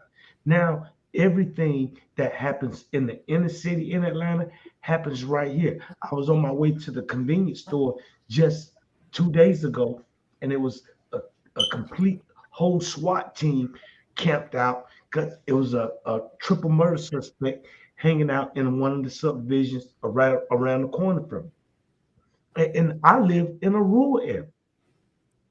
We have gotten so far removed from the things that will really help you become a good person that we have now become bad people just by nature. And I don't understand how people can't tie. Hold on, Monty. I'm through. No, you had to be through. I just want to push back on you on real something. We are not bad people by nature. We bad people by circumstance. I wanted to get that clear. That's all. What? One of the best and worst men I ever knew in my life. He's really a degenerate as a person. And one day we were talking, and I said, "Man, the world is becoming really bad." I'm 45 now. This is when I was 20. He said, No. He called me done too. He said, no, done too. The world hadn't changed. What's changed is the people that's on it. And that thought really triggered a thought in my mind. And I start now asking myself, all right, well, so what is it? And this may be the best topic I've seen you had, man. In my opinion, I think we have gotten so far removed. The church, I don't even go. And I was raised up in the church every Sunday. I'm about to ask a question about the church, so don't go nowhere, buddy. Every Sunday. But the church is not the same. Right? If I go to my church, the first thing I see is a gay guy. That's the usher. And we celebrate him and tell him he living right. Well, no, that don't match what's in. Okay, that's another subject. Right? But because we have now become afraid of hurting someone's feelings, I would rather hurt your feelings and help you get to your eternity of joy and happiness than to not hurt your feelings in a carnal space. But that's been removed. Monty, your 3 minutes. Your 3 minutes. I'm done. Okay, so hold tight though, because I got a church question about the church.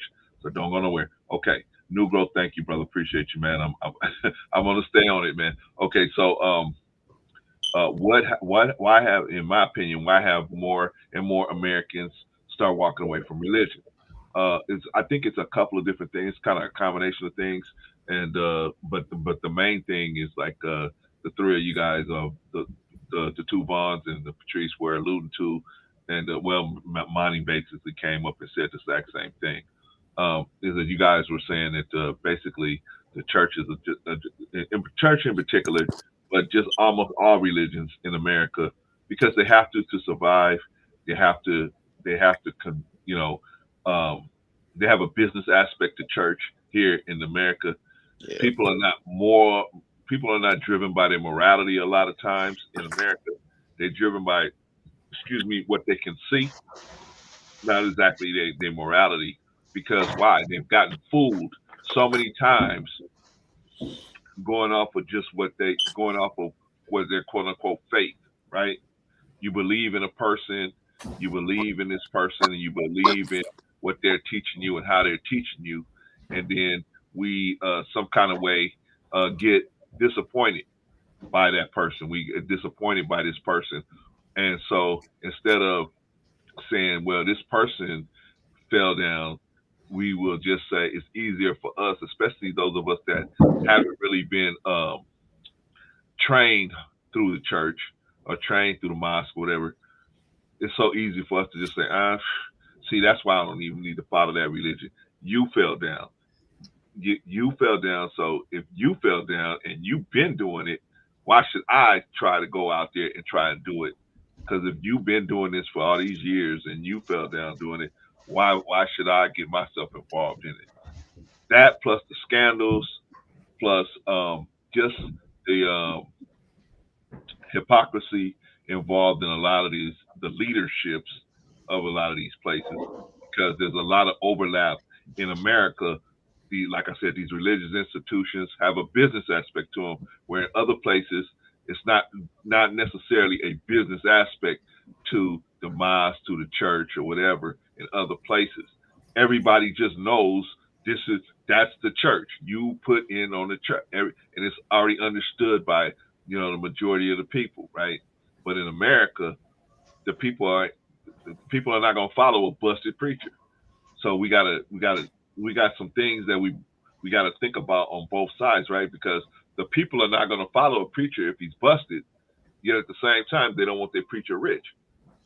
So it's like it's a lot of dichotomies there that cause us to kind of get stutter step when it comes to religion, and then it's hard to find somebody that's telling the whole truth, because everybody's telling their portion of the truth, or what they want to focus on, and so that's the hard part as well. You got to match what's in your heart with what the person that's in front of you is actually teaching, and that can be difficult. All right, y'all. Brother Jay is coming. I thought I put the link out there. Okay, I got a last question for y'all. Last question. We're gonna wrap this thing up. What's my last question? Specifically about the church. What could the church do to come back into relevance in the Black community? Yeah. I know y'all know that the Black church is on its deathbed in the Black community. The Black church is really doing bad. Scandals and like we talked about, hypocrisy and just a lot of bad things have happened in the church. So how can the church turn this around and become back more relevant? You know, the Black church was the place that we used to get our information, get news, find out about little different things. They were really very relevant in our lives. Something happened to take their relevance away from us. So how can they get back involved? Brother Vaughn, how can the church get back relevant in the Black community? Which Vaughn? I'm talking about the Vaughn B. B as in boy. Oh, me. Vaughn Bryant. Yeah, well, that's a good question, man. That's actually a very good question. You know, how could what should the church do to become relevant in the Black community again? Right. Well, I mean, man, you know, for one thing, stop sugarcoating the truth. You know, you water the truth down so much because you want likes, clicks, and views and church members, you know. And so since people already automatically would rather follow a lie than the truth, you see what I'm saying? And you think that it's God because you have a great following. You know what I'm saying? You know, and so what you're doing, I'm sorry, you were going to say something? No, I said, I hear you.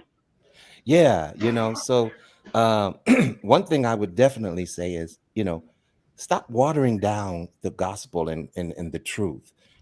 Say what the truth is, regardless to how many people are going to run away from your church and not follow you. You know what I'm saying? And another thing too is definitely, you know, get in a place to where you don't resemble what they're doing in the world. Because see, you know, if I can get the Isley Brothers at church and at the club, there's no need for me to go to the church. You see what I'm saying? We have to be separate. We have to look different. We have to sound different. We have to present something different to the people than what the world is presenting to them. But let me push back on you. Let me push back on you, Vaughn. Okay, that's fine. But I would rather for you to push forward, though. Just move the conversation forward. Don't push us back, brother.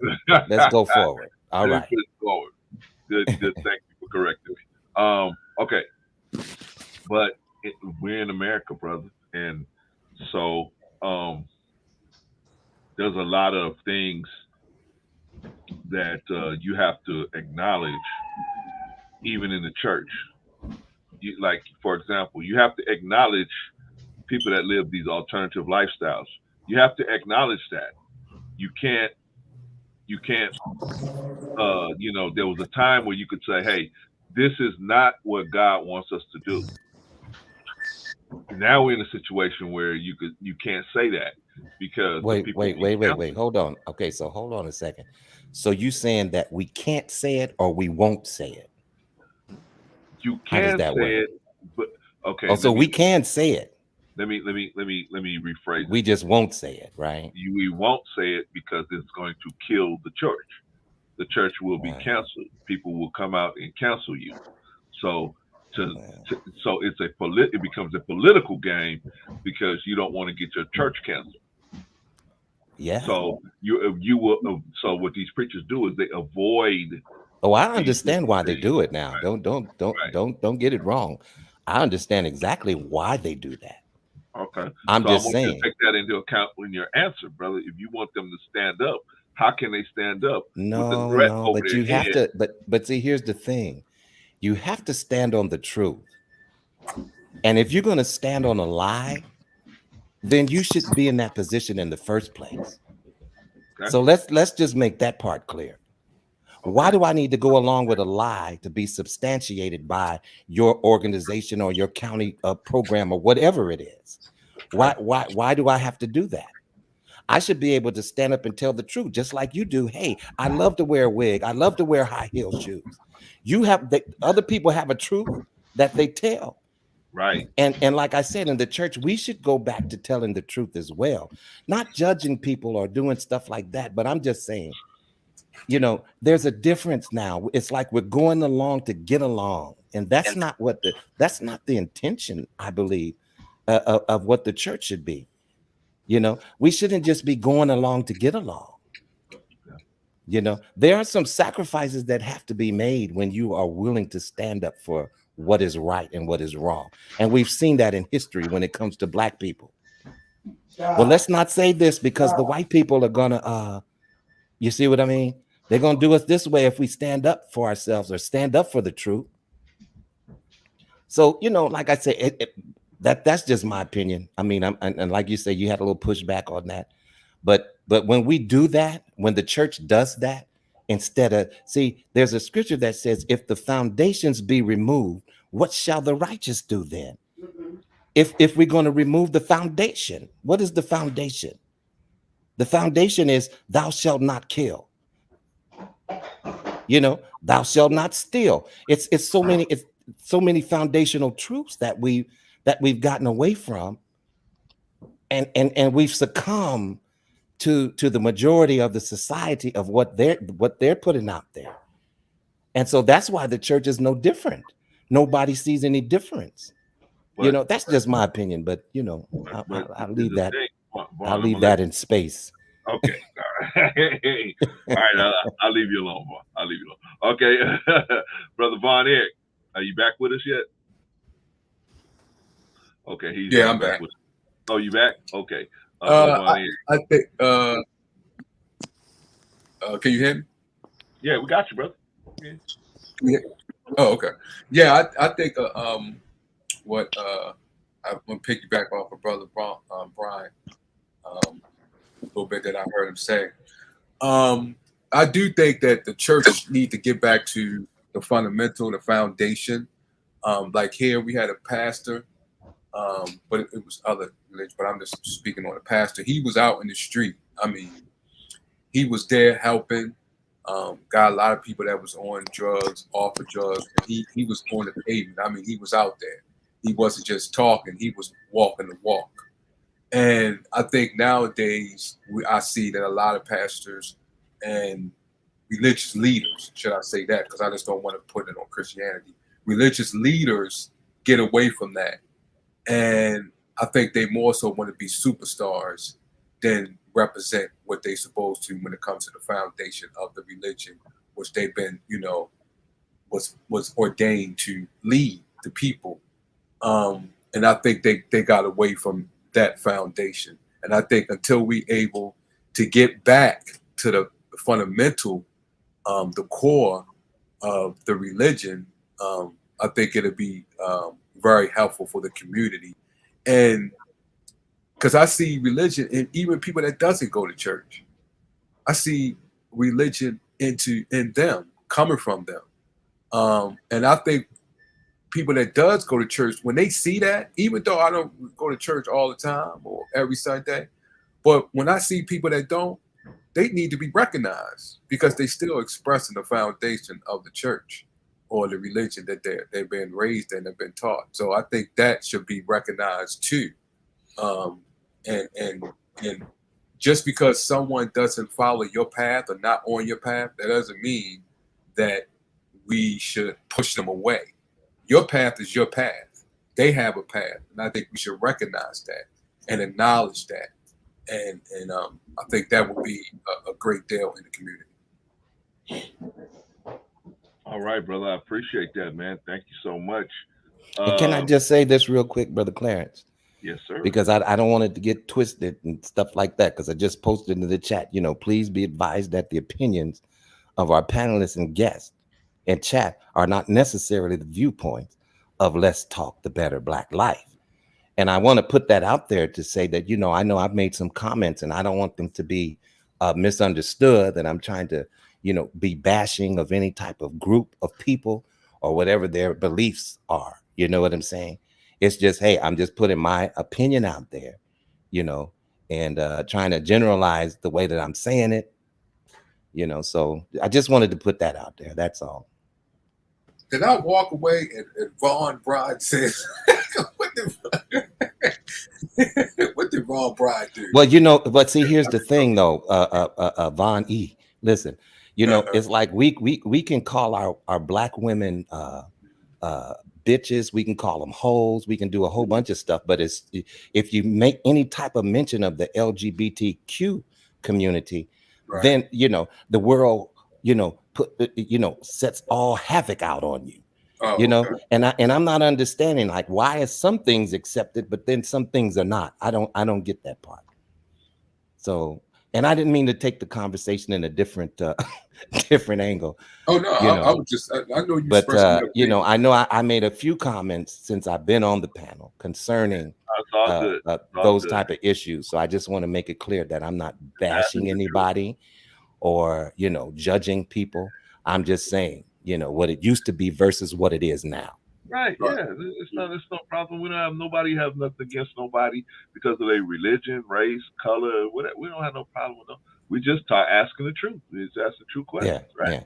No, I know you aren't. I'm just saying some people that may watch the video later, or you know what I'm saying, may get it twisted. Yeah. That part.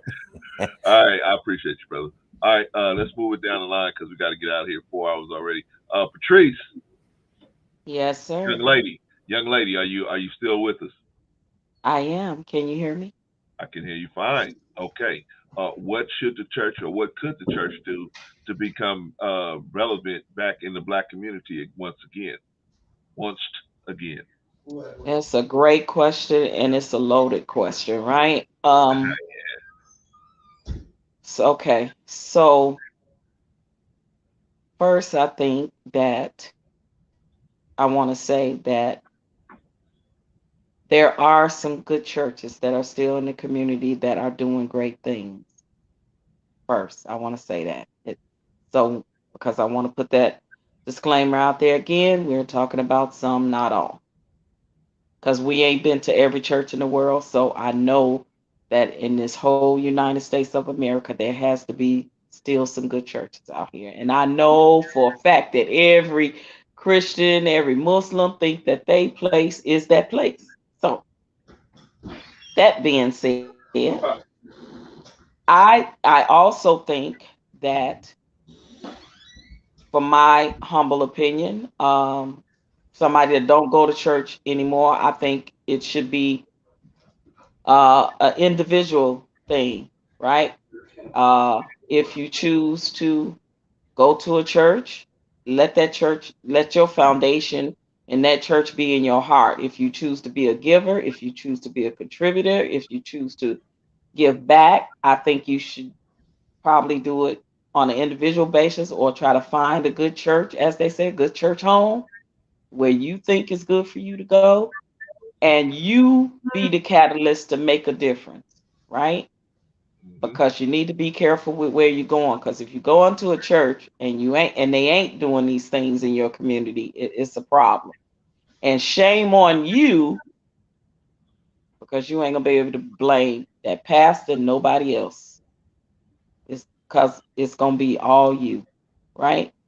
And also, I think probably, what else would I would say? Relevance. I believe that Brother Vaughn probably said it best. Stop sugarcoating. Stop whitewashing and watering down the truth, right? We want, the truth of what you think it should be, and how narratives get spent, and how hypocrisy is accepted, and we see it all the time. More and more things are coming out about pastors and what's going on in the church and funds and money. Like, it's so much. And it definitely has dimmed its light on the Black community and affected it the most, more than anything. And it's so funny because I have to actually go this coming Friday to church, guys, because I'm going to hear Jerome Davison speak. He's actually giving sort of like a political speech about the entertainment industry and how the satanics and the devil is in the music and how it's influencing the younger generation. And by me working with him now, he invited me to come to this since I'm in the entertainment industry. And I'm like, oh Lord, please don't let lightning strike me when I go through the door. But okay. But I told him, I said, I will be there because I'm supporting the man now. So I'm gonna go, to support. But it's been a minute since I've been in the church, Lord. So y'all pray for me, because I believe y'all up here, if y'all believe in prayer, I believe y'all prayers are good prayers. So send me some good vibes and say, Lord, don't strike Patrice, OG Patrice, down right before she get ready to open the door. The church doors to go. Wait a minute, Patrice, don't touch that door. Don't touch that door, Patrice. Hold on. Just because you haven't been to a church building, that doesn't mean you're not church. I know. I'm just kidding. Yeah, I'm just kidding. And I'm going to support somebody. It's just like if, my girlfriend was doing a special speech or somebody I know was singing, I will go. I'm not against not going to support somebody because I believe in supporting people. But yeah, but you all made some good points. I'm saying basically what I really feel on my heart that I think would be fair to say. But if I had to be honestly truthful within myself, I kind of don't care because I'm not in the church anymore. So I'm a kind of to each his own, find your way. I don't judge. Whatever that looks like for you, if it works, work it. And I digress. Right on. Thank you, Sister Patrice. Appreciate you. Brother Monty, I think that's you, right? Yeah, man. Come on with it, man. Brother Vaughn, both Vaughns, you guys, salute to you. I don't know that the Black church can recoup itself. And sort of piggybacking off of what Vaughn said, I don't know if you leaving church or you leaving the club when I see kids, people leaving church, right? And so the respect part, the respect aspect of it, just respecting the place, right? These are things that start teaching you other things, the foundations that Vaughn was speaking about that's been lost. See, it's the foundational things that support the roof. Hey, what we live now is just the roof. We got a bunch of kids that's walking around with a roof and they have no foundation. And that's what we're getting ready to leave. We say it, as us, middle-aged people that's supposed to be teaching the ones that's behind us. We're not teaching them the foundational truths so that they can sustain themselves. So they're going to be the first house in the Three Little Pigs story because they ain't got no foundation. Now, every time they run into a challenge, they quit. Why? They run. Why? Because they ain't nothing but a damn roof. The foundational support is what's going to be important. But I don't think that the leaders of said Black church are willing to say that because they don't want to lose the people, the 4 or 5 that's coming. And right, so it's not then so now the church is not doing what the church is supposed to do, because really what you're doing is taking care of your pocket, or not taking care of your pocket. You protecting their feelings instead of protecting their feelings. That's two different statements. I'm gonna say it again. You're protecting their feelings instead of protecting their feelings. Meaning, what is it that you're gonna feel when you quit breathing, sir? So I don't want to protect your feeling on this carnal side versus helping you understand what you could be feeling when you leave here. But we ain't got them kind of leaders no more. So I don't know that the black church can get back. And I'm going on this statement. I know I'm pushing toward 3 minutes. It's been a crazy weekend. I ran into a kid. Wow. I take my baby, my daughter, just so y'all know, anybody watching Let's Talk Better Black Life, my daughter is ranked number 58 overall basketball player, number 22 point guard in the state. But that's something else. Anyway, Well, congratulations. I take her to play pickup games against men, so she can, whenever she get back to females, I know what she's going to be able to be. And during that, I run into a young black dude. His name is Alex. I say, young man, you got all the talent in the world. He got a work ethic. I say, hey man, go back to the free throw line. Let me see you. I used to coach. Let me see what you look like mechanic wise off the free throw line. He go and he looked good. I said, who your coach? He said, I ain't got one. I said, who worked with you? Nobody. The young man say to me, Mr. Q, will you come back tomorrow and work with me? See, what the black church need to do is be doing what I be doing in the community. I never met the kid. I'm in a community that I know nothing about. I just ran into a young black male that need guidance. Now, Monty, I want to say something right quick because you just sparked something in me. I agree with that because the black community it's almost a church on every corner for the most part, right? And they put little to nothing back in the black community, but they take from it though. I was surrounded by 4-5 black churches, but in the inner circle of those churches was a lost young male. I don't know where his father at. That ain't my business. I don't know where his mother at. That's not my business. I do know that in the opportunity I had to speak to young Alex, I did. And his question to me was, will you come back? I asked you, brother C, not what I don't need to be in the building, the church building. I walk with my God, and my light shines whenever you see me. So that young brother that I met, and I went back. I couldn't find him. He wasn't there. And I'm going back until I catch him again.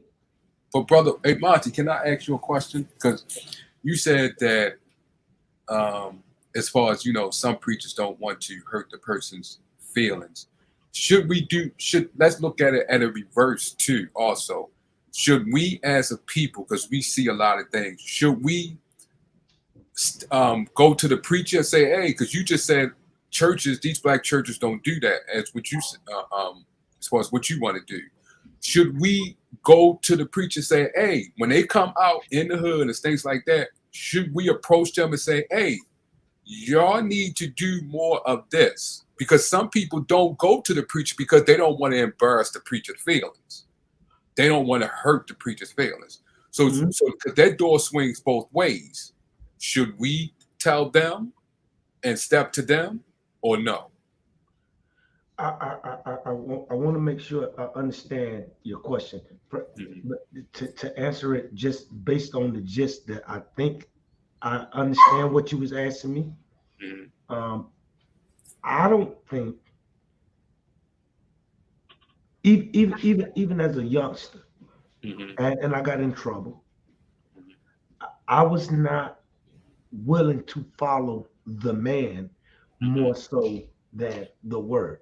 All you doing is delivering the word. So I understood that you too are an imperfect creature, right? You've just been sent to do said job. So I'm not tying everything to me, to you, because I know you too are flawed. I don't base everything on the dude that's delivering the message more so than I try to receive the message. As they come out into the community, if you delivering the message and you're helping these young dudes, I'm here in Georgia and I'm around a lot of shut up, boy. I'm around a lot of young brothers. Though I live a decent life, I can go 3 miles up the street and see where people aren't living such the same. And I'm asking what happened to, because it wasn't like that when I was a kid. So what happened? Where did we lose? And the only thing I can see that the church provides now is placation. They placate to people's feelings instead of telling them the truth. Right. It's okay to fail, right? If you there's no, you don't. How do you know how to get up if you ain't never failed? There's value in falling. When my son fall, I ain't there. Hey man, get up. My daughter fall, get up. We have taken the ability away from them to get off of their knee and get up. And then in doing so, we've taken the ability for them to be willing to go down on their knee and ask for help. See, it's a lot of strength in the knee. I don't place that on no dude. I just take advantage of the opportunities that I can to help create a better Black life. So when I run into Alex, anytime I can help him, I'm gonna help him. Right on. Right on. All right, y'all. It's about that time. We'll start wrapping this thing up. I appreciate everybody that participated on the panel, in the chat. And it's time for us to start trying to add some closing remarks. But before we do that, let me let Brother Jay into this conversation. Brother Jay, can you hear me? Yeah, can you hear me? Yeah, you sound great, brother. Got a quick question for you. Sorry I came in late. I really am. I was trying to get in here like 30 minutes ago, man. I'm helping family out right now. Y'all be surprised. Hey, man, I'd rather you do that. Yeah, definitely. And like I said, what could the church do to come back into relevance in the Black community? Correct. What could they do? Honestly? Yes. No more sugarcoating crap. What they can basically do is, be about the community. Yeah, be about the community for the people as they should, and really start honing in, like tutoring these young boys, little girls about the way of God, but also propping them up for success. Along with other like-minded individuals that want to how can I say this? To use a word that my grandmother used, to insurgent them together, pretty much cyanide coming together in the sense that they are about, like I said, they are literally for the kids, for the people who want to study the so-called practice of Christianity, Catholicism, whatever you want to call it, but over here it's Christianity. But they could do things to bring them in, to make them to make sure they know that the people who aren't, like, I guess the reason why I'm saying I guess on this part, the people who are not as forthcoming about God like they are, try to slowly let them in, let them see what they're about, and then also know that they're about helping each other instead of just helping themselves. If they don't come off selfish and they come off selfless, then that helps. That's a start. And I just gave two. I think I gave out 2 points. I think the third one would be, let some of the youngins, I can't believe I'm about to say it. Let some of the young kids who are all about, like I said, the religion itself, recruit other people to go out there to get help. Like they advertise out there and tell them like, our church does, not like a pitching, but like tell them like, our church accepts, people who are less fortunate. They accept people like anybody who's willing to come in and give the word of God a chance and things like that. And also, like I said, we're about a community. We're about helping each other, extending other things that could help us, especially things in school and also, things that could bring forth just prosperity amongst us and just, help all around. If they can get the young kids to do that, I said, have the young kids who know what they know on that deck, then I think things can like kind of start getting better. Not 100%, but you got to start somewhere. If they can do those three things that I mentioned, then I think there's some hope there. But until then, those are all just ideas. That's all I can tell you. It's all it is, ideas. It's all like got to start somewhere. Yeah, exactly. But you need a starting point. There ain't no magic bullet for none of these situations, man. So you just got to start somewhere and respect each other enough to be able to listen to each other's, content and, information so we can see if that's something we should follow or not. All right, y'all. Jay, you came just in time for closing remarks. I want to ask Jay a question. Go ahead, sir. So, hey, do you think, I know you said some churches should do that with the young and have them go out in community, because I see that because the young can communicate better because they know each other. This generation a little bit more, so they can kind of speak to them. Yeah, right. That's why I brought them up in that, because I think because I've seen young cats do that, and it does work sometimes. Not all the time, but sometimes. Sometimes it does, exactly. They know how to communicate. Sometimes when we get older, we don't know how to communicate with the younger generation because we came up in a different generation. Do you think if the older generation does not, do you think the younger generations, would you suggest the younger generations break away and form their own foundation to do what you say to do to help the younger people in the community? Not say anything against the older, because they have their ways and their ways work for them. So do you suggest that younger generations may need to break away, form their own foundation, just like the older generation did in their days, and start another one and build off of that? Do you think that would be good? Okay. Actually, that's a real good question before we go. I would say they don't. Okay, the young they implement some things from some of the old. I would say some from the olden ways, because I think, like I said, you take bits and pieces of it. But the difference is you how's the word? You filter out the things that is difficult to translate, and you translate it well to the new generation. That's what you do. And I think, like I said, I think you can hold on to both sides personally for me, but I think if you're trying to communicate, I think the young is the best way to do it. Right. They can keep that. And also I think they're more likely to implement your ideas along with a little mixture of like, their own idea with it, not corrupting it, but they see easier ways of like, easier ways of getting to it, as opposed to like, just a long backstroke way. Right. So I think as long as they're preaching, if they are like literally talking about the ideals which you have told them as what your church practices, I think that's fine. And they're not lying about that, then that's fine. That's completely fine. Right. But it just comes ahead that you're gonna have to get some way to get to the young people, and I think the young is the best way to do it. Mm-hmm. I mean, honestly, I'm gonna say this: fire with fire. I say that always works sometimes. So you need to be able to like translate that well to them, because if it's the older generation, and I ain't coming at any old school cat, because I can actually understand y'all. I'm a 91 kid, so I get y'all. I know how y'all speak, and I know exactly what y'all mean.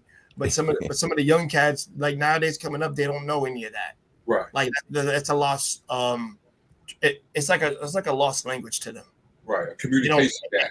Yeah, exactly. It's a communication barrier, and I tell my people it's a habit of stuff not being conveyed through to them. So So I definitely get what you mean on that, sir. So I think they can do it. It's just a matter of, like I said, they're preaching the ideas of the church. They're doing exactly what their church does. They're not lying about it. They're actually trying to smooth things over so they can get you over there.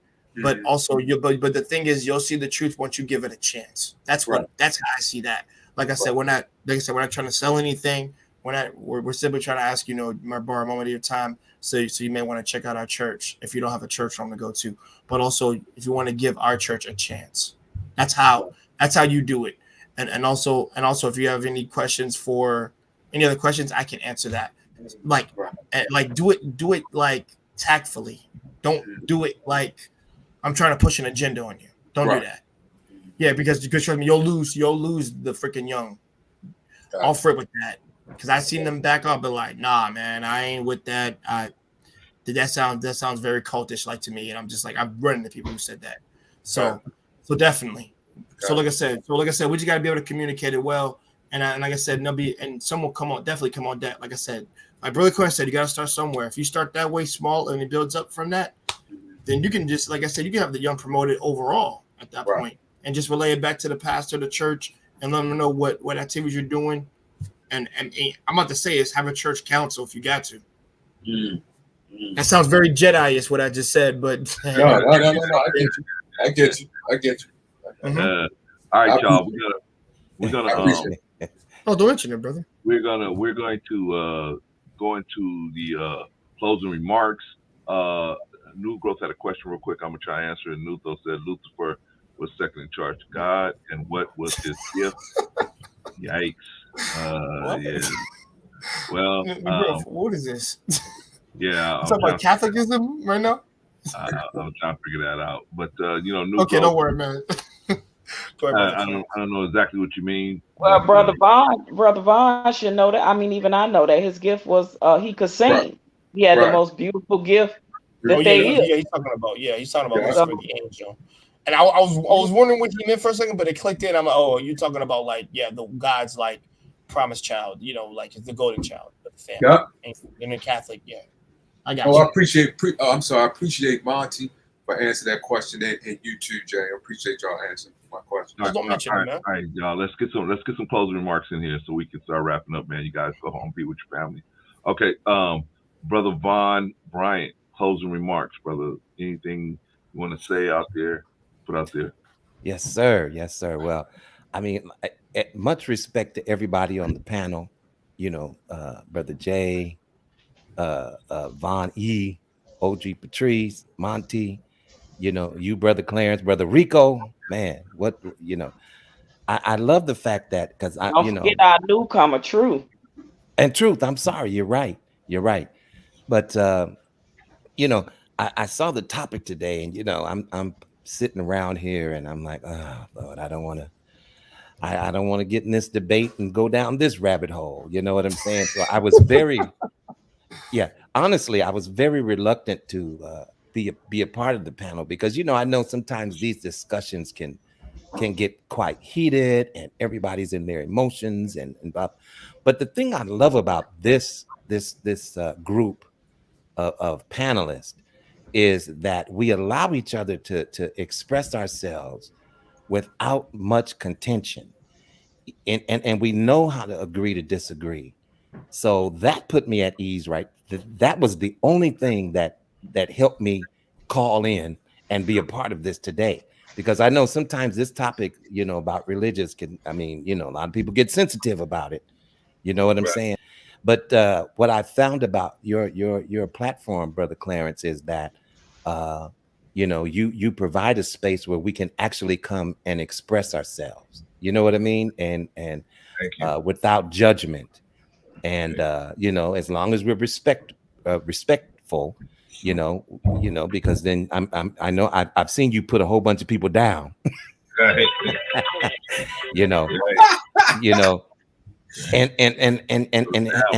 it wasn't anything bad about that. You know what I'm saying? It's like, hey, I'm gonna put you in timeout. You were doing your moderating part. You know what I'm saying? And we'll bring you back up later. Yeah. But the discussion was great, man. Everything I've got so much insight from listening to other people as well. Right. And sometimes, a lot of times, you can have a point that you're trying to make, and you just want to just make that point, regardless of what other people's viewpoints are. And if we could stop being like that as people, I think that we can come to a better understanding. You know what I'm saying? Wisdom is the principal thing, but with all you're getting, you need to get an understanding. And unless we listen to each other, we won't understand each other. Yeah. And so some excellent points that were brought out, and I know I'm at the 2-minute mark, but some excellent points that were brought out about this conversation about religion. Even me and Patrice, we were able to tap into each other. You know what I'm saying? Because I know she's very flat-footed on her stance in that and on that position. You know what I'm saying? She said, "Hey, I don't want to hear no preaching and all that." And I get it. But if we would take this type of approach with people, you'll be surprised how much they will learn from you as well. Yeah. But when we do become preachy about whatever our religious preference or our religion is, and when we become too preachy to people, that is a turnoff to a lot of people. So, I appreciate the opportunity, man, and hopefully whatever I've said on here was some help. I miss Brother Rico. I don't know where he had to run off to, but so yeah, that was pretty much it, though. All right. Thank you, Vaughn. Vaughn, I'm gonna pull you down, man. Can you hang around for just a minute? Yes, I will. Okay. All right. I'll pull you down. All right. That was Brother Vaughn Bryant. Now we got Brother Von Eric. Yeah, I'm gonna piggyback off of what Vaughn Bryant said, because he took all his words had much wisdom in there and great knowledge and understanding. I close in, and just like everybody else, Patrice, what she said from a queen aspect, and that I can learn, and I'm glad every word that she said, it has wisdom and knowledge and understanding. Brother Truth, I would like for him to come back, because he said he was into the space. It would be a good panel for young people to come and learn from them in that aspects of life and bring it, because I believe it's knowledge in their young words of what they've been raised and what they've been taught. Brother Jay's platform is good. I was on there when he was explaining about animation, and he gave me some pointers that I can give to my 8-year-old son, which was well appreciated. So I would like to have, if you would like to do that, I don't know, Brother Con, for the young people to come up, New Growth, and other young people to come up, because I think they have a great contribution they can do with that we can learn from and attach it to us and grow even as older, because they learn from us. We can also learn from them, just like our parents learned from us when we was young, Right. So I think that would be a good discussion. But I appreciate Brother Rico. He always speaks from the heart. Brother Vaughn Bryant, he's been 60 years old for the past 30 years. But he has much wisdom. You can tell he has much wisdom in his heart and in his mind and in his soul. And Brother Jay and Monty, much wisdom that he has in the words that he brings, and the perspective that he brings it. It's a mystery in his words when he talks. And I love that about him, and it's good to hear him speak and figure out his mystery and the things that he said. So much ups and much wisdom and much love for him. And everybody in the chat, much love, Quantum Love, New Growth, all of y'all. Daryl Long bringing some good heat in the chat. I've been reading. So much love to everybody, and I love everybody. Thank you. Thank you, Brother Von Eric. Brother Von Eric, man. I'm gonna pull you down, brother. Appreciate you, man. Thank you for coming on the panel. Always welcome, always, anytime, brother. That was Brother Von Eric. Sister Patrice. Yes, sir. Can you hear me? I can hear you fine. Do you have any closing remarks that you want to put out there for us? Yeah, just something real quick. I learned a lot, from everybody on the panel's perspective, and I really, really enjoyed hearing that young man, True Arts. I wish we could hear more from him, and I hope, Art, if you True Arts, if you're still listening, please come back again. when we have another topic. I just want to welcome you, and I would love to hear more from you, from your perspective. I love the younger generation. I love when people like Jay come up here, and Yeah.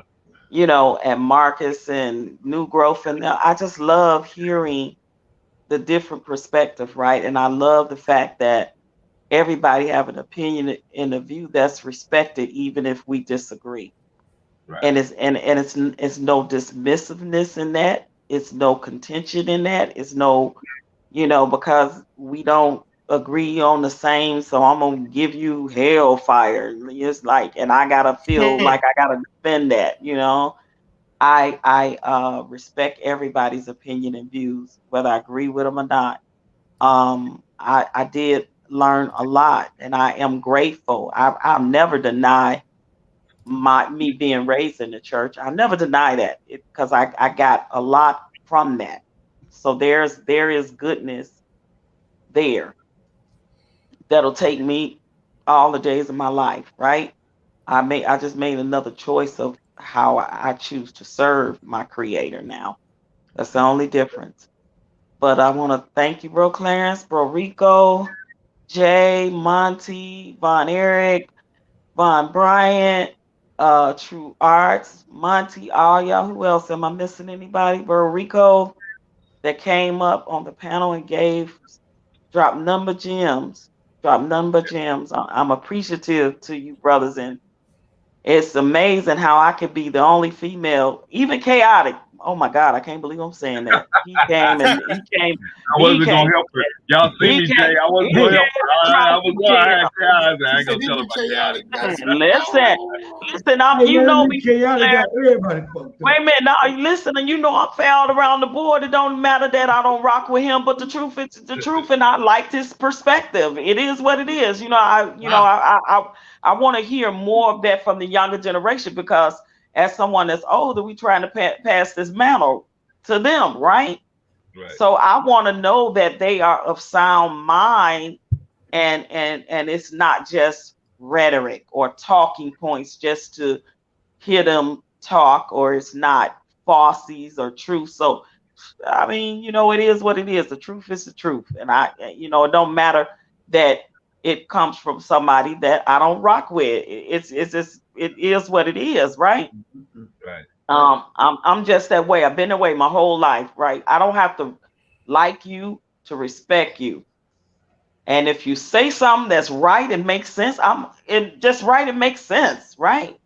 Right. I'm not above saying that just because I don't rock with somebody. And I think that's what's wrong with the world, that we don't give each other enough credit where credit is due sometimes. So the chat is, man, bro Clarence, let me just tell you about the chat. Man, your chat is man, your chat is all that. It's so much. It really is. I want to salute it to everybody in that chat that holds it down every time Bro Clarence and us come up here. Man, y'all have his back. Y'all respectable. I just like y'all questions, y'all perspective. Y'all make us be better. Believe it or not, y'all make us be better. So yes, just continue to subscribe, to support Bro Clarence. We got to get him to this 1,000. If it kills us, we got to get there. But yeah, thank you. I love that we have these different perspectives. Respectfully, I don't like a lot of the contingent and things like that. So it feels good that this is a safe haven and a safe space to come to, away from that. So I appreciate that. And with that, I digress. Okay, sister, we need to talk. Yep. Okay. All right. Pull me down. All right, I'll put you down. All right, Sister Patrice. Monty, Brother Monty. Bro, closing remarks, brother. I'm getting out of here. Once again, bro, I salute you. Salute you too, sir. Thank you. On the topics, right? And I think as we try to progress as people, These are the things that we need to acknowledge that are present in our life and the things that we need to fix. Right? If we don't fix them, don't tell me nothing about Joe Biden. If there are things that we need to fix and we're not willing to take them head on. I don't want to hear, go vote for who? Right? I vote for me. I would rather spend my time doing the things that I need to do rather than focusing my attention on a man in something called the White House that's not my house, that I'll probably never go to that house. Why then am I focusing my attention on him? Right. As it relates to religion, I don't think that as a community, religion is still doing what it done for us to get you to be able to a spot where you have a channel and a platform. Some of that came through religion and you having discipline, and you found yourself through whenever you got back to when you found Islam and you got yourself a new set of discipline. Then you find yourself, and now you living a good life. I don't think that's present, be it Islam, Baptist, Catholic, Hindu. I don't think that's present in our life. I can't speak to what it is to be a white boy. I can speak to what it is to be a young nigga. Nothing is there anymore to give us the hope to go get it. It's a young boy. He's 13. He's the same age as my daughter. He asked a stranger, "Will you come back?" It's 5 churches right around that basketball court. I asked you, are they doing what they should do? Why ain't the religious leaders in that area reaching out to the young boy to help him? I asked him, what was his GPA? He said 31. And he said, no. I meant to say 3.1. Yeah. Well, if you are a religious leader, then you're not just teaching them about believing on how to get to heaven. You're also teaching them how to do what you need to do here. That's something you need to know. Your GPA. Yeah. How is it that a stranger made that relevant in his mind and not the people that see him every day? I don't know what religion is doing for us anymore. I know what it ain't doing. So, Brother C, man, you bring up some really great topics. Only thing I'm asking, bro, from us to everybody that may look at this is every time you see a young brother, a young sister, help them if you can. Agreed. Thank you, Brother Monty. Appreciate you, man. Thank you. I'm gonna pull you down, man. Thank you for those. All right, bro. You good? Yep. Okay. Thank you, Brother Monty. Appreciate you. Always pleasure having you on the panel, man. Brother Dan, shout out to Brother Daniel Madden Jr. He said, peace and blessings, family. Hey, bro, C, been quite an arduous schedule right now, so catch the recast, catch the content, but keep up the drive. Thank you, Brother D. Appreciate you, man. You and your lovely wife, man. Thank you, man. Hope everything is well and it gets even better for you, brother. Appreciate you, man. All right, Brother Jay. Final words. Sorry, guys. I'm doing work, but also being on the stream. Like I said, it keeps you busy. I would say I enjoyed the topic. Like I said, I got the playbacks through most of this because I missed the first half. Okay. Second half, I got a chance to listen to. Like I said, I was trying to be on a little bit earlier so I could get things. But like I said, with this family reunion, you gotta help people. Like I said, family come first. Sometimes the ones that I'll say this right now, the ones who are important in my life are the ones that are important to me. So, like I said, that always comes first. So I got to knock that out.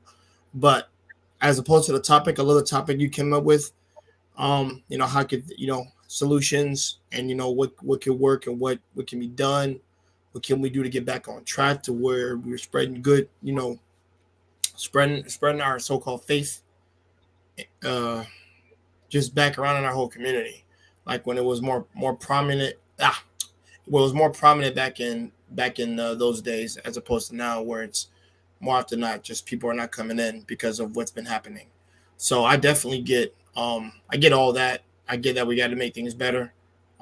Like I said, I am former Christian, but I can still speak on this topic because I knew what the technically what the whole motif was when I was there the whole time when I was young, to where I got older to I graduated high school. So I know. I was there for 18 years in the church. Can nobody tell me I have enough information to speak on that shit? I was there since I was a kid till 18. So don't tell me that. I tell anybody don't tell me that. I know I can speak upon it.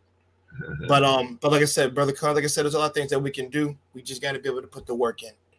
Other than that, great topic, great panel of people, and also like I said, I look forward to coming back on. Sorry I came in late. I was trying to be a part of your stream, to be honest. You're welcome, man. Anytime. You're welcome anytime, man. You're welcome anytime. Appreciate you for even stopping through, man.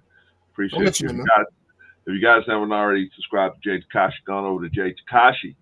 Subscribe to him. He has a chill out session. He has other stuff going on over there in his definitely channel. And check out our live stream. We did 2 streams we did prior.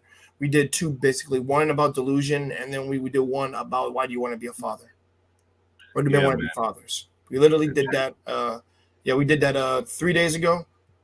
It was 3 years ago. I was gonna count Friday, but yeah, because it was Thursday. We did it on the chill out that day, something for us to talk about.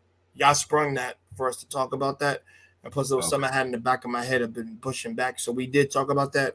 We had me and all the other men come on up, and we really talked about it, knocked it out of the park. Of course, we had Nathan Daly on, we had Marcus on, we had Jaron on, we had a lot of cats on there that day. The delusion one was the biggest one we had, but we really had the men come on for that chill out so we can talk about that. Why you want to be a father, and I went to an explanation of why I wanted to. And like I said, I like everybody to check that one out because that was a good stream we had. Yeah, but that's time out for me. But other than that, guys, I'm gonna let Brother Clarence go. He got stuff to do. I got stuff to do. I'm gonna be doing a video in about like 20 or 15 minutes from now. I'll be talking about 2 things actually. A separate video about the Netflix show, that's Yu Hakusho, or why they shouldn't do a live action because it's a classic, and I'm gonna tell you why it means so much to little boys. Why you shouldn't make a live action of that. And you'll make a live action of what? It's a series called Yu Hakusho, and what I wanted to and I wanted to tell them, it teaches boys to be men, and I don't want a live action of that ruining it because it's a 90s series that had a lot of that had a lot of meaning for me and really helped shape my life. And I want to explain why that is, why you shouldn't make a live action, because Netflix has a terrible track record, and they'll probably butcher something that's an old school. I'm talking about old school in the sense of like, if you were a 90s kid, you remember this, and also you grew up watching it. And I think it's one of Japan's best creations of, like I said, of how a boy becomes a man, of how I see it, definitely. But other than that, guys, I gotta let Brother Clarence go. And thanks for having me, sir. I always look forward to be on your panels. I love your topics, my man. And you come up with really great stuff. Subscribe to Let's Talk a Better Black Life. And if you don't get those likes up, man, he'll send me to hunt you down. All right, y'all have a good night. All right, man. Peace out. Enjoy your stream, man. Have a good time. All right. All right, y'all. That's it. Oh, wait a minute. This young lady wants to come up here and she wants to talk to y'all for a little bit. Hold on, everybody. Young lady. Yes, sir. All right. Can you I just want to take 5 minutes. Thank you, sir. I appreciate it.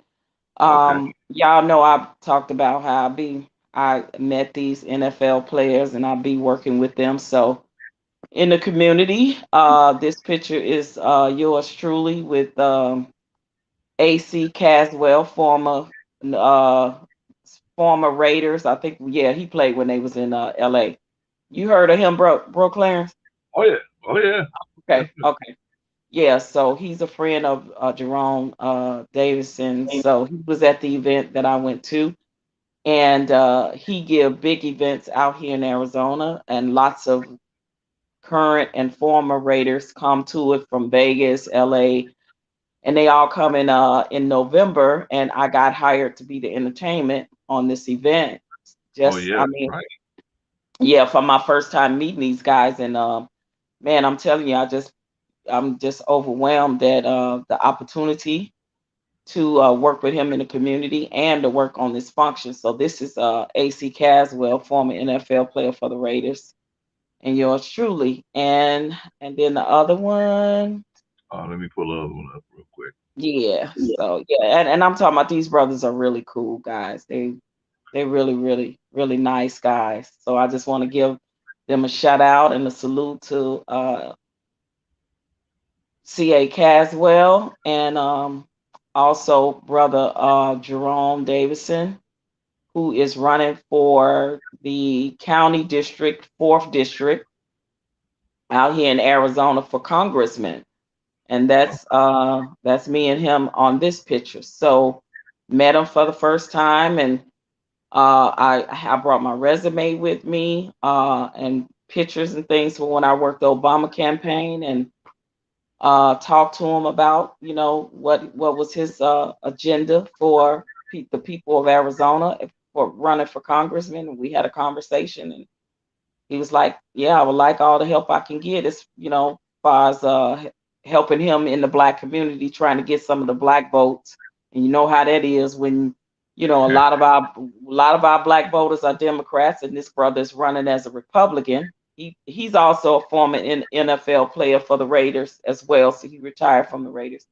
He played for another team too. I can't think of what it was, but a couple of the NFL. But working with him in the community, and he's the one that's also a pastor, so he's going to be preaching. So he's the one that's going to be preaching on Friday at this church regarding the music industry and how the satanic stuff is in the music and all of that. So I'm going to go and support him in that. And I also set him up. He did earlier this week. He did that interview with Real Dana.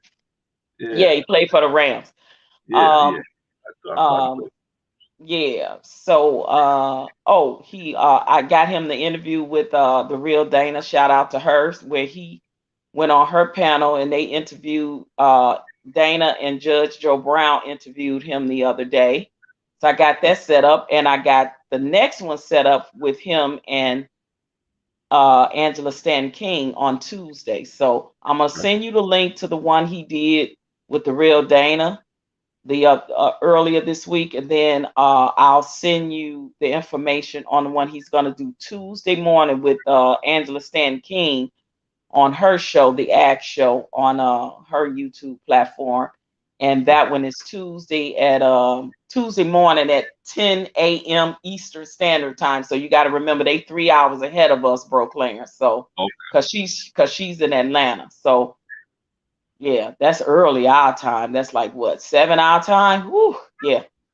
7 hour time. So he's gonna be interviewing with Angela Stanton King. So I'm just helping him, make with the connections that I do have of getting them interviews, and also going to be going in the community, working with him on trying to win some of these Black folk over.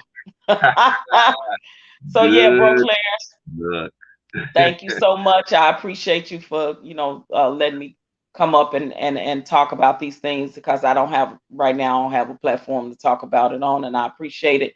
And I absolutely want to give another shout out to Brother 84 for last night. Thank you so much, Black man that just came and just gave me support with what went down last night. And go over to Knowledge and Relationships and subscribe to them some great guys over there. I appreciate them so much.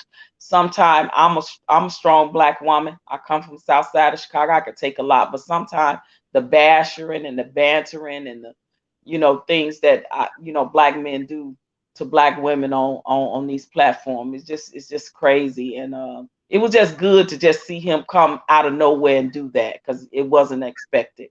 So it was like a ray of sunshine to like finally have a man to step up and just say, hey, I got your back, OG, you cool, you all right, I just come up here to support you. And it's funny because you know, they give each other so much support, but when a black man comes and support a black woman, you know, people get in their feelings. It just baffled me. But anyway, I digress, bro. But thank you for listening. I appreciate it. And yeah, so I just want to share that, you know, things that I'm doing in the community out here in Arizona, staying busy, giving back as much as I can. And that's why I'm so blessed. So I'm grateful for that. So thank you, bro. You can drop me back down there. No problem, sis. All right. Don't go nowhere, okay? All right. This is Sister Patrice and the brother that's running for Congress out there in Arizona, you know, and if you really want to support Patrice, OG Patrice actually has a a YouTube page. You can go over there and support her and just tell her what you think or tell her what you know. She never pushes her channel out here, but I gotta get her used to start doing it. See, if you ain't used to pushing your own channel, you just forget it. You won't even think about it. You just, you know, you're doing other things, and Patrice doing a bunch of other things. So, but if you get a chance, go over to Patrice's channel, man. If you like it, hey, subscribe to it. Subscribe to it. She's singing a lot of good music. Plus, she's doing stuff like this. You know what I mean? Just check the sister out, man. You know what I'm saying? All right. All right, y'all. What y'all think about today's stream? 5 hours. Holy smokes. I'm trying to cut these streams down to like 2.5 or 3 hours. We got up to 5 hours, but it's a Sunday show. Y'all know how we do it on Sunday. We got an extra 2 hours we put in just in the pre-show before we actually get to the topic. But we're gonna cut them down. We're gonna cut everything down. What y'all think about today's stream? I thought it was a pretty good stream. I thought, you know, we talked about a lot of good stuff. If you guys really want to learn a lot of stuff, going over, if you really want to hear about that, the brother we was talking about, Bernard Garrett, going over to Daryl's page. Daryl had a stream yesterday. I was on there for a little while, and he talked about the brother Bernard Garrett. That was a very good stream.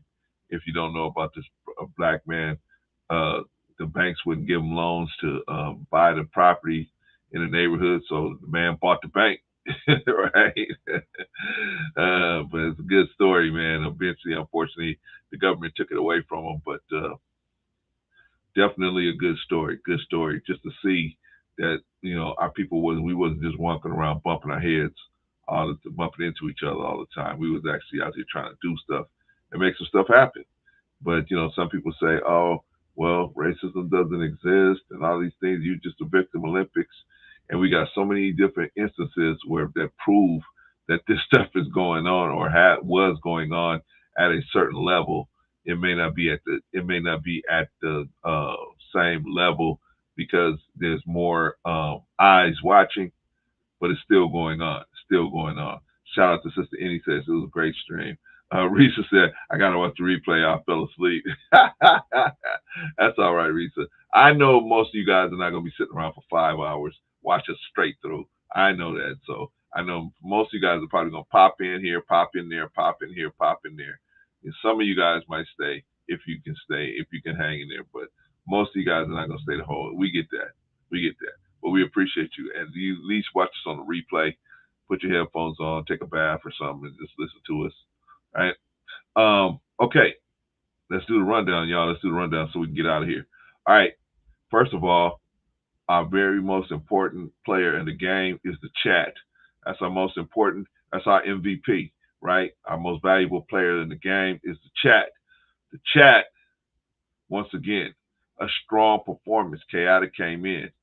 I got a little nervous. I said, oh, what are they going to do with him? I stepped back. You know, I started to advise, and I said, let me see what they're going to do. You guys handled it beautifully. Couldn't have handled it better, especially when Rita, you went up there and said, hey, look, man, or was it Rita or Quantum? One of you guys said, hey, Chaotic, come on, man. You know what I mean? We get that you, have an issue with Jen. We get that. Okay? But you don't have to come in here and jump on her and say a bunch of different crazy things, about her. We get it that you got an issue with her, right? See, that's what I'm talking about. And the better we able to deal with people like that. See, now, based on the way y'all dealt with him, y'all set the standard for him and how he behaved in the on the panel, right? He knew we ain't, because he knew we ain't gonna play with him on the panel. He know we ain't gonna play with him in the chat. You gotta either submit or roll, right? You either gonna submit or you're gonna roll, or you're gonna be thrown out of here. I'm sure he's tired of being thrown out of here. So, right, when he does, he does have some things that he could say that would help the situation, that would improve, right? But shout out to the chat, the most valuable player in the game. Shout out. All right. So the chat, once again, and as always, it's always a strong performance out of the chat. Strong performance, solid. You guys didn't even waver on that situation with Chaotic. Set the stage for him. He was able to take that energy that you guys gave him and say, "Uh-oh, I better act like I got some sense up here."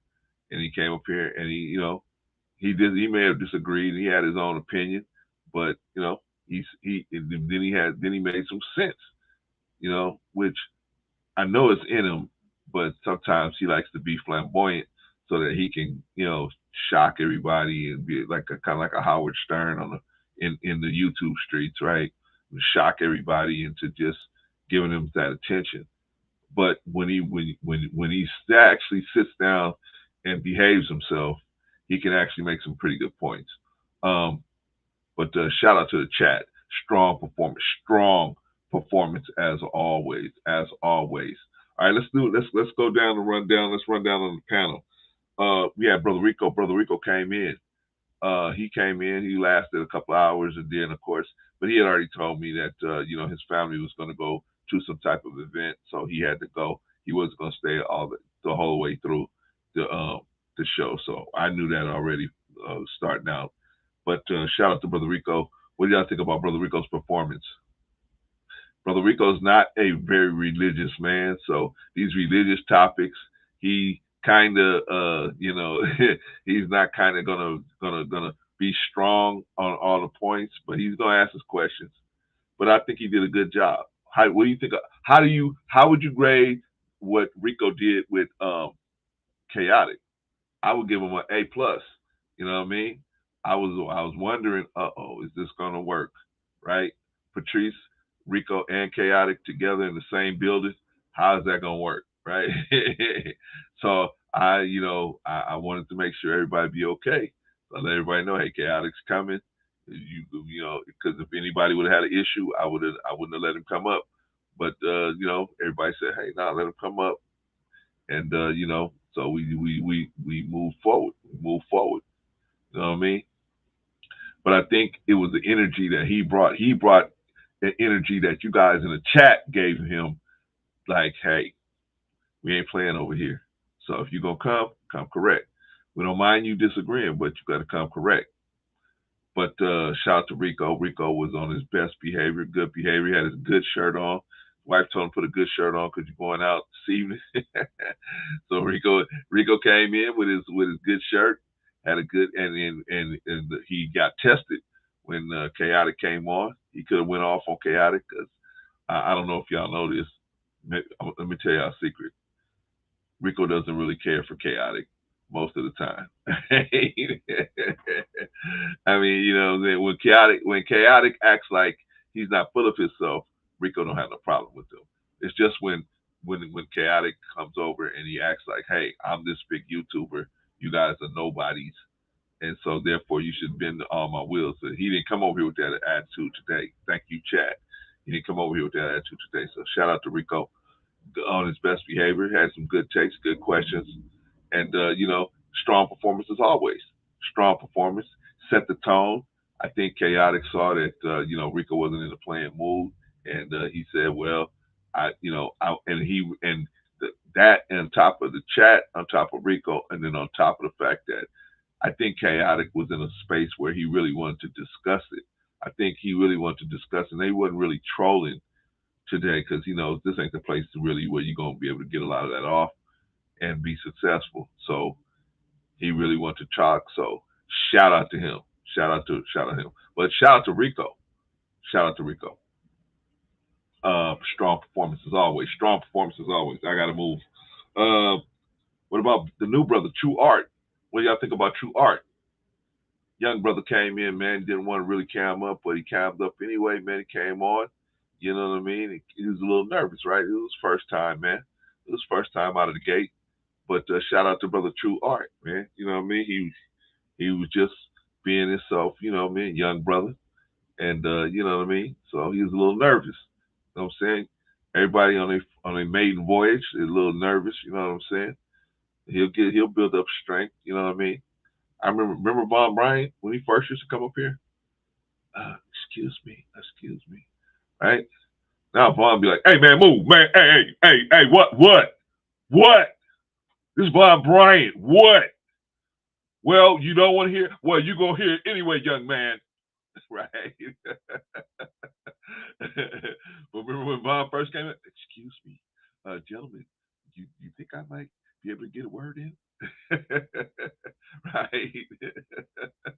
So we all change. Now look at Mom, and Mom be like, "Hey man, what?" Right? I had to get you, Bon. I had to get you, man.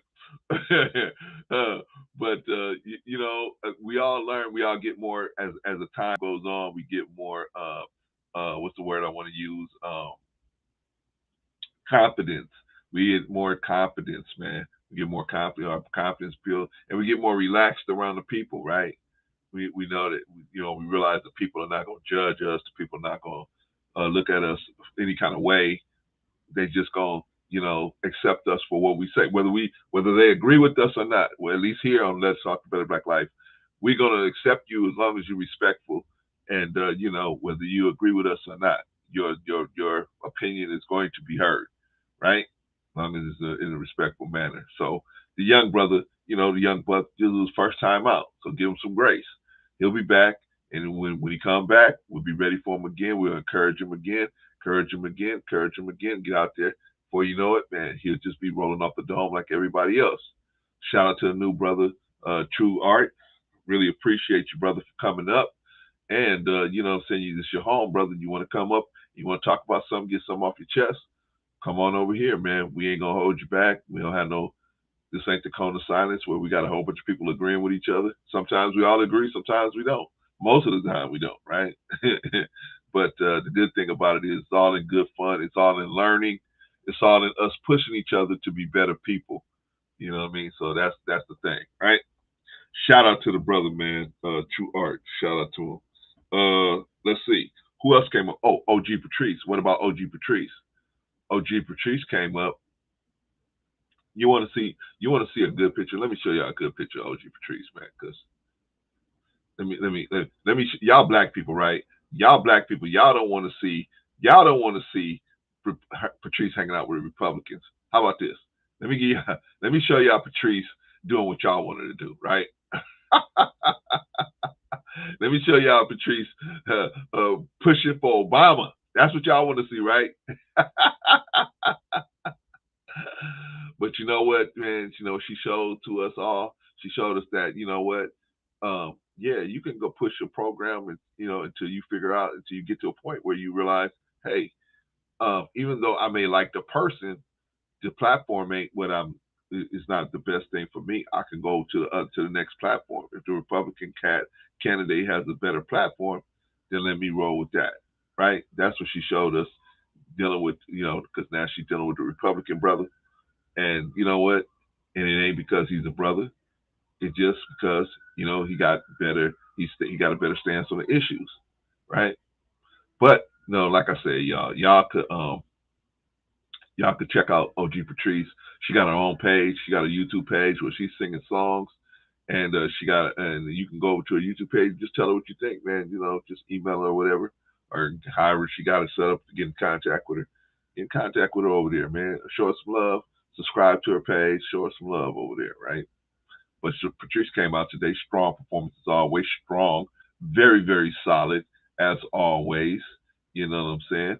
She, you know, she told us a little bit about her religious situation, like as everybody did. You know what I mean? she didn't have to do that. None of us had to do that. So we appreciate her for stepping out there. And Patrice is always usually the only girl over here, right? How about that? How would you like to be the only girl on a panel of 6 or 7 guys, right? You know what I mean? And sometimes she agree with us, and sometimes she don't. Sometimes she gotta get with me or Rico and call us knuckleheads, get us knuckleheads together, right? Get us back on track, right? A lot of times Patrice will send me messages in the back to, hey, bro, come on, man, we gotta move along. You know what I'm saying? That'd be Patrice doing that. Shout out to OG Patrice. That's my sister. But strong performance is always strong, very, very solid, very, very solid, very, very solid. So it always has good takes. Oh, women don't have good takes. There's no reason why you should have them on the platform. So, no. You only have women on the platform talking about getting married and relationship issues. No. Patrice could talk about a myriad of different stuff. Right? That's what I like. She breaks all those different molds. Right? We got her in this arena where she's comfortable. She can talk about a whole bunch of stuff. If I let Patrice talk, man, she can talk about a whole bunch of stuff. Gotta stop her sometimes. Hey, Patrice, we got other people on the panel, right? But shout out to OG Patrice. Strong performance as always. All right, what about Von Bryant? Von Bryant came up, right? Remember when I told you about Von Bryant back in the day? Von Bryant was, excuse me, y'all. I just want to, Now look at Von. Hey, man. What? Yeah, what? It's Von Bryant up in here. What? Right? Right? But you know what I'm saying? You just get confidence over time. You relax. You get to know people. You get to know that the people, and you see the kind of vibe they have, and the kind of vibe we got here, and and you just get more comfortable, right? Me and Rico, we don't see eye to eye on a lot of stuff, but we do see eye to eye on a lot of stuff. And he'll call me just to argue with me over something, right? And then he said, all right, man, send me the link. I'll see you when the show starts, right? Right? Because we get to know each other. He's comfortable, man. I'm just like, okay, all right, Rico, whatever. All right. And he'll do the same with me. All right, Clarence, whatever. When he gets tired, he's just like, all right, whatever, Clarence. Right? You know what I'm saying? When you get comfortable, right? So Von's getting comfortable, more comfortable, and you see his personality is able to expand as you see, you get to see the man and get to know more facets of the man. You know what I mean? But he always brings that calming presence over here, brings a calming presence and makes sure that everybody is aware of what things going on. Like a lot of stuff, I don't even remember to say. Vonna put it in the chat, right? Vonna put the warnings or the disclaimers and stuff. I don't even know. And I really like him here just to be here just for his presence. But he'll do stuff on his own just because of him, and I appreciate him for that. You know what I'm saying? And then on that notwithstanding, he has a lot of good takes, right? He has a lot of good takes. I guess if you lived over 50 years, you're going to have some good takes, right? You're still alive, you're going to have some good takes. And Vaughn always has some good takes, man. He can go the religious way, he can go the street way, he can go just the common sense way. He can go a lot of different ways to give you a good take. So, you brothers, young brothers, you want to listen to a man that has some solid information about life. Telling you, this is another cat that has some good information. If you're willing to listen. If you're willing to listen, right, Daryl? If you're willing to listen to the advice boards. Shout out to Von Bryant. Von Bryant, solid performance. Strong performance. Very, very solid. Thank you, Brother Vaughn. What about Von Erich? Von Erich almost had me on the mat the other day, but I got out of it. Just weed my way out of it. What do you think about Von Erich's performance? Very solid. Very, very solid performance, man. Von Erich is a solid dude, man, that always comes on. Von Erich and New Bro, they're the two dudes, man. They're like your, solid type of dudes on the wing. You could call in and say, hey, you know what? This is the way it needs to go. And they could break it down and tell you, hey, wait a minute, they can show you the flaws in it and then fix it and then get it done. You know what I mean? Those are the type of guys you need around you, man. You know, not just gonna listen and say, oh well, all right, we just gonna go do it, and they see the flaw and they're not gonna do nothing. Now those are the type of guys that's gonna see a flaw and correct it, and then step to you and say, hey, look, man, this is flawed, and then step it, and then be able to move out and make sure that things go the way they're supposed to go, man. Shout out to Von Eric, a very, very intelligent brother, man. Very, very, as is everybody, man. But very intelligent brother, able to kind of disagree, but not be disagreeable. You know what I'm saying? And I like that about him. I like that about New Growth. These kind of guys, they're able to disagree with you, but at the same time, they're not disagreeable. They're not so in their feelings about what they're talking about to where it's they're disagreeable to talk to. You know, some cats you can talk to and they disagree with you, and then they're all in their feelings. They get their feelings hurt because you don't agree with them, and you know, and it's just a mess, right? You're like, why am I even talking to this cat? And then you got cats like Von Eric, you got cats like New Growth, Anderson, Chris, Daryl. You know, guys that you know you can talk to, man. We can disagree with each other, but we don't have to get all in our feelings. Well, F you, well, F you, well, F you, well, F you. It's crazy.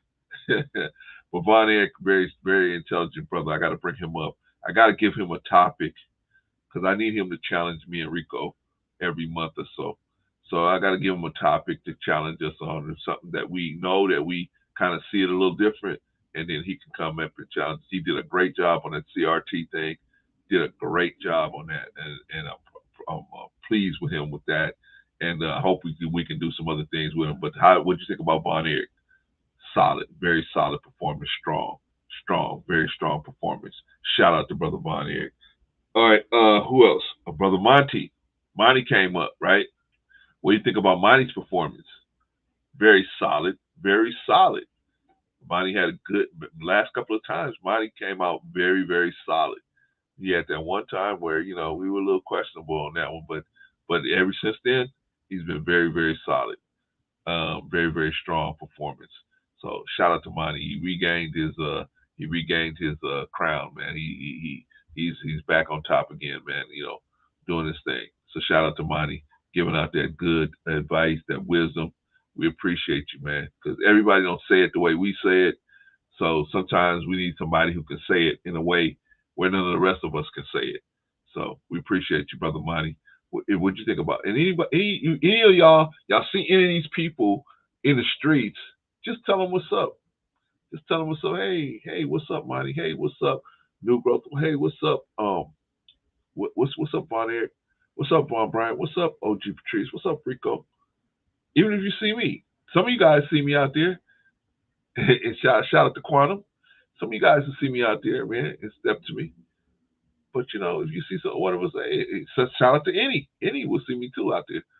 So you guys see me out there, man, just say what's up. You know, say what's up to the family, man, because we family. We got to work this thing together. But shout out to Brother Monty. Brother Monty came in and you know, dropped some science, and you know what I mean, pretty much you know, went the way that he normally goes, which is I'm for the people. You know what I mean? And the people, the leftover, the left behind, that's my people, right? Okay.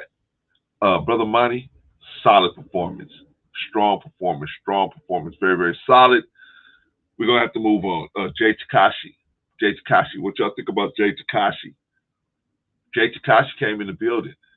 He didn't have a lot of time, so he had to work fast. He worked fast. He put it together real quick. He worked fast, but another young man with a lot of good takes. Very, very solid young man.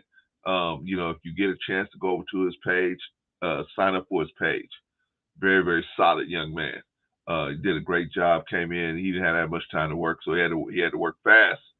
He got it in, got it off, and then he had to move on. So appreciate you, Jay.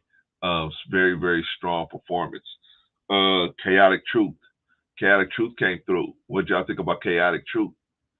You know, he started out, he was wobbling a little bit, And you guys, I don't know if it was Risa or Quantum or both of you guys kind of checked him a little bit, or any one of you guys kind of checked him a little bit, and then I think he started to see the light, and he started flying right. So shout out to Chaotic Truth. You know what I'm saying? If you guys want to go over there and check out Chaotic Truth, if you agree with this content, you might want to subscribe to his program. You know what I mean?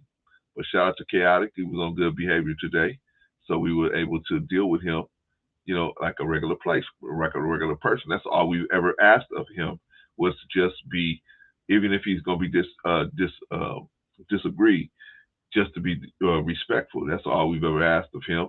Sometimes he was willing to comply, and sometimes he wasn't. But this time, he was able to, and I really believe it was the chat that set the tone for that. So I appreciate you guys. Okay, that's the rundown. Everybody did a solid performance. Well, I would say Chaotic. He did a good job. I'm not gonna give him a solid performance yet. I'm gonna say he did a good job. He did a good job. Yeah. Solid. Let me tell you what a solid performance. Solid is you said something or you behaved in a way where other people could look at what you did or listen to what you said or see how you presented yourself, and they could learn something. In my opinion, they could learn something from you. So that's when I give you the highest ranking is solid. You are solid. Now he did a good job. He behaved himself, and so for me to give him a solid performance, he's gonna have to do a little more on the positive side, and then we'll be able to give him we might be able to give him a solid performance, strong performance. All right. So that's the rundown, y'all. You know what I mean? If y'all have any suggestions on the show that y'all want us to do, hit me in the email, and until next time, which is going to be on Tuesday, we got to put a show together for y'all. We're going to probably talk about that right now, and then but we're going to hit y'all on Tuesday with the show, and then y'all see. I think I got a video I'm going to drop in a minute, pre-made video that I'm going to drop in a few minutes as well. So y'all just check back in with us on Tuesday. This is a team sport. We can't do it without y'all in the chat, and y'all can't do it without us on the panel. So all of us working together, we can do it working together, watching each other's back, and we can actually go out here and help some people. Some people is gonna watch this show, y'all, and they're gonna see how Black people are really supposed to act toward each other. They're gonna see it, and we are going to teach that and show that. Okay. All right, y'all. I'll see y'all on Tuesday. Thank everybody for hanging out. Appreciate y'all. See y'all Tuesday.